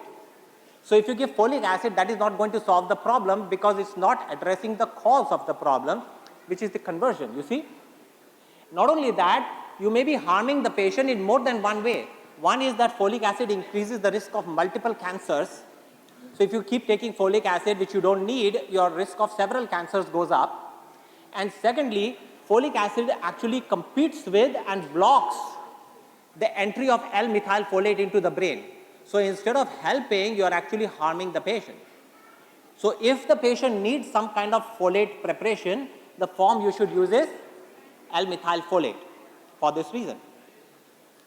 So there is this gene, the MTHFR gene, which regulates the formation of L-methylfolate from folate, and there is a polymorphism, which means a variation which is called the C677T. There's more than one, but this is the most common. When we say 6, this looks like very impressive number, but actually it's very simple. When we say C677T, all it means is that if you count on the DNA, you know the DNA is made of nucleotides, right? At the 677th position, instead of a C, which is what? Cytosine, there is a T, which is thymine. You know ATGC, remember? Adenine, thymine, guanine, and cytosine, the 4 nucleic acids. So at 677, there's just one. It's a single nucleotide polymorphism. Anyway, if you have both T, you are in bad luck because there's a 70% reduction in MTHFR activity. Those are the people who are most likely to benefit from L-methylfolate. Now here's the catch. On the one hand, the clinical double-blind placebo-controlled trial at Harvard University showed that people who had not responded to SSRI, when you give them high dose of L-methylfolate, you have to give a high dose. Remember, there's 15 milligrams, because people will often give 1 milligram, 5 milligram, 7.5. You should give 15 milligrams of L-methylfolate. A certain proportion of them responded, not everybody. And they have to give for 3 months, because a lot of the 50% of the people who responded in the last month, after 2 months. So please remember this. If you're going to try it for 3 months. Otherwise, don't even try it. You know, like, be very clear in your mind as to what are you doing. The thing is, in India, we don't know exactly the prevalence of this particular polymorphism, and we don't know what are the other polymorphisms. It may be very few people. So it is not really it's not practical in India to do genetic testing, and it's not clear which genes, which polymorphisms to test for. So for you, I will suggest the following. If you are going to try it in treatment-resistant depression, you should try it in people who are obese. I'm assuming you have obese patients just like I do. And people who have systemic inflammation.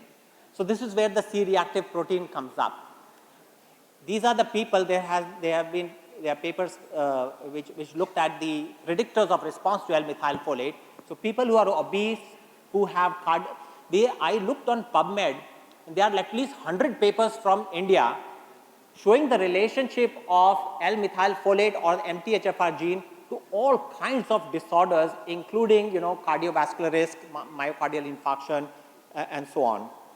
So we should be, depression is sometimes related to systemic inflammation. When you go online, you may find various on Amazon.in for Indian website of Amazon.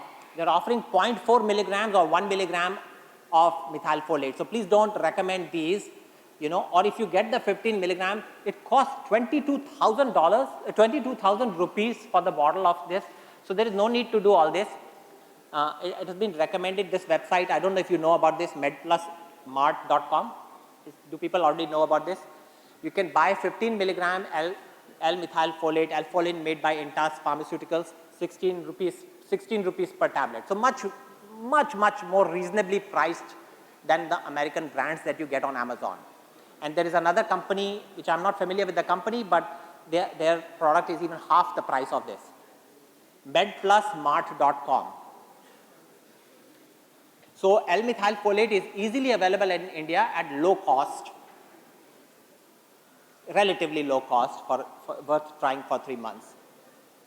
Okay, so you know my plan, right? My plan is to talk about a few different things which are not things which you are doing every day. So I talked about L-methylfolate. Now let's talk a little bit about MAO inhibitors.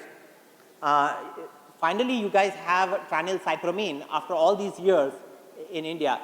See, in the United States, if you're a specialist psychiatrist and you see patients with treatment-resistant depression, we cannot even imagine that you don't prescribe MAO inhibitors. How can you be seeing patients with treatment-resistant depression and not prescribing MAO inhibitors? That, you know what is the equivalent of that? Is to say I see patients with treatment-resistant schizophrenia, but I don't prescribe clozapine. How can you see patients with treatment-resistant schizophrenia and say I don't prescribe clozapine? It doesn't make sense, right? Because clozapine is the leading medication for treatment-resistant schizophrenia. Am I wrong? So similarly, MAO inhibitors, I cannot understand why it took so long, but anyway, how many people in this room have tried it? It's only become available in the last few months, right? Really? At least you have the option. I'm not saying I'm not telling you what to do, but at least you have the option. So MAO inhibitors, this is not the MAO we are talking about. We're talking about monoamine oxidase, which is different MAO. It's the enzyme which metabolizes and destroys serotonin, norepinephrine, and dopamine. Because we find it easy to increase serotonin and norepinephrine through our medications, but dopamine is harder. Am I right? So we can think of it like a trishul. Like when the ordinary things don't work, we can think of it as trishul because it will very potently increase the levels of serotonin, norepinephrine, and dopamine. We have many years of experience, right, with the MAO inhibitors. The MAO inhibitors were actually discovered even before tricyclic antidepressants. But the thing is, you have to take a little trouble of knowing the how-to, just like clozapine. If you are going to prescribe clozapine, you have to learn a little bit, right? You have to learn about CBC monitoring or what to do if the absolute neutrophil count goes down, what are you supposed to do and all that. A little learning is required. If you are happy, just prescribe escitalopram, go home and watch TV, then this medication is not for you. You have to learn a little bit about how to prescribe it. And I will try to share a few tips in a minute. Like what to do about diet, what to do about medication, dosing, how to manage common side effects. A little bit of learning is required. Because if you are using a very powerful medication, with great power comes great? No, with great power comes great electricity bill. With great power comes great electricity bill, but also great responsibility. So let's talk about diet and medication. We cannot expect ourselves to remember all the different foods. Can they eat this? Can they eat this? And so on. Every day I go into some room, I don't even remember why I came into this room. Does this happen to you? Or is it just me with cognitive decline? So cannot remember all these things. Instead, we'll just do the 3 P's, which is principles. Let's talk about the principle. What are the principles? How do we even decide whether this thing can be eaten or not eaten? Give a printout. Don't have to memorize everything. As long as you have access to a printout, which you can get on my website, you have a printout which you have and you give to the patient also. If the patient asks, hey, can I eat such and such thing? You say, let's look it up in the printout. There is no pressure that we have to memorize all of this. I was told that this has been made available in India also. Printouts are available to you guys, yes? Dr. Mehla is saying that in all languages, printouts have been made available by the manufacturer. What I do is, one tip is I give the patient 3 copies. The reason I give 3 copies is I say keep 1 at home, keep 1 in your car and give 1 to your spouse. So that even if they go out somewhere, they're eating out, they have it in the car, they can bring it and have it for their reference. Or take a photo on your phone so that you have it available. And then I say phone me. The 3rd P is phone me, which means if anything is not stated in the printout that it's okay to eat, then it is not okay to eat. If it doesn't say that it's okay, call me. And when they call me, I don't have to know the answer. If they ask me about something which is very unusual, I think sometimes they ask me these questions just to make me frustrated, but maybe not. So anyway, I can look it up. I don't feel a pressure that I have to know for every single food in the entire world. Okay. So the principles, what is this principles? The principle is that tyramine, which is the product, which is the thing in food which can lead to a hypertensive crisis, 6 milligram is roughly considered to be a threshold. If you take 6 milligram or more of tyramine at a time. So if we know the tyramine content of a particular food and you multiply it by how much of that food you are eating, then we can calculate how much tyramine there is, right? So it depends on how much you are eating. So really a person could, maybe if it is a very high tyramine food, maybe they had fish. This is West Bengal, they have fish, a lot of fish. The fish has been like, let's say in the fridge for like 10 days, that thing could have a lot of tyramine, and so if you eat even a small amount, you could have a problem. Or a moderate tyramine if you eat a large amount, or you're taking multiple foods, each of them, you're just making multiple bad choices. So but the principle is, what is the total amount of tyramine that this meal contains. Now, with regard to Indian food, I have good news to you. In the entire world, in the history since 1950s, there has never been a single case reported, never one, of MAO interacting with Indian food. Because we tend to eat fresh food generally, and not a lot of things which have been kept, like some of the French cheeses, things which have been made over many weeks and months. So that is good news. And remember, Indian food is very popular in the West. So it's not like they are not eating Indian food. Every reasonably sized city has multiple Indian restaurants. And I myself have treated both patients of Indian origin and patients from the United Kingdom who are very fond of Indian food, and I have treated them with MAOIs and never had a problem. So we do have actually indirectly a lot of experience with Indian food even before MAO inhibitors came to India. So in terms of, let me give you a tip about what they can eat and what they can't eat, and you can remember it through the F words, the 3 F words. You know what F word is, right? Fresh. I don't know which F word you were thinking, but I was thinking fresh, fermented, and Far Eastern. Meaning the things which are not fresh is a problem, the things which are very fermented are a problem, and things of Far Eastern origin like Chinese and so on can be a problem. The 3 Fs are what you should think about to decide can they eat this or they cannot eat it. And of course the quantity, like I said, it also depends on how much you are eating. You can eat almost anything as long as it's a small amount. So fresh fruits and vegetables. I really think all of us should be on an MAOI diet because we would be much healthier. It's a healthy diet, right? We should be eating fresh fruits and vegetables, a lot of fresh fruits and vegetables, or whole grain roti or rice and all these things. All of these things they can eat. It's all healthy foods. Freshly cooked foods, no problem. We should also stop eating food that has been in the fridge for many days. You should also check, make sure it's not past the expiry date. See, again, once you have explained to them the principle of freshness, then some of it is common sense. If they have a power failure for a very long time, the food in the fridge goes bad, they should not try to eat that. The question came, I had today a wonderful breakfast with idli and dosa here in ITC Sonar. So I was very worried, what about idli and all these dosa, is there a problem because they are fermented after all. But there is actually a study that looked at idli, and they have shown that the biogenic amine content, tyramine content is very low in idli, unless,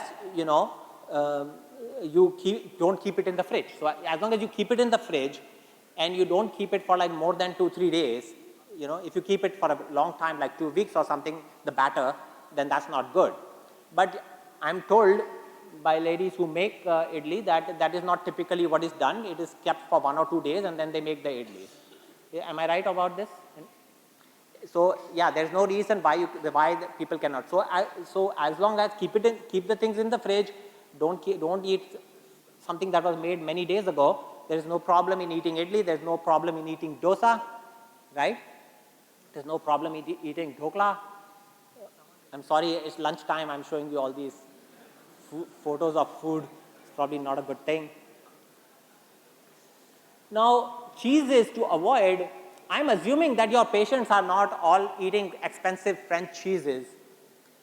So I don't think this is a day-to-day problem, but you should know that, these really aged, expensive French cheeses which are, anything that has blue in it, this blue is really fungus. Did you know that? It's fungus. Eating cheeses, which are very aged, they smell a lot, which have fungus, those are a problem. But again, I'm assuming that most of your patients are not going to be eating these, so we should be aware of this. But another thing in India that you have to be cautious about is cheddar cheese. Cheddar cheese is available in India widely. And cheddar cheese is not a good idea because it contains, so remember I said 6 milligrams of tyramine is a problem. 100 grams of this Amul cheddar cheese has 22 milligrams of tyramine. So that's not a good idea. Please, so in India, the main thing you have to remember is cheddar cheese. Cheddar cheese is a problem. Don't even think about cheddar cheese. But what they call American cheese is available widely in India. It's just called American. You know those white slices that you get? That's called American cheese.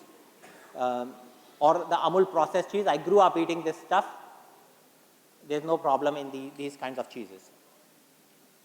But let's come to the most important question. You know, why it's strange. Normally they have timer over there. Here they have timer like this. So that if I'm boring you, you can see how much time we have to tolerate him now. You have only 7.5 minutes you have to tolerate me. Coming to the important question of pizza, can we eat pizza? Because if we cannot eat pizza, that would not be good. The answer to that is that pizza contains part skim mozzarella cheese. Therefore, there is no problem. There is no problem in eating pizza because it has, as long as it has plain mozzarella cheese. What we don't want to eat is fancy pizzas which have cheddar cheese in them. Remember, I said cheddar cheese is not good. But that is not the pizza which usually, 99% people eat, even in the US, eat the regular cheese pizzas. So there's no problem. You can eat veggie pizza, you can eat plain pizza, you can even eat pepperoni pizza as long as it's fresh. What you don't want to eat is specialty or gourmet pizzas, and especially not like a whole pizza. With beverages, I'm happy to report to you that 1 or 2 bottles of beer is fine. 1 or 2 glasses of white wine is fine. Red wine can sometimes give a headache, but again, not dangerous. What you don't want to drink is tap beer. Again, not a major problem in India, but just to know, tap beer is not okay. Fresh chicken, meat, fish is no problem. And so the opposite, you don't want to eat aged or dried or fermented or pickled meats. Again, not popular in India, I think. So the diet, so you're seeing the diet is really quite simple and is not the kind of things that people in India are going to eat. Most of the people are going to eat. Am I correct? It's not complicated. In the Asian, it is best to say don't eat Chinese food. That's it. That's the simple answer, don't eat Chinese food. The reason I say that is because it's too difficult to know what is in it and what is not in it. Did they store it properly? It's better to just say don't eat Chinese food because a lot of soya related items, and sometimes the soy sauce also has more tyramine, sometimes. So don't take a chance. It is better to say don't eat Chinese food, which kind of sucks, but it's best to avoid it. Okay, so you can ask people like do you eat anything that is special or different, and start them on the diet in advance before you even put them on the MAO inhibitor, because that way if they come back in 2 weeks, you are already seeing that whether they are able to follow the diet or not. You see the point? That's a good tip. I learned from experience. The other thing is, in terms of drug interactions, instead of trying to memorize, there is a list of medications, a few medications that can interact, but the best thing is just check. I don't know if you use any drug interaction checker. This is the very simple one. It's free. You just have to create an account. You can create without any problem. And you can go to interaction check and you can put in 2 medications and you can see if they interact with phenylcypromine or not. Right? So there are only a few and you'll quickly realize them. When you start the MAO inhibitor for 5 half-lives of the previous medication, why? Why 5 half-lives? Because it takes 5 half-lives for the medicine to be washed out of the body, right? And after you stop phenylcypromine, you have to wait for 2 weeks. Why 2 weeks? Because it takes 2 weeks for MAO enzyme to be regenerated. Right? That's the logic of it.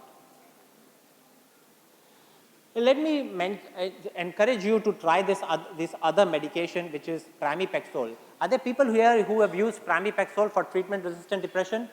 Oh, quite a few. So I'm not really introducing to, for many of you I'm not, but let's motivate the other people very briefly.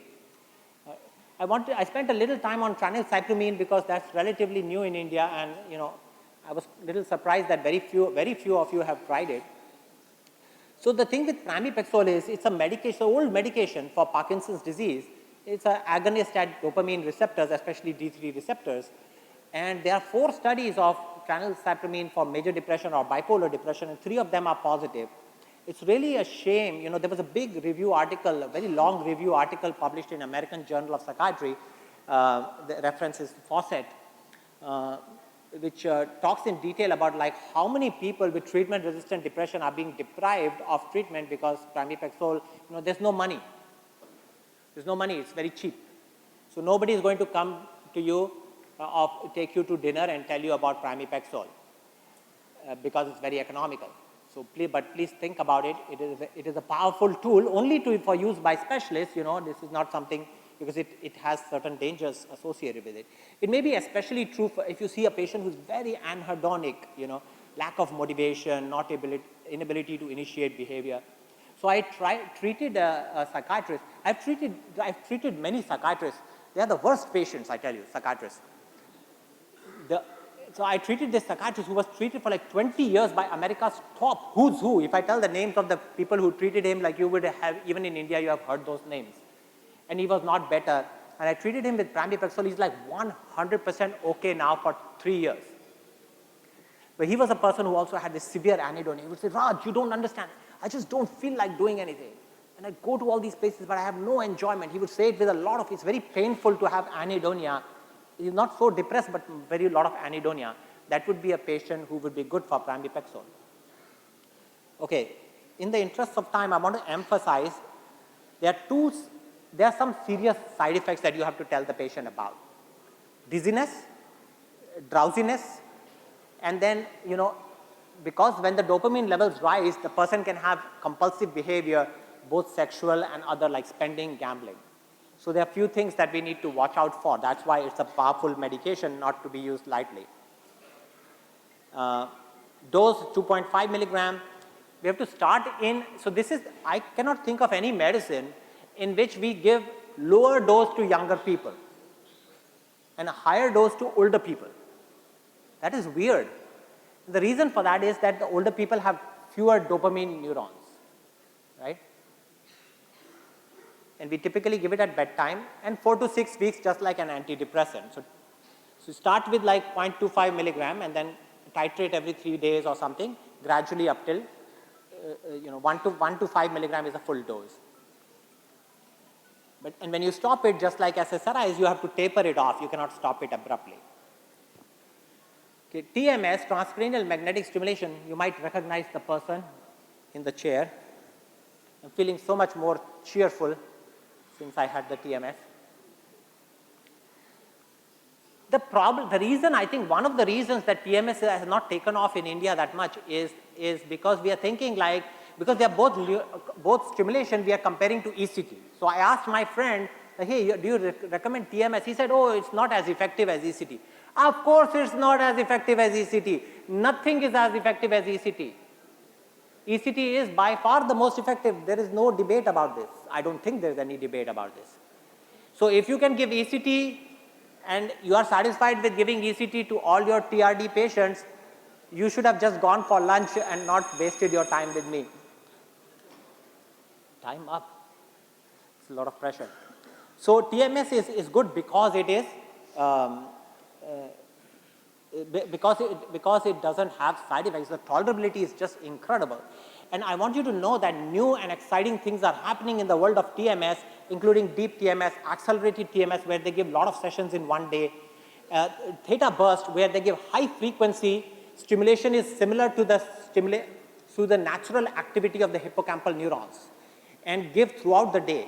I got a letter from a person who was telling me that he had these 2 patients, very treatment resistant patients. Within 1 week, 5 days, patients go into remission. Within 5 days, patients going into remission with theta burst stimulation TMS. So he has followed them for like 8 months and 5 months, and they have remained well. This is based on this paper at Stanford. They are doing this work. So really exciting things that we can look forward to is theta burst TMS. So please don't give up on TMS. Keep it in mind, both in terms of its tolerability and potentially with new protocols, we may see it being even more effective. So I'll just take a few more minutes, just really cheat. I'm going to cheat and say a few more words.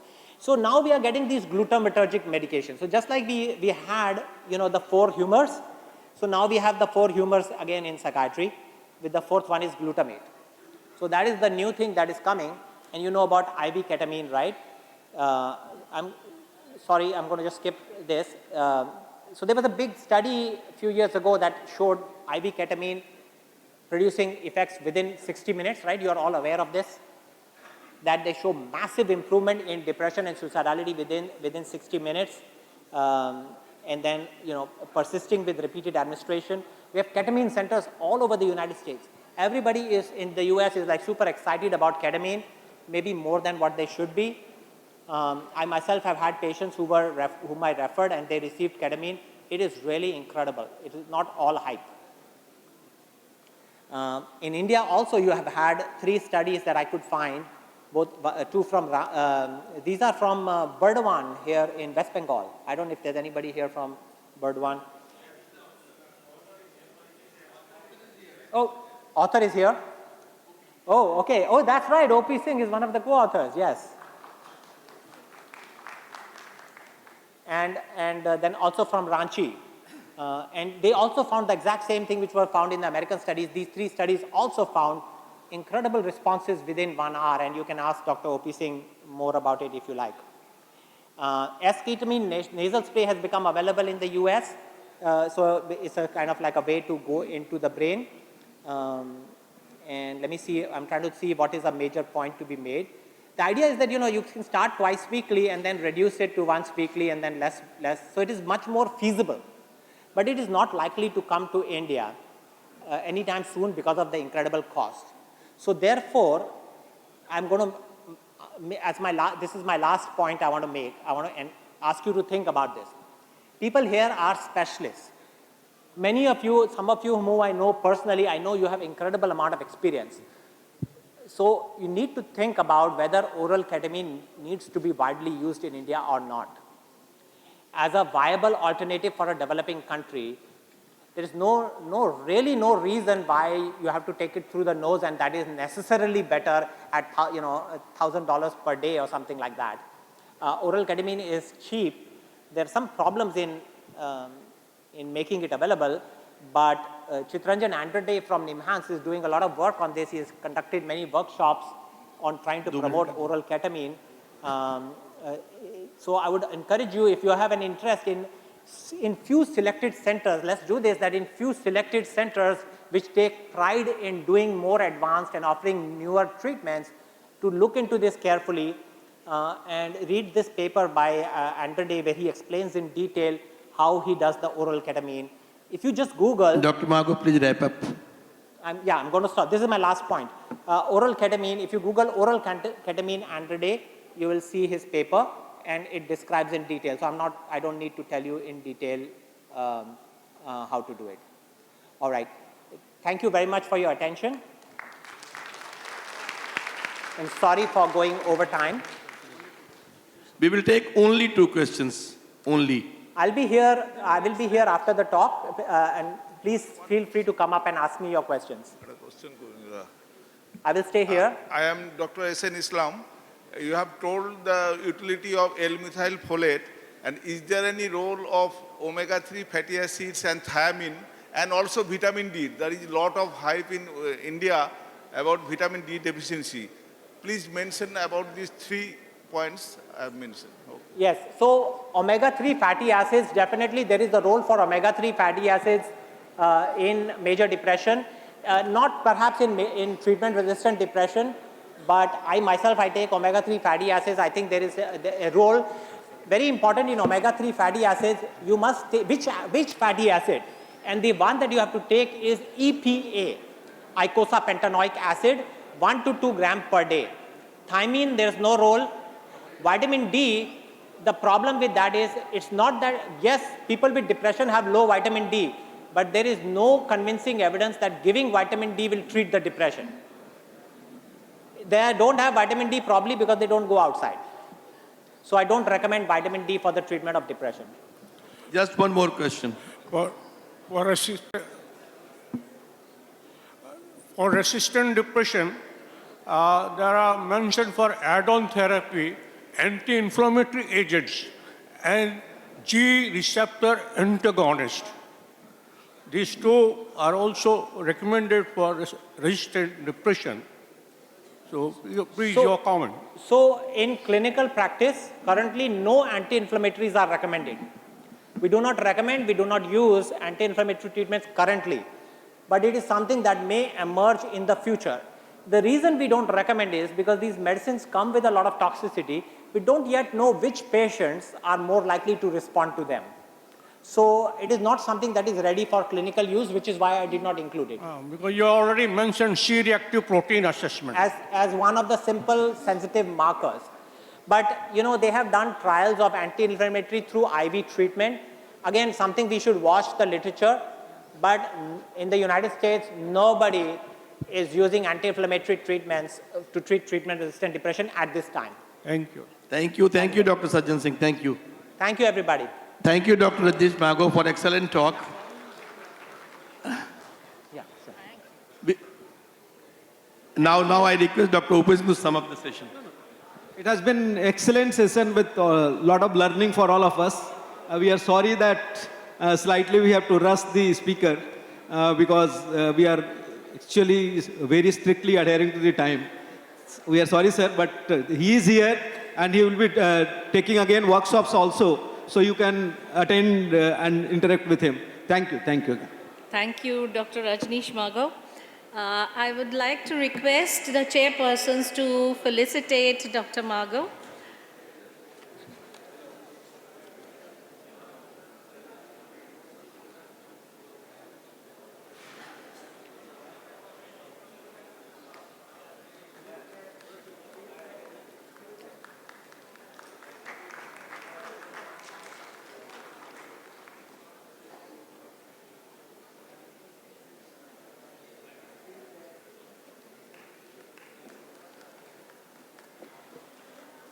And then I would like to call Senior Psychiatrist Dr. A.K. Agarwal to felicitate Dr. Vinay Kumar and Dr. O.P. Singh. Dr. A.K. Agarwal, sir.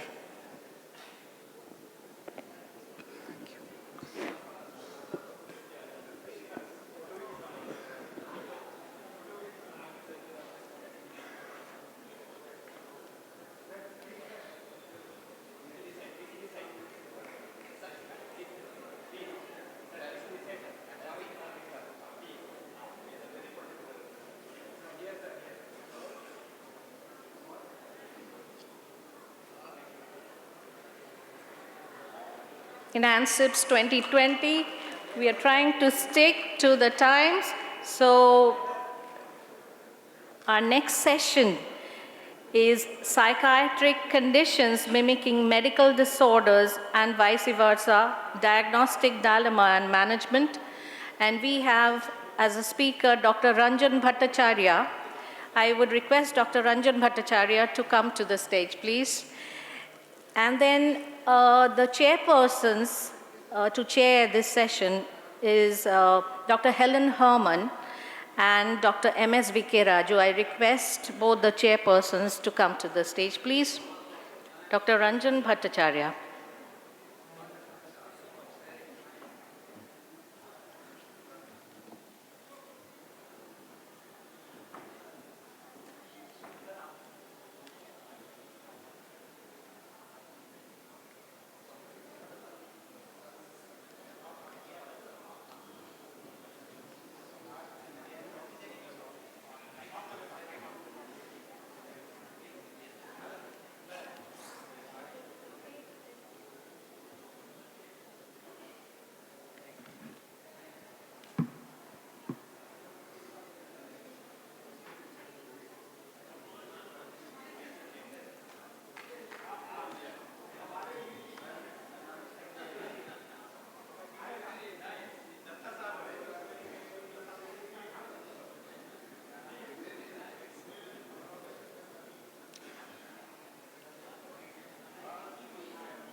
Good afternoon, ladies and gentlemen. After the morning session of Professor P.K. Singh,